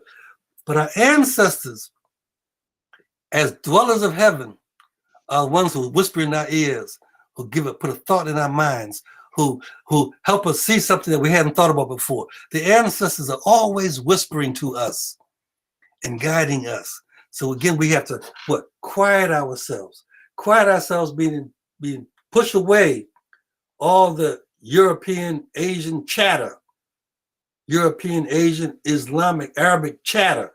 Push that away and quiet yourself and listen to the breath of your ancestors. How am I going to say this? It's very amazing how we need to get this, even the vocabularies that they use. Like you just said something that I put it down here. We've been hearing this statement, I mean, from your brother. I belong to you, you belong to me. And it's always like in a complementary. We go to the African philosophy of Ubuntu. I am not without you. Always the spirit that is connected to say, I can't even succeed without you. And I can make a progress without seeing that you progress. And now, but we all believe wrapped up in a system that says, I am I. It's me, myself, and I. And my interest is first. My happiness is first. Those kind of ideologies, borrowed, misled, miseducated, and fixing it. So we start with correcting our language in our environment, asking questions, and just saying it's me. Right. That's the imposition. They took our sense of belonging to each other and saying, I belong to no one. I'm an individual. I'm by myself in the world. But interesting enough, if you look at the system of how they tried to de-Africanize us, and that's what slavery was about. That's what colonialism was about. The key to making slavery work and the key to making colonialism work was to de-Africanize the African. Mm-hmm. And the way that de-Africanization was to take us and see, to identify ones of us as individuals, and then have the rest of us to watch what happens to the individual as a training ground or as a training lesson. So during slavery, when they would take a rebellious, and it's not rebellious, we say our nature is to be free. So how can I accept this enslavement? We take one of us and strip us down and whip us, but they would never whip us alone. They would lynch us and hang us, never alone. They would make sure that other Africans were there to watch that so that they would internalize, and I call this psychic terrorism. They would internalize that that being an individual is dangerous unless I align myself with the rules and laws of white folk. Because individuals, I get hurt, but all our brothers and sisters seeing, think about sometimes it's hard to even talk about, think about the horror of having to stand on the ground and watch them lynch your uncle, hang your uncle, and then take their brutality and their guns and bash out his teeth, or cut his genitals off and stuff his penis in his mouth, doing all this stuff. And they made us watch that. But also, they made their children watch that because they wanted their children to internalize the brutality that's allowable towards Africans. And so the children learn that you can do anything to Africans. We are less than human. You can shoot a dog because it barks at you. Equally, you can shoot an African and kill him because he looks at you. I want my children to see that parallel. That's the savagery that has been internalized in the genetic code called white supremacy in everybody in the modern world. Even though some people now will say, "I'm not," you can't make me a white supremacist. No, it's in your genetic code. Now, whether you act on it, it's just like, I have in my body a genetic blueprint. Depending upon who I mate with, some of those genes will become recessive, some will become dominant. So my dominant gene, you'll see. The recessive genes, you don't see. Well, in white folk, they got a dominant recessive genes. They got a gene of, I really don't want to go down this path, but the answers make me go for a moment. In white folks, they have in their genetic code, they have a gene of justice and fairness. They also have a gene of savagery and brutality in their genetic code.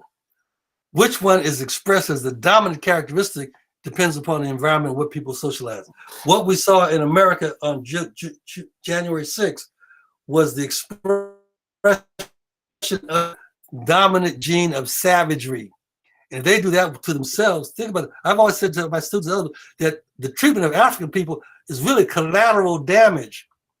White people, the European world, has a history of savagery and war that is the most dominant theme throughout their history. If you look at their history, the most dominant theme in their history is savagery and war. They learned how to kill and destroy each other. And then they go on their great age of exploration, which really was domination, where they went out the world in their longboats and they found these colored people. And they did with the colored people exactly what they were doing with themselves, savagery and brutality. So we're collateral damage. I'm not going to forgive them for how they treat us, but I want our people to recognize that's in their genetic code. And so what we need to do, not worry about them getting on their good side, but we need to figure out how do we illuminate our good side, because the dark knows what to do when the light comes on. Mm-hmm. Mm-hmm. I think that's very straight on what we keep saying. Do we focus on this or we focus on eliminating us? Because we realized in the past we've been focusing on that, and the more we focus on that, it even dimple our light or something, like you say. So the idea, like you're saying, Prof, is like focus on shining. Just shine wherever you are. Yeah, and really is the illumination. It's illumination. Yes, not shine. We gotta be real precise with our use of language. So there's certain words we should try to teach ourselves not to use, because the connotations of them are too dangerous and devastating. But there's some words that we need to make that part of our vocabulary. Mm-hmm. Like our male-female relationships are complementary, not competitive, not domineering. Yes. They're complementary.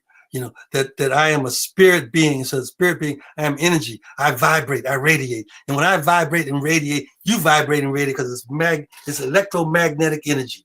I can take a tuning fork and I can hit that tuning fork, and the tone of that tuning fork will vibrate exactly the same with another tuning fork next to it. So I'm your tuning fork.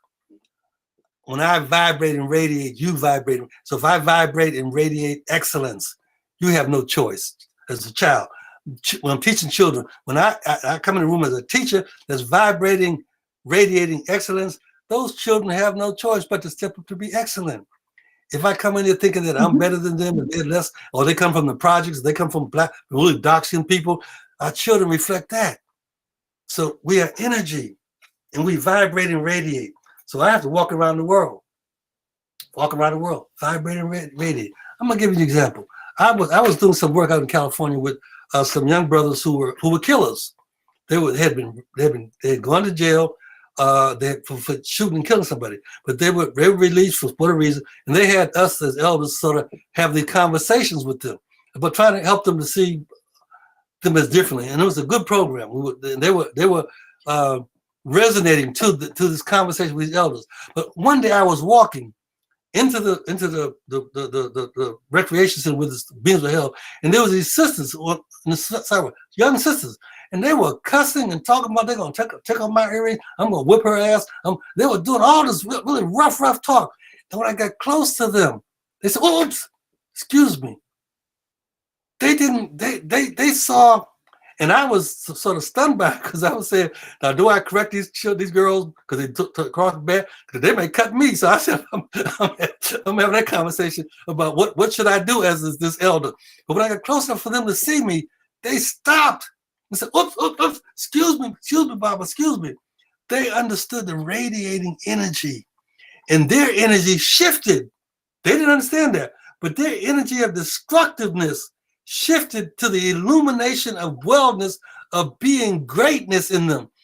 They probably, once I got in the building, they probably went back to somebody going to whip her ass. They might even went back to talk about how they're going to hurt this girl that they were angry at. But what I learned at that moment is that just standing in the presence of vibrating energy that is correct will infect others without you saying a word. Mm-hmm. But if you got the words to say, it makes it even better. It's like putting a seal on it. So we have to begin to get in touch with our own excellence, our own perfection, our own energy as divine beings. Always, every day, get up and look in the mirror and say, I see God. Mm-hmm. Get dressed to go to work and walk out to work and say, I'm a strut here as a divine angel. And then when you see people, and we do it all the time, but we don't do it in a more profound way I'm talking about. But just think about when I travel, I go to all different places, and I go to the community, knowing and say, and black folk will recognize you and say, how you doing? Where you from? Who are your people? They want to know what my family doing over there.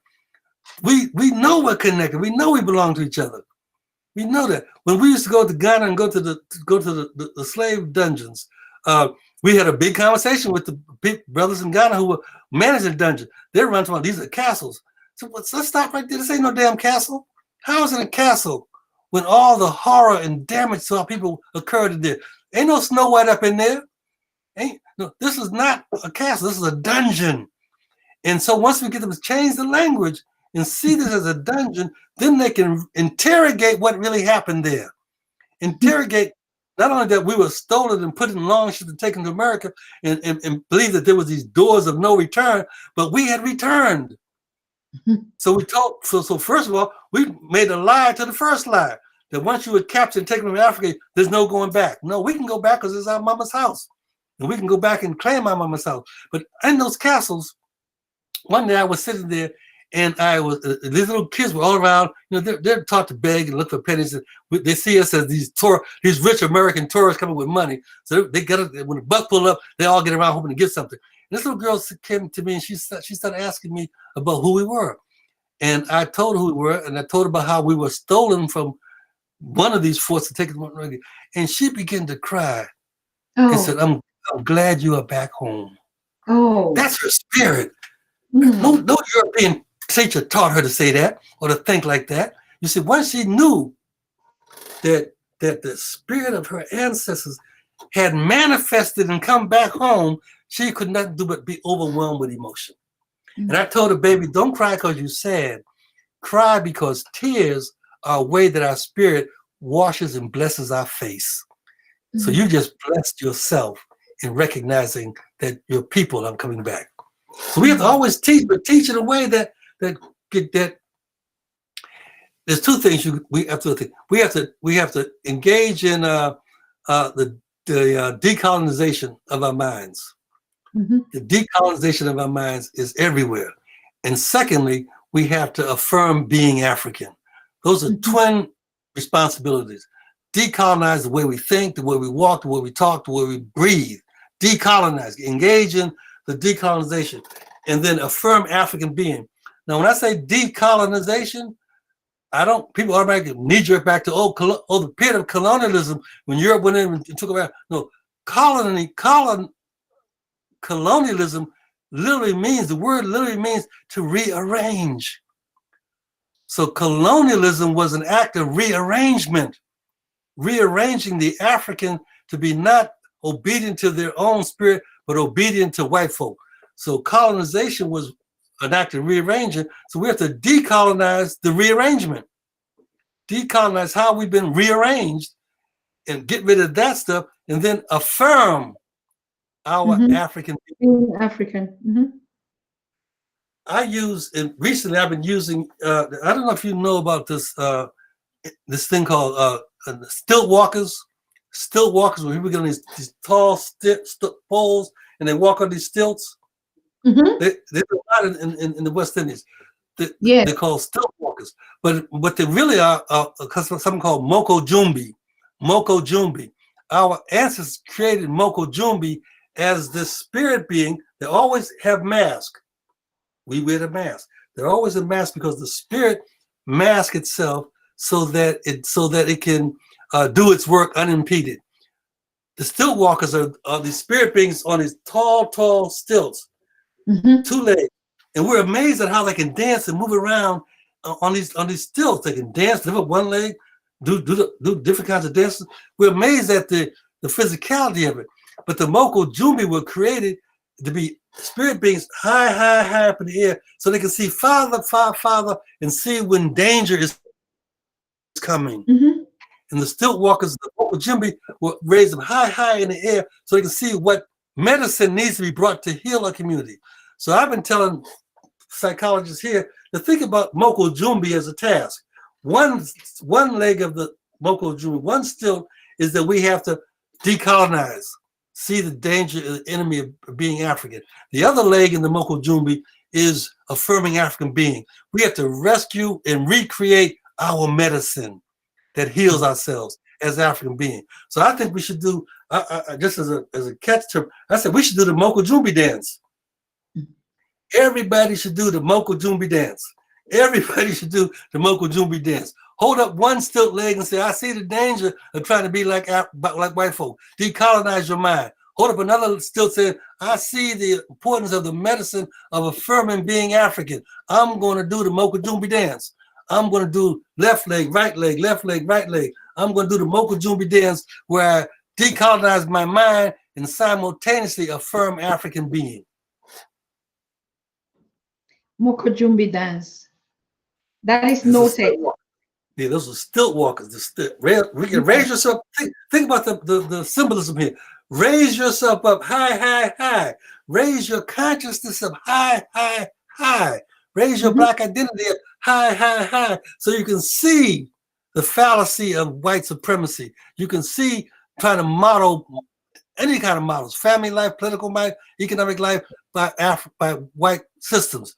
That's one stilt.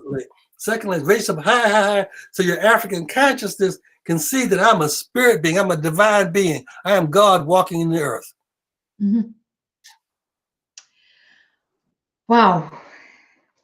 High. You've all heard that the Moko Jumbi dance is what we need to start. We need to start decolonizing and affirming being African. I'm opening up the lines because I see a lot of comments and people asking, Susan, where are you going to open these lines? And they want to share this kind of not just emotions, the spirit that is right here in the house and backed up, even the one that is in the lobby. And these two brothers, I mean, they're unleashing that illumination. I know you get it there. I see your comments and those that are saying exactly, this is the spirit. This is the rebirth. This is the reincarnation or whatever, living our old selves and being, should I use the word baptized? No. No, you could be blessings. In most traditional initiation ceremonies, you do are blessed with water. So so we can bless ourselves. And if baptized works for it, as long as you understand the deeper meaning, it's fine with me. It's the deeper meaning. It's the rescuing of the African spirit. It's affirming African spirit. Is in everything we do, every choice we make, every chance we take is seen through an African lens. And maybe we need to, take eye drops, water, clean our eyes. That could be a blessing.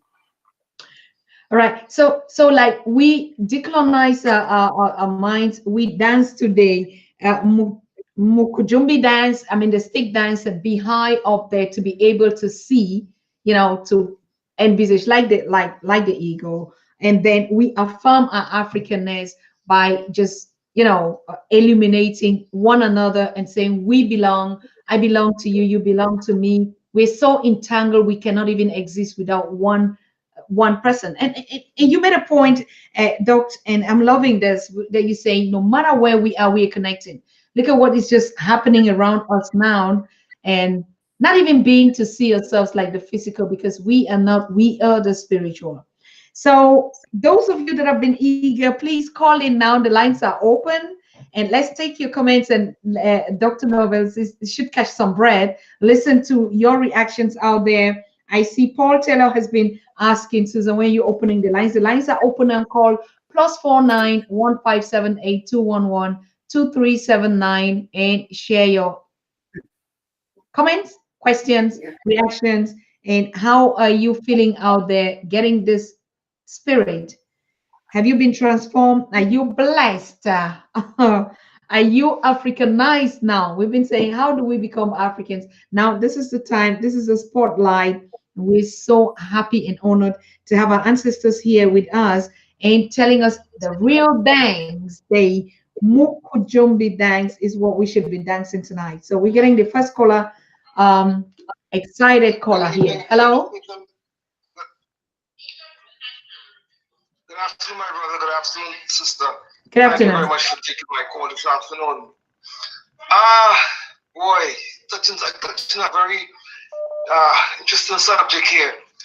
You know, in growing up in the Caribbean, Moko Jambi, it's spelled M-O-K-O, Jambi, J-U-M-B-I-E, was part of, it's still part of the culture of the Caribbean, particularly Trinidad and Tobago. And it's something that it was so common, but it seems like over the last few years, it's vanishing. How do you recreate? How do you really get people to understand that it is a part of us? Because I mean, it has gotten even commercialized. I'm seeing today in the Americas, we have young men and women walking stilts. But I don't even know if they are aware of the history of the Moko Jambi and the stilt walkers. You know, it's very interesting that you're talking about it. Because, I mean, even myself, I didn't know as much as you have said about it. I wasn't even aware of the history of the whole thing. So I think this is very interesting now that you're talking about it. Yeah. Okay. Thank you. Of course, I would give it back to Dr. Nobles to talk about it, but I also want to share that experience. I host we host the festivals in Germany, African festivals, or Pan-African festivals, and we used to book them. We used to book them from Ghana, and they were dancing on this. To be honest with you, I just saw it as an entertainment, as our power. But what you just explained here, and I begin to, we are like, okay, so something was going on. I think, yes, very relevant that we use all these cultural tools for entertainment without even knowing the value and the power that they create in us. Prof? But if you make, our experiences were never for entertainment. We enjoyed our ceremonies, our rituals, and never for entertainment. But they were enjoyable. They were designed to instill in us a deeper meaning of who we are. So so I say there's some rescuing we have to do. We should rescue these different kinds of motifs.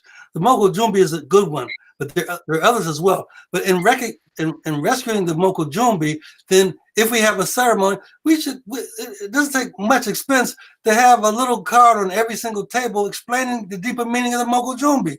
So when people see the Moko Jumbi, they don't just sit back and see it as entertainment. They understand that this is something that has to do with our reactivating our energy. Everything we do, we have to teach and explain, because remember I said there's always the danger of default. They have taken our Moko Jumbi and we have defaulted to put it in the category only of entertainment. That's a default. You see, and so now if we know better, we do better. So now we know what the Moko Jumbi really was about, was created to do. Then every time we should always have stilt walkers at our entertainment ceremonies. But in that moment, use it as a teaching moment. Have our people understand what the Moko Jumbi serve, and then the question becomes, How can you raise your consciousness, Kwame? How can you raise your consciousness high, so you decolonize your thoughts and you affirm your African being? Make every moment a replenishing of who we are.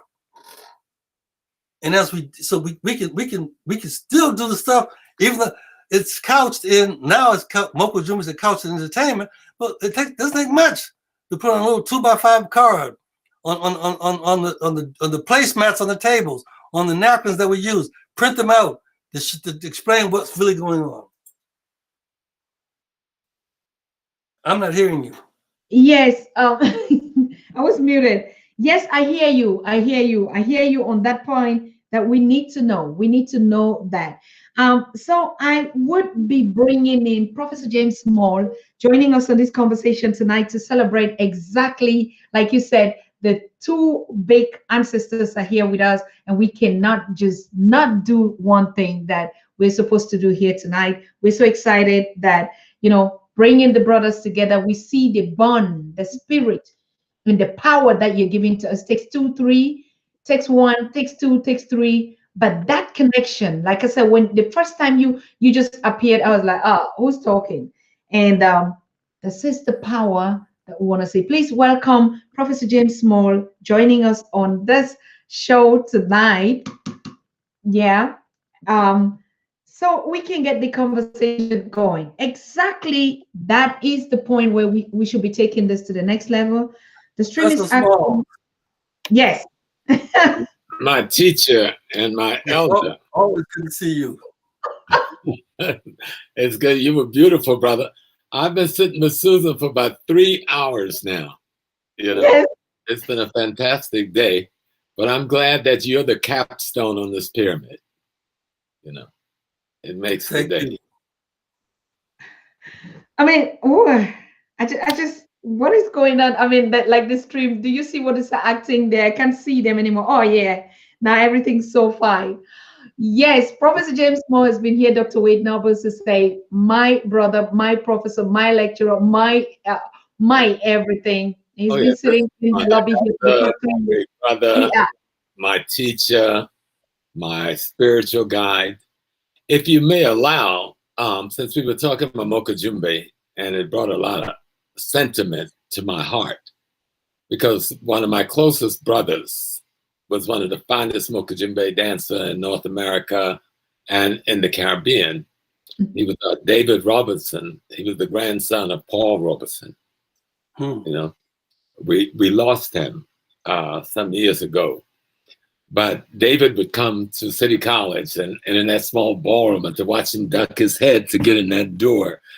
And he would go out and come and have on multiple masses, because each mass represents an element of a different level of our divinity.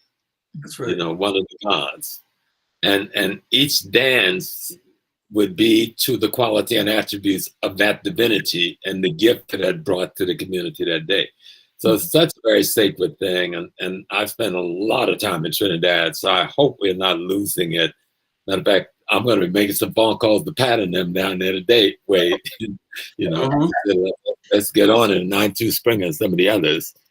But Dr. Noble, it's been an honor watching you exude the element of spirit today, and it wasn't a lecture at all. It was watching you exude spirit, just being the living being, and yet being intellectually sound from an African perspective, you see. And that was so important. I was watching Dr. Tata's face she's so animated on some of the occasions, and it was just wonderful. But I love it because Dr. Tata is like me. I'm always with a notepad and a pen. She was taking her notes, and that's a good scholar. A good student. We do manifest that in that spirit energy. And so when we had a moment in our conversation when we lost the visual, and I could feel it myself, the shift. It wasn't I couldn't go on. I was stumbling with it until we got back and I could see her face. And then seeing her face was her vibrating energy that was igniting my vibrating energy, orchestrated by the ancestral energy. So we're not in charge. We just got to be quiet and do what we're told to do in terms of, I mean, we do got to do work. I don't want anyone in the audience to think they ain't supposed to read a book, think about stuff, develop a program, tutor a child. We will do all that work, but we also got to be obedient to the directives that come through us from the ancestral energy. Well, let me ask Dr. Noble a question, if you don't mind, Sister Susan. Go ahead. Because he dealt with to be and the becoming and being. If you would just talk about the becoming for us, Dr. Noble, that whole concept of becoming, you know. I know you covered it in a broad way. I'm not sure this is a good enough answer, but we come from the invisible realm, and we come as undifferentiated energy, spirit, and we become what we become sometimes in stages, and it's almost like an evolutionary process. So my growth, and one with this language is sort of strange, but I become human. I'm not born human. I become human. But when I say human, you all flip to spirit being, because that even the human is the wrong terminology. But I become human in the process of of unfolding my cultural maturation and my spiritual evolution. So I am now a 75-year-old spirit being, and I vibrate differently than I did when I was 17. I'm clearly more culturally mature than I was when I came through my mother's sacred womb. Even though I was blessed, and in the Ifa tradition, we choose our parents in heaven. I was blessed to choose John Nobles and Annie Mae Cotton. And those two beings complement each other from South Carolina and Georgia to make me what I am today. That's a becoming. So it's both intrinsic and external at the same time. We become, and the two terms I use that helps me at least, is a process of cultural maturation and a process of spiritual evolution. Cultural maturation means that culture is not just song and dance. Culture is the milieu in which life evolves. Culture is the milieu in which life evolves. So as cultural maturation, I have to be in charge of the milieu that activates and reinforces my evolution. That's why we have to be against oppression, against white supremacy. We have to speak out against domination. We have to speak out against all these things that inhibit us, because my milieu, my culture, has to be such that its ingredients advances, ignites, inspires my growth and development. Culture is an important thing. It's not just song and dance. It is literally the muck. If you all remember, if y'all had the same little chemistry classes I took as a child, that stuff in the Petri dish, we did these 1-cell experiments. The stuff in the Petri dish was called culture. And it was not called culture accidentally. It was culture because culture is the stuff in which life evolves. So we have to make sure we surround ourselves with an African culture, an African milieu, so we can advance the growth and development of these spirit beings called African people. And so that becoming is really a scientific process. It's a technical process. It's not just let's figure out how to have some dances, put on some clothes, do some celebration, burn some incense, ring some bells. We should do all that stuff. But also we have to understand the technical culture, the technical scientific aspects of this process. We have to be the managers of our science, the manipulators of our technology, if we're going to advance the becoming of African people. I see it as science and technology. I don't know if that's what that helps, James, but that's what, for me, it really is a process. You're going to give a tiny little answer. That was overwhelming. So I took some notes on it. Thank you. We got to keep digging deeper. We got to keep always go deep, because there's nothing on the surface. Yes. I mean, there's stuff on the surface, but it is like quicksand looks like it's dry, but you go down deep, you find it's wet and well. Yeah. So we got to always go deeper. And then we got to translate that to really quick elements that we can share with people. That's why I like using the Moko Jumbi. I can talk all day long about the process of decolonizing your mind. I can talk a lot about affirming Africa. I've even itemized some of the pieces that should go in those 2 strands. But when I say do the Moko Jumbi dance, that's comprehended. See, you can now say, listen, we adopted. We can go to a Boy Scouts club or go into a group's a children's recreation center, and the kids are acting all crazy, and ask them, "Are you doing the Moko Jumbi dance? Are you doing the Moko Jumbi dance?" And if we can internalize that, when you do the Moko Jumbi dance, elders ask you to shift the paradigm, shift the narrative, change what you're doing. You should be doing the Moko Jumbi dance, and not doing this crazy stuff that our children do untutored and undirected. And it also means re-rescuing the importance of eldership. Eldership is not just old people who are 70, 80, 90 years. Eldership is that the 13-year-old is the elder to the 7-year-old. So what is the 13-year-old's responsibility for the right conduct of the 7-year-old? The 21-year-old is the elder of the 18-year-old. The 35-year-old is the elder of the 21-year-old. The 70-year-old is the elder of the 50-year-old. And I should stand in deference to my elders who are the 80 and 90-year-olds. And help, hopefully by the way I conduct myself, that the 50-year-olds, 40-year-olds will see and see me and say, wait, that's someone worth listening to. Is how we carry ourselves. All right, let us pick up this call and then we continue the conversation. Hello? Okay, I'm here. Yes. You're live. Am I? Okay. Good to talk to you again, and good to see Professor Jake. That is looking lively and well. Go ahead. Yes. I'm thinking about our people and Africa. Do you think we've been blessed and cursed by geography at the same time? Because we have this beautiful continent where there's no need for this struggle historically for food and clothes and shelter, unlike Europe and their environmental condition where they're freeze, and so we have no drive to try to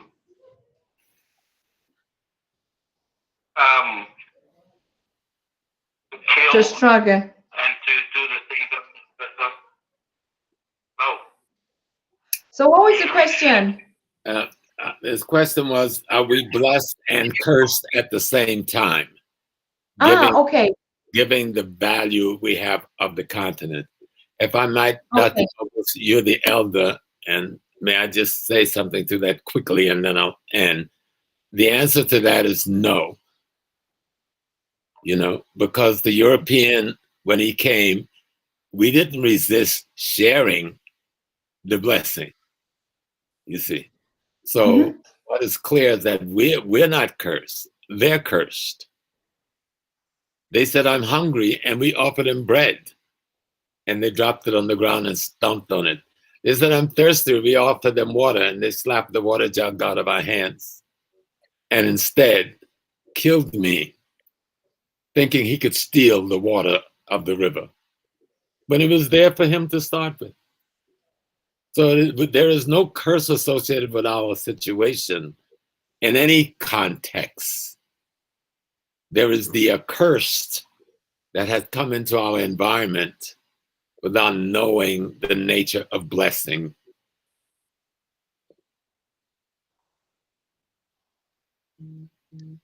Dr. Wade Nobles? Yes. I think James has answered the question, and my thought is that that everything was strategic. The Europeans knew that the first thing they had to do was to establish the church and the school in Africa. Africa had churches in quote churches in schools before the European came, but they established their church in their schools, and the church and schools was to do what? To rearrange our minds. That's colonialism. And so we should recognize the beauty and the wealth of Africa. That's a blessing, and we should continue to be African, which is that we share and care all the time. But we now have to put a conditionality on our sharing and our caring. I will share and care if you are human, if you are divine, or if you're not, will you act human and you act divine? Then I will share and care. But other than that, we have to re-Africanize Africa. That sounds strange, but we literally have to re-Africanize Africa because Africa belongs to us. So I have no intimidation or no a failure to say as a African born in America that Africa belongs to me, and as I see Africa, it is in danger. It has been damaged. It has been debilitated, and we have to re-Africanize that. It's like going to my mother's hut, and all the building and the stability hut has been shattered. I don't say I got to call the Japanese in to build a house for my mother. I got to say I'm going to build a house for my mother. We got enough talent throughout the African world, we got enough talent and genius to do everything that Africa needs to be done. Yet we walk with our hands out, held out, asking other people to come and take care of my mama's house when it's my mama's house. I think from the caller, Paul Taylor, you got the straight answer. It's not a curse, like Professor James Moore is saying, like Reverend Rev Chuck is saying. Nothing happened. Nothing is wrong with us. Something just happened to us. So I think it is obvious, Professor James Moore.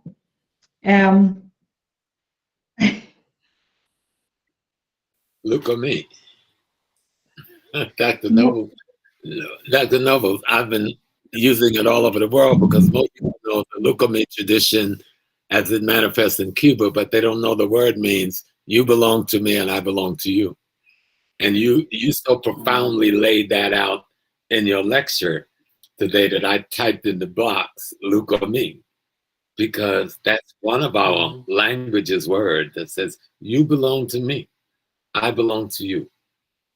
You know, it's like when I first went to Africa, I went home and I remember somebody asked me something about credentials. I don't need any, they asked me, why don't you get your residency because you have a business here? I don't need no residency. I got residency. When my great-grandma left, we didn't give up our land. We didn't give up our stool. We didn't give up our skin. We've just been away for a minute. Come back home. I will never apply for dual citizenship, and I will never apply for residency. I am home. And no one will get residency. Absolutely. And so she belongs to me. And the rulers of African countries need to understand that. It's important that they understand that we don't need no special permission or no special paper to say we belong. It belongs to us. So whoever sits in the parliaments and in the governments on the continent need to understand this, just what Dr. Smalls just said. Right. Because we're building the Pan-African platform, the African World Platform. Today is the second launch. And what Susan may do is just give us a little explanation so everybody can hear one time of the African World Platform that you launched yesterday, today, and tomorrow. Just tell us about it, if you may. Okay. Thank you. Yes. The Afro world is the African world, exactly. And the idea is exactly trying to make visible all what we've been talking about. Like we just say we have to be ourselves. So we have a space and we just are doing things that is just us without us standing to say we need to be this. So if we are doing transactions, it is just exactly the unity that we have. So it is a major platform where we want to reach out to all the Africans, and the slogan is village to village, city to city, community to community, and the neighborhoods to neighborhoods, you know, being there for one another. I mean, reaching out to those Africans, I'm like the marginalized, the 70% that the world keeps saying they are the poor, but they're depending on that poor, and to give them that space to say, you can create anything because you're the creator. We can do business, we can progress, we can elevate ourselves, we can illuminate ourselves on that space. So that's basically what we've been doing here today. And why we are following up this launching, automatically we're unveiling it, like we see the spirit of you, our ancestors, I mean, in the physical form being here. I didn't even want to talk about it again because it's just unveiled. It's just like you just open up and everything is just pouring on this platform. People, it is our space, and it has nothing absolutely to do with, oh, it's comparable to a social media like Facebook. No, there is nothing comparable to AfroWorld. It's the spirit. What we have on the AfroWorld TV is the spirit of just being African. And so the African conscious mind, how do we do business? How do we reach out? How do we elevate ourselves? How do we use the natural things that are available to us and create value out of it? And so no one is going to believe to go to follow you up with, these are the poor ones, these are the ones that are this segregating us like our ancestors, or you great ones are saying. So the AfroWorld TV is that new platform where we put all this energy, where the spirits are connecting to just begin to do the same things that we keep talking about every day, in a practical form, But we want to exactly give this new technology we're calling the digital space. The telephones, the Africans on the continent have it, but how do they use it to connect to our brothers, to tap into this energy? Whether we're selling, whether we're dancing, whether we're communicating, how do we use the digital space that is available to us now? And so they're not going to be like we're talking about the free trade continental area where we need infrastructures, we need this. No, we're just collapsing all these geographical boundaries that disconnect us and connecting us through this space. So exactly, that's why the AfroWorld TV, we've been building it for the past 8 months as we started the Pan-African Daily TV. And so it is a space where we give even Africans to create this news that we want to talk about, put everything up there. And in the next weeks, we're going to be creating Professor James Small, Dr. Wade Nawe, Dr. Nichols, we all have to be in the space to connect and learn our history, our culture. All your books, all your biographies are going to be put there. You're not going to do anything. Africans are going to create that, put all your literature on it. And so any African can just navigate. All the things that we're talking about is available there, a one-stop shop. So that's all the AfroWorld TV is all about. And we're so honored and humbled to have you grace this occasion. Tomorrow, we're just going to be doing a kind of a dancing and no talking that much. Patrick Kasurim, who is a social media expert, is going to be telling us about the different activities that we're going to be doing there. And right now that we're talking, we're already available live on the AfroWorld. This conversation is being streamed there. So it's a kind of like we were raising funds for the satellite, even though we're still moving on that, but it's already visible in the small particles that we want to start putting it to make it the global African space for conscious Africans and to pull one another day after day through our participation. So that's just what AfroWorld is all about. That is very powerful and very good to be doing. And I would invite you to consider that. We said tomorrow we're just going to be doing dancing stuff. Dancing stuff is not just. In fact, it is energy. Yes. And it's movement. If I go back to the Moko Jumbi, go back to the Orishas, every spirit concentration has a sound, a drum beat that goes with it. And those drum beats have a certain intention. Some are to heal, some are to ignite, some are to inspire. So as we share our dancing and our music with our people, someone should also be talking about what is the intentionality of that moment, of that movement, of that sound. Because that's how we restore wellness to our communities. We should always dance. We should always have music. But I said before, we didn't really do our ceremonies for entertainment. Right. We enjoyed them, but they were not for entertainment. They were pleasing, but were not for entertainment. So we don't need to have an entertainment industry, even though we do have one. We should take control of it. We should take control of the entertainment energy that's contaminating our communities, take control of it, but recognize our deeper meaning is to have that to be the deliverer of medicine. Mm-hmm. The music and the dance are the deliverer of nurturing. That's how we should see it. Okay, and one thing before I give Professor James Small the floor on the Afro World TV. The main idea is this collectiveness, like Dr. Nobles was saying. How do we put a collective in which if I progress, you must progress? There's just going to be no way for this class distinction of, oh, I am there. So on the Afro World, everybody would have to make money. Even you just being there, you would have to earn something. And so what is it that we want to put? We want to put that collectiveness, that spirit of nobody is going to be marginalized to like, this is the first class, this is the second class. So like the ones that will be putting out the let's say contribution in getting the packages out there, the ones that are already signing in, whether from the continent or where, and doing the referrals, earn a living, earn a money from it.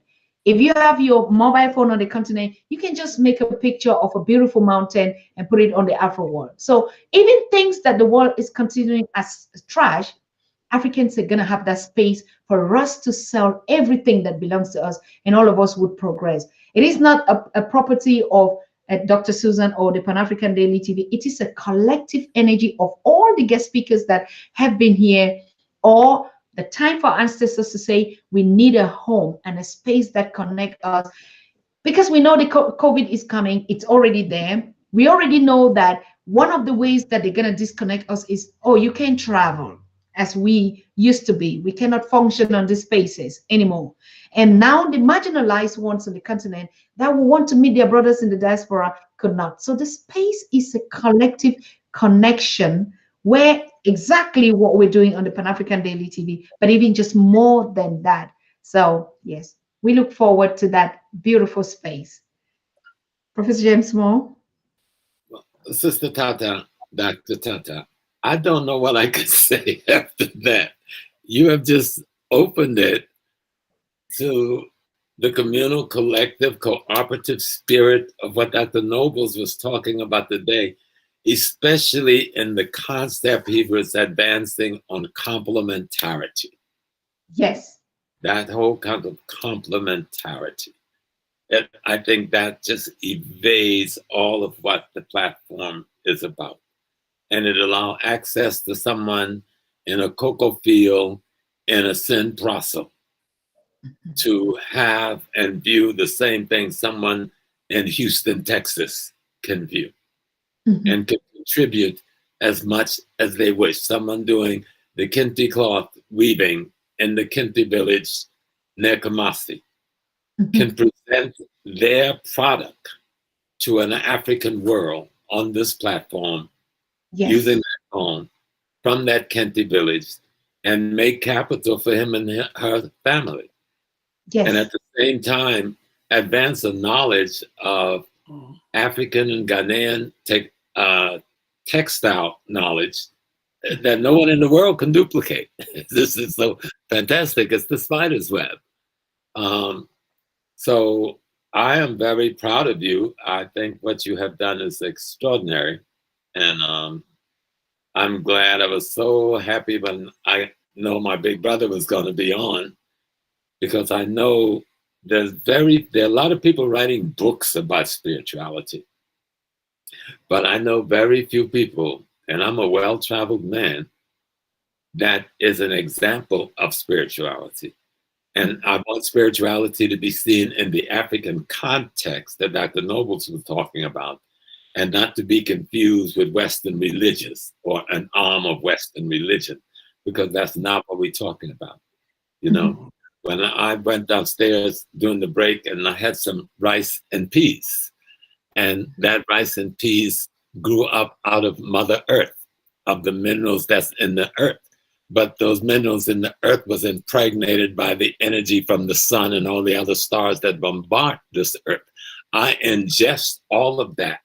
I ingest the universe and my ecology. And I'm already programmed for how all of those elements that I was ingesting will be distributed to whatever systems or organs in my body and to whatever degree of intensity is going to give me energy to propel. We understand that we are the world. You remember that song, We Are the World? You know, Yes. We are the universe, and that's real. We are the totality of the totality, at least an aspect of the totality of the totality, yet containing all of the possibility of the totality. You know, that's what makes being African so beautiful when you realize it. And so Absolutely. what we're doing, The universe is alive, and it is knowing, and it is knowable. Part of our intelligence is engaged in the process of knowing what the universe knows, and being able to be knowable about how energy actually works. What's the physics of it? What's the science of it? And then use that to benefit our life and living. Absolute. Absolute. What more else can we say? We can only say thank you to all of you. Thank you for your great works. Thank you for how do I want to say the Before you get up, may I please give one more comment? I think that I would want to make sure that the National Association of Black Psychologists be on your platform so people can see. A lot of people talk about mental health now, mental illness, and where do I find a psychologist? They need to be filtering that through the body of Black psychologists who have spent the last 50 years trying to understand the mental health and well-being of Black folks. So I invite you to consider putting that on this platform, the National Association of Black Psychologists, and I can send you the webpage for that. The second thing is I want to introduce to the audience a Bantu term called Zola, Z-O-L-A. Zola means love, but it doesn't mean love in a romantic way. Zola is the activator of our self-healing potential. And so when you say Zola, you are saying love activates my ability to heal, my ability to grow, my ability to develop. So in the Association of Black Psychologists, we have embraced a hashtag called Zola Up on We. Zola Up on We.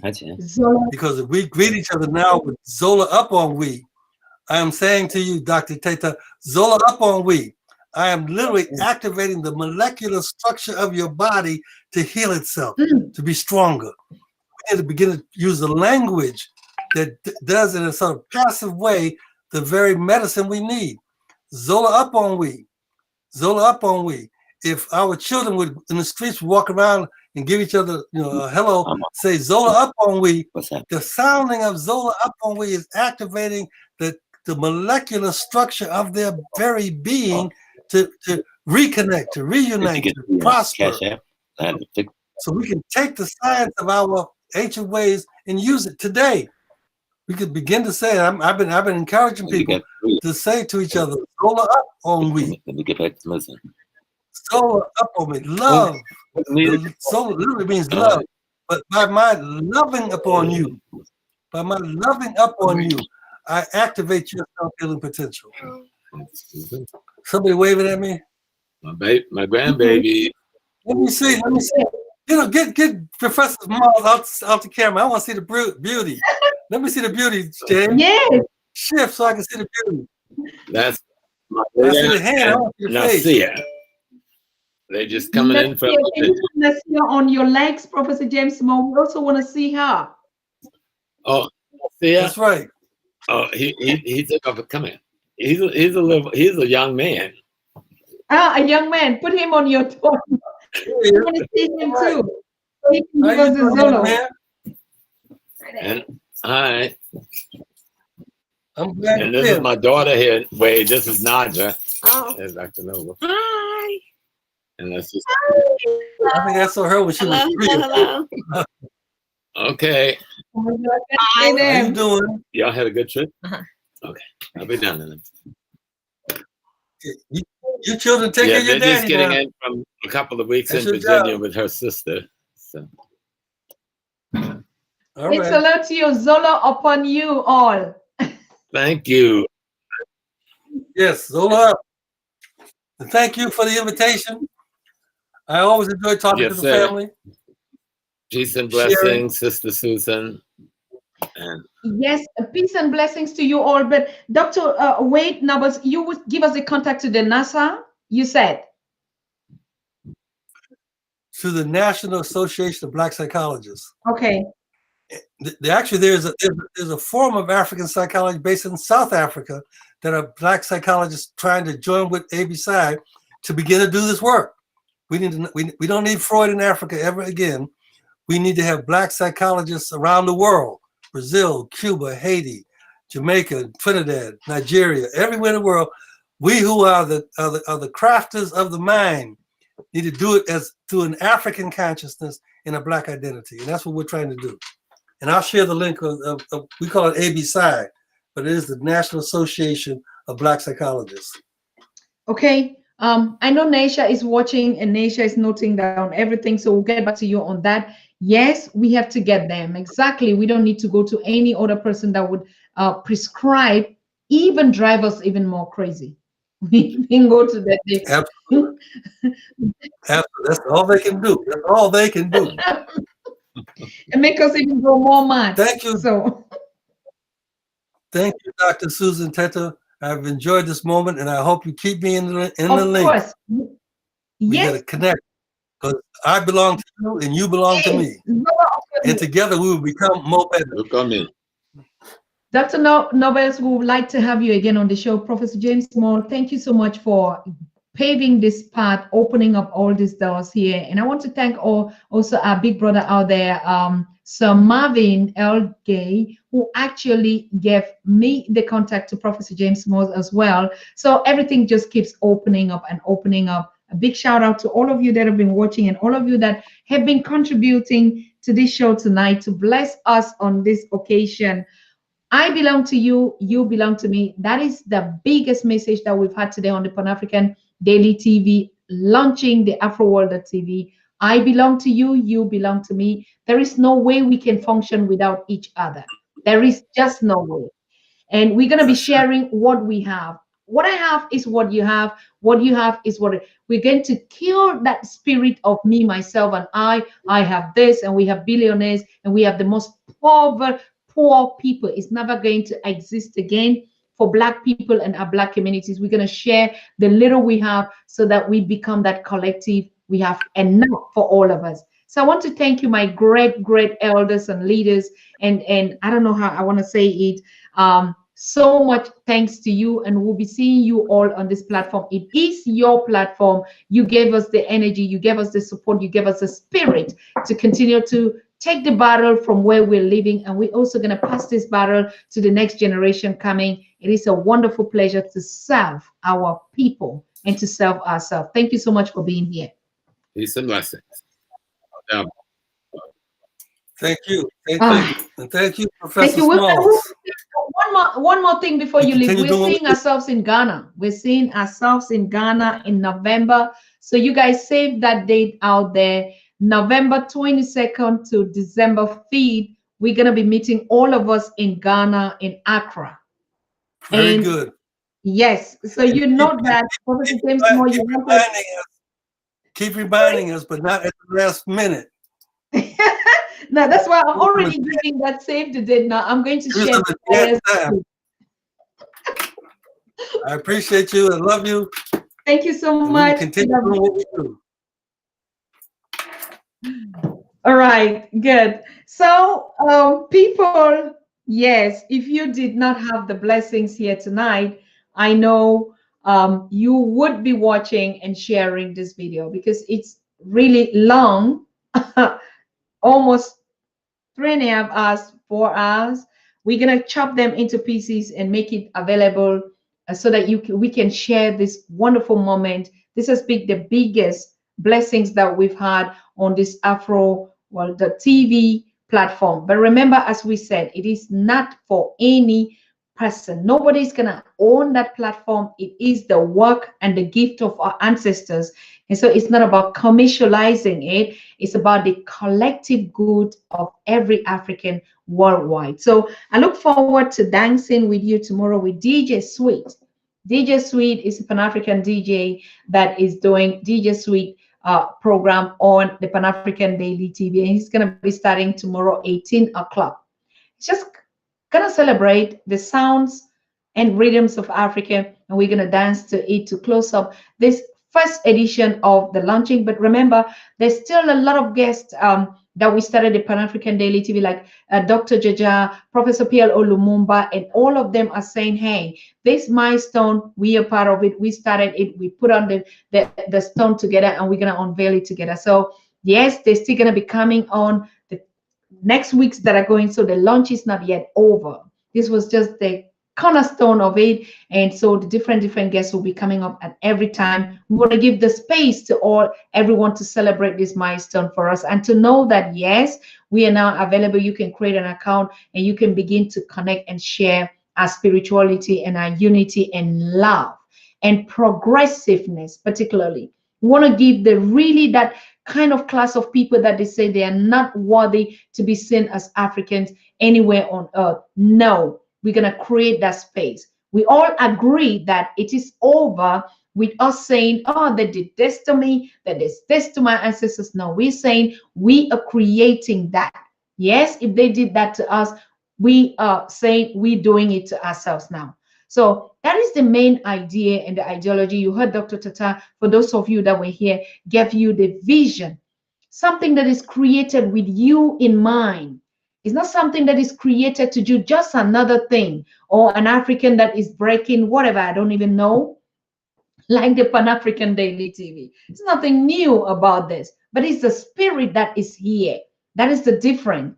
And millions of us are doing this same incredible thing anywhere. You can talk about Juliet Rien. She's also going to be here to celebrate this. She was here on the first stone with the Professor PLO Lumumba. You can remember, I think, Dr. Arikana. There was the first one that opened the Afroworld TV when we even just opened the doors to create it. You all know that, Usman Toure. But now they are also saying, oh, we want to be part of this again, to see the progress. Where have we left it? Where are we now? And to say we've not just been talking. This is a sign to tell you, we have been saying, on the Pan-African Daily TV, we're just talking. Africans are just talking. No, stop that. Change that narrative. We are not talking. We are not talkative people, but we are people that don't want to change just the leaders and continue to dance around the circle and nothing works for our people. Our people cannot feed themselves. They cannot heal themselves. They cannot believe in what they want. That is not the Africa that we want. You heard Maponga, King Maponga said it a couple of times. It is a regressing of planning through our indigenous power. And that's all what the Afro World is all about. It's not just a platform created by Dr. Susan and I. No, it's a whole collective. Everyone that has put not just a dime, but the ideology of putting one step, a brick, one step after the other, and it's still not even complete. So we're going to put every other thing on that platform. Enjoy it.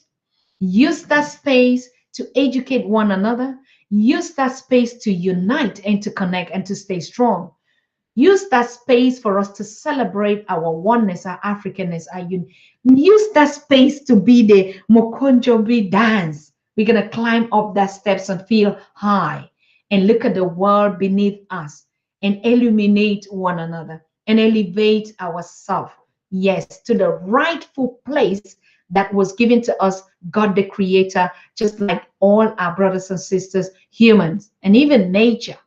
Yes, so we're so excited. Did you hear me say save the date for Ghana 2021? Yes, I'm saying it again. Ghana 2021 is going to be the year where we all unite in Ghana and just celebrate, meet ourselves, particularly Pan-African Daily TV followers and fans. I don't know Kofi Zuma, but he's always making me laugh. He's always telling us what he ate. He's always telling me how my lipsticks are not a different color, what I wear, what I eat. And so we know Kalena, we know Kobogo Sauce, I mean, we know Sylvia Baker, all of us connecting here. How are we going to meet now on the reality space to just share and dance and eat, you know, and do everything that we want to do? We want to meet in Ghana 2021.